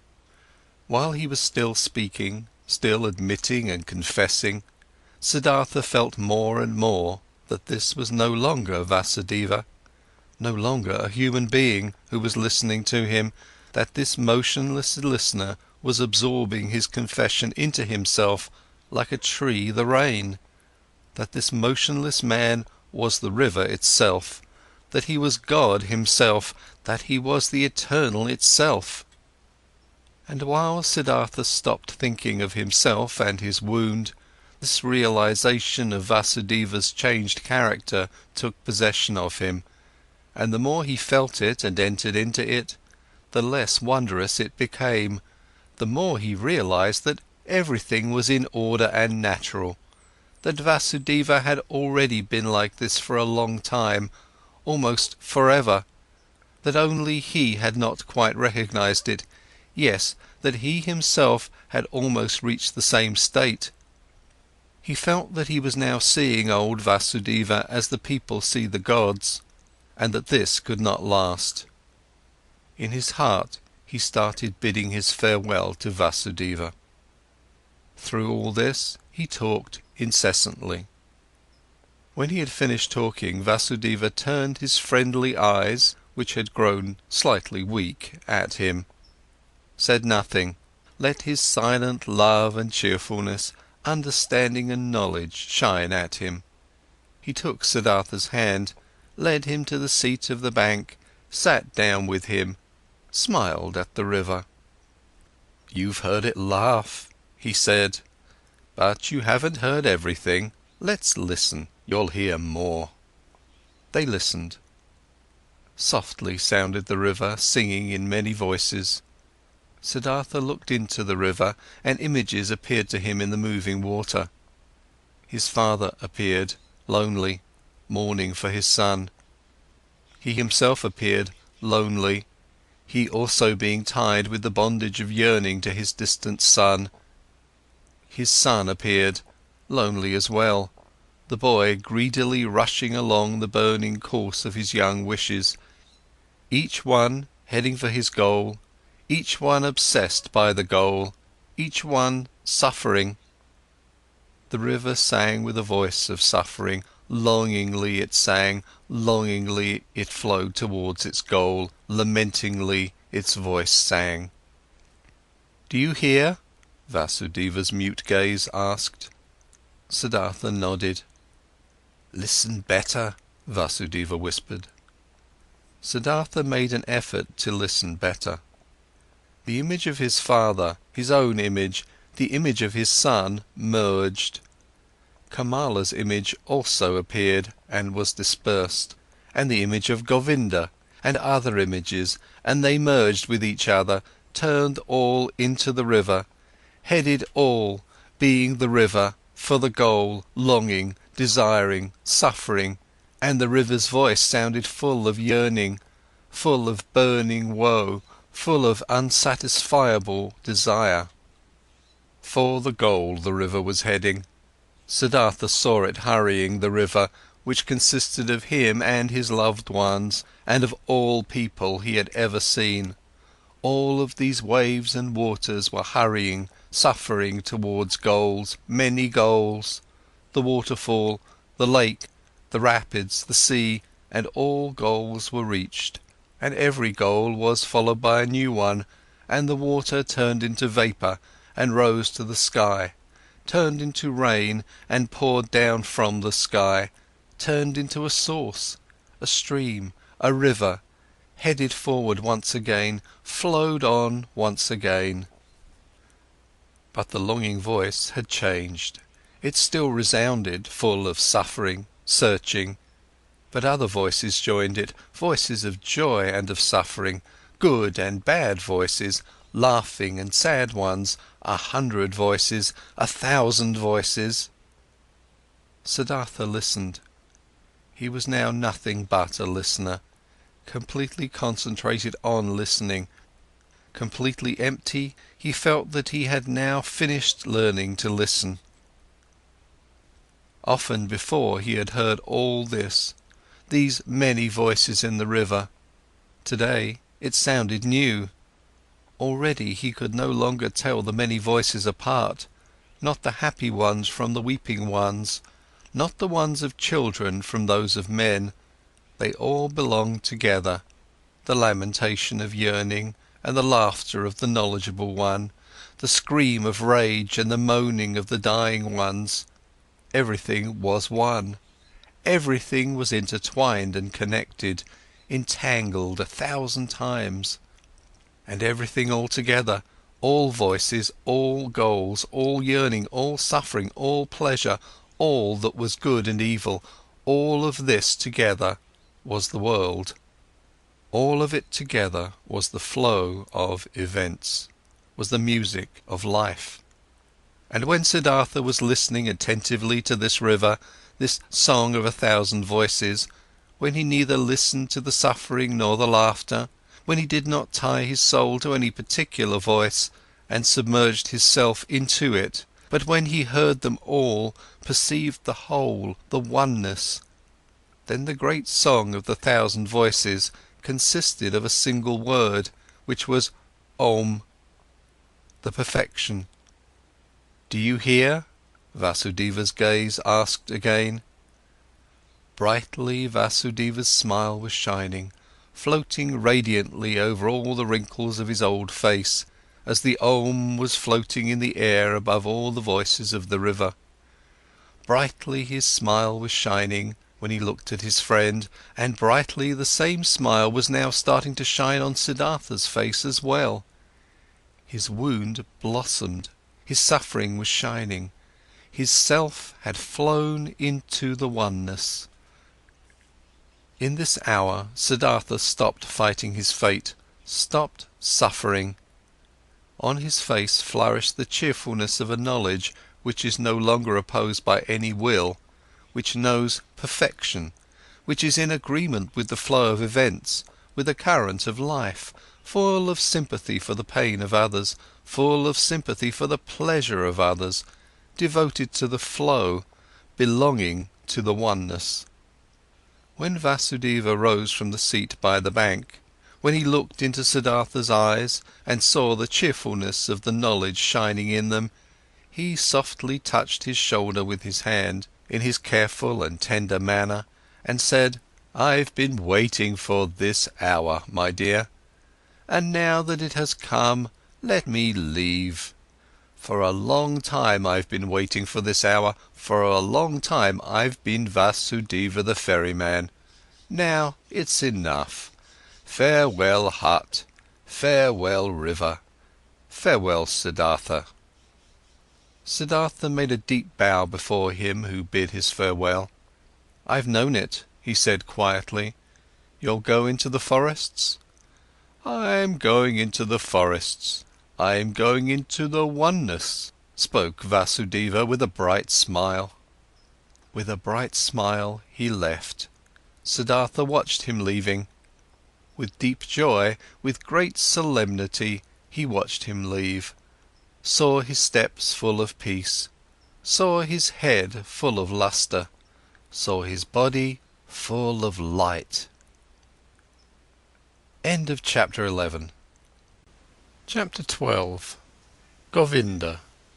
Together with other monks, Govinda used to spend the time of rest between pilgrimages in the pleasure grove, which the courtesan Kamala had given to the followers of Gautama for a gift. He heard talk of an old ferryman who lived one day's journey away by the river, and who was regarded as a wise man by many. When Govinda went back on his way, he chose the path to the ferry, eager to see the ferryman, because, although he had lived his entire life by the rules, though he was also looked upon with veneration by the younger monks on account of his age and modesty, the restlessness and the searching still had not perished from his heart. He came to the river and asked the old man to ferry him over, and when they got off the boat on the other side, he said to the old man, "You're very good to us monks and pilgrims. You've already ferried many of us across the river. Aren't you too, ferryman, a searcher for the right path?"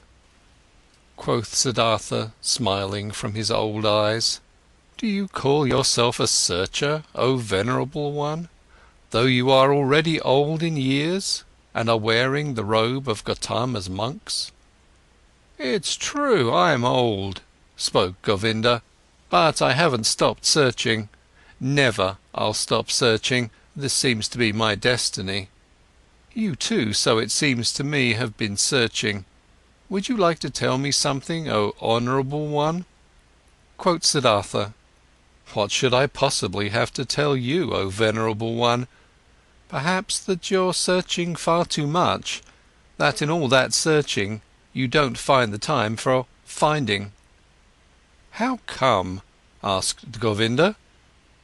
"When someone is searching," said Siddhartha, "then it might easily happen that the only thing his eyes still see is that which he searches for, that he is unable to find anything, to let anything enter his mind, because he always thinks of nothing but the object of his search, because he has a goal, because he is obsessed by the goal.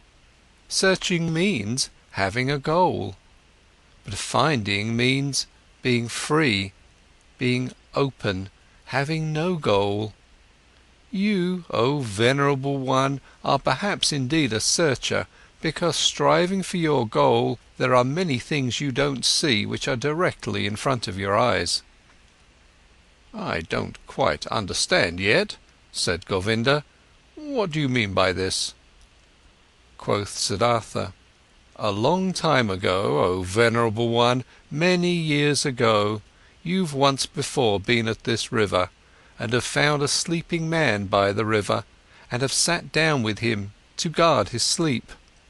But O Govinda, you did not recognize the sleeping man. Astonished, as if he had been the object of a magic spell, the monk looked into the ferryman's eyes. "Are you Siddhartha?" he asked with a timid voice. "I wouldn't have recognized you this time as well. From my heart I'm greeting you, Siddhartha. From my heart I'm happy to see you once again. You've changed a lot, my friend, and so you've now become a ferryman." In a friendly manner, Siddhartha laughed. "A ferryman, yes. Many people, Govinda, have to change a lot, have to wear many a robe. I am one of those, my dear. Be welcome, Govinda, and spend the night in my hut." Govinda stayed the night in the hut and slept on the bed which used to be Vasudeva's bed. Many questions he posed to the friend of his youth, many things Siddhartha had to tell him from his life. When in the next morning the time had come to start the day's journey, Govinda said, not without hesitation, these words: "Before I'll continue my path, Siddhartha, permit me to ask one more question. Do you have a teaching? Do you have a faith or a knowledge you follow, which helps you to live and to do right?" Quoth Siddhartha, "You know, my dear, that I already as a young man in those days when we lived with the penitents in the forest, started to distrust teachers and teachings, and to turn my back to them. I have stuck with this. Nevertheless, I have had many teachers since then. A beautiful courtesan has been my teacher for a long time, and a rich merchant was my teacher, and some gamblers with dice. Once even a follower of Buddha, travelling on foot, has been my teacher. He sat with me while I had fallen asleep in the forest, on the pilgrimage. I've also learned from him. I'm also grateful to him, very grateful, but most of all I have learned here from this river, and from my predecessor, the ferryman, Vasudeva. He was a very simple person, Vasudeva. He was no thinker, but he knew what is necessary just as well as Gautama. He was a perfect man, a saint." Govinda said, "Still, O Siddhartha, you love a bit to mock people, as it seems to me. I believe in you, and know that you haven't followed a teacher, but haven't you found something by yourself? Though you found no teachings, you still found certain thoughts, certain insights which are your own and which help you to live. If you would like to tell me some of these, you would delight my heart." Quoth Siddhartha, "I've had thoughts, yes, and insight, again and again. Sometimes for an hour or for an entire day I have felt knowledge in me, as one would feel life in one's heart. There have been many thoughts, but it would be hard for me to convey them to you. Look, my dear Govinda, this is one of my thoughts which I have found. Wisdom cannot be passed on. Wisdom, which a wise man tries to pass on to someone, always sounds like foolishness." "Are you kidding?" asked Govinda. "I'm not kidding, I'm telling you what I've found. Knowledge can be conveyed, but not wisdom. It can be found, it can be lived, it is possible to be carried by it. Miracles can be performed with it, but it cannot be expressed in words and taught. This was what I, even as a young man, sometimes suspected, what has driven me away from the teachers. I have found a thought, Govinda, which you'll again regard as a joke or foolishness, but which is my best thought. It says, the opposite of every truth is just as true. That's like this: every truth can only be expressed and put into words when it is one-sided. Everything is one-sided which can be thought with thoughts and said with words. It's all one-sided, all just one half, all lacks completeness, roundness. oneness. When the exalted Gautama spoke in his teachings of the world, he had to divide it into samsara and nirvana, into deception and truth, into suffering and salvation. It cannot be done differently, there is no other way for him who wants to teach. But the world itself, what exists around us and inside of us, is never one-sided. A person or an act is never entirely samsara or entirely nirvana. A person is never entirely holy or entirely sinful. It does really seem like this because we are subject to deception, as if time was something real. Time is not real, Govinda. I have experienced this often and often again.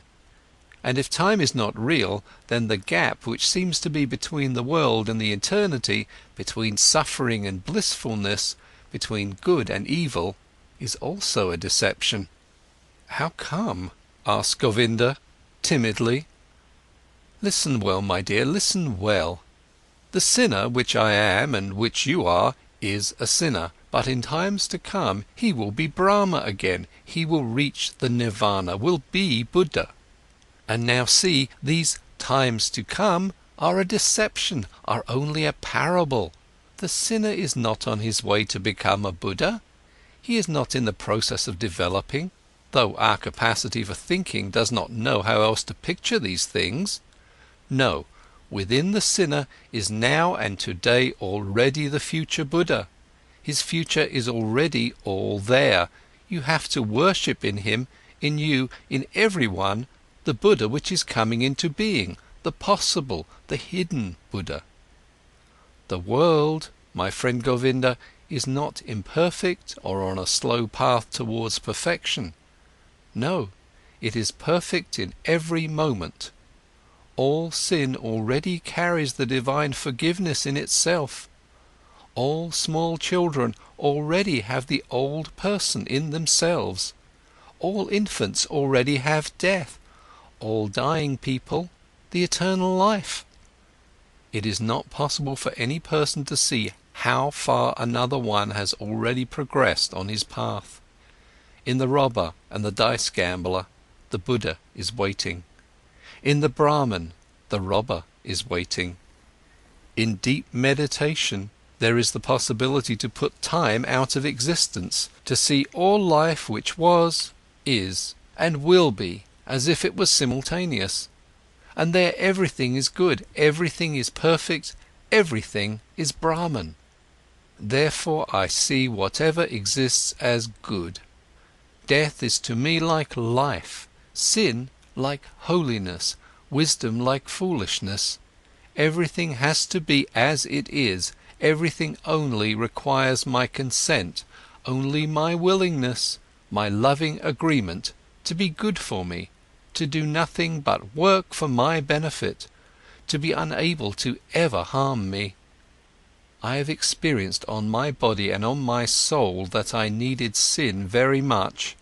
I needed lust, the desire for possessions, vanity, and needed the most shameful despair in order to learn how to give up all resistance, in order to learn how to love the world, in order to stop comparing it to some world I wished, I imagined, some kind of perfection I had made up, but to leave it as it is, and to love it, and to enjoy being a part of it. These, O Govinda, are some of the thoughts which have come into my mind. Siddhartha bent down, picked up a stone from the ground and weighed it in his hand. This here, he said, playing with it, is a stone, and will, after a certain time, perhaps turn into soil, and will turn from soil into a plant, or an animal, or human being. In the past I would have said, this stone is just a stone, it is worthless, it belongs to the world of the Maya. But because it might be able to become also a human being, and a spirit in the cycle of transformations, therefore I also grant it importance. Thus I would perhaps have thought in the past, but today I think, this stone is a stone. it is also animal, it is also God, it is also Buddha. I do not venerate and love it because it could turn into this or that, but rather because it is already and always everything. And it is this very fact that it is a stone, that it appears to me now and today as a stone, this is why I love it and see worth and purpose in each of its veins and cavities, in the yellow, in the grey, in the hardness, in the sound it makes when I knock at it, in the dryness or wetness of its surface. There are stones which feel like oil or soap, and others like leaves, others like sand, and everyone is special and prays the Om in its own way. Each one is Brahman, but simultaneously and just as much, it is a stone. It is oily or juicy, and this is this very fact which I like and regard as wonderful and worthy of worship. But let me speak no more of this. The words are not good for the secret meaning. Everything always becomes a bit different as soon as it is put into words, gets distorted a bit silly. Yes, and this is also very good, and I like it a lot. I also very much agree with this, that this, what is one man's treasure and wisdom, always sounds like foolishness to another person. Govinda listened silently. "Why have you told me this about the stone?" he asked hesitantly after a pause.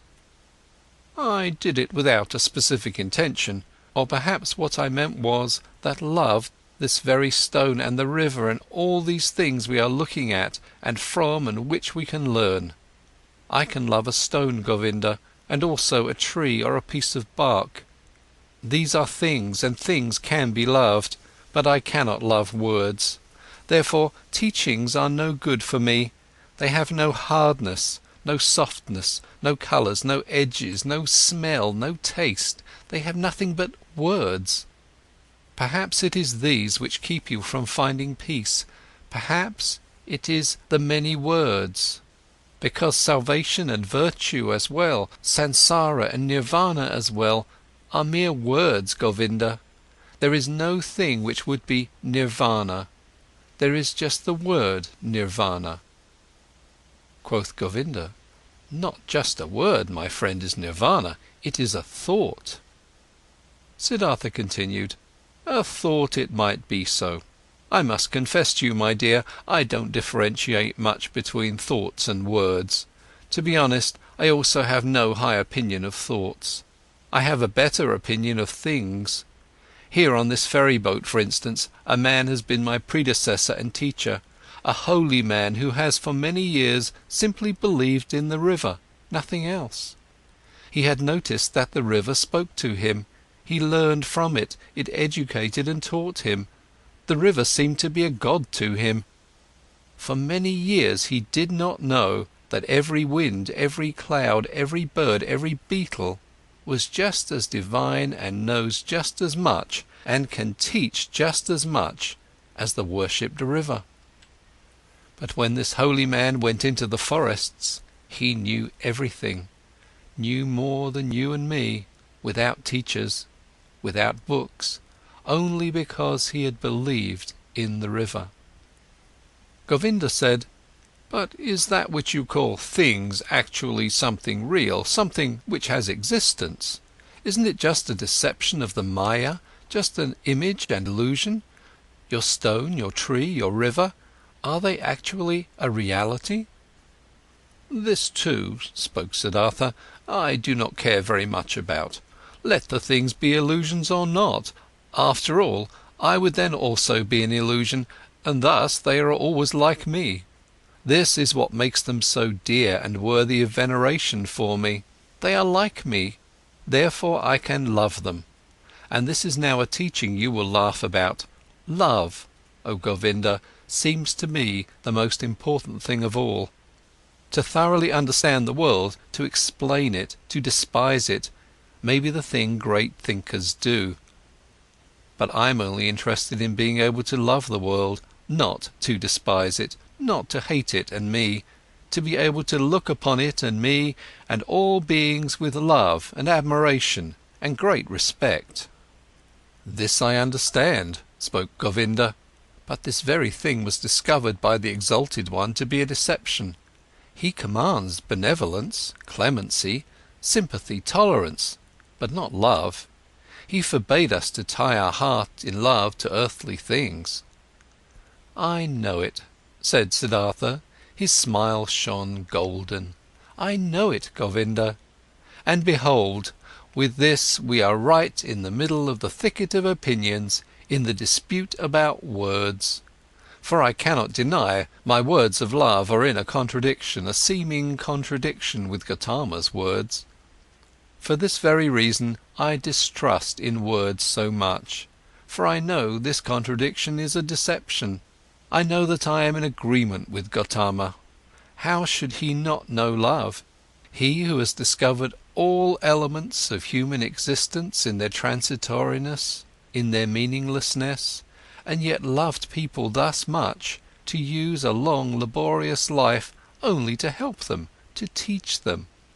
Even with him, even with your great teacher, I prefer the thing over the words, place more importance on his acts and life than on his speeches, more on the gestures of his hand than his opinions.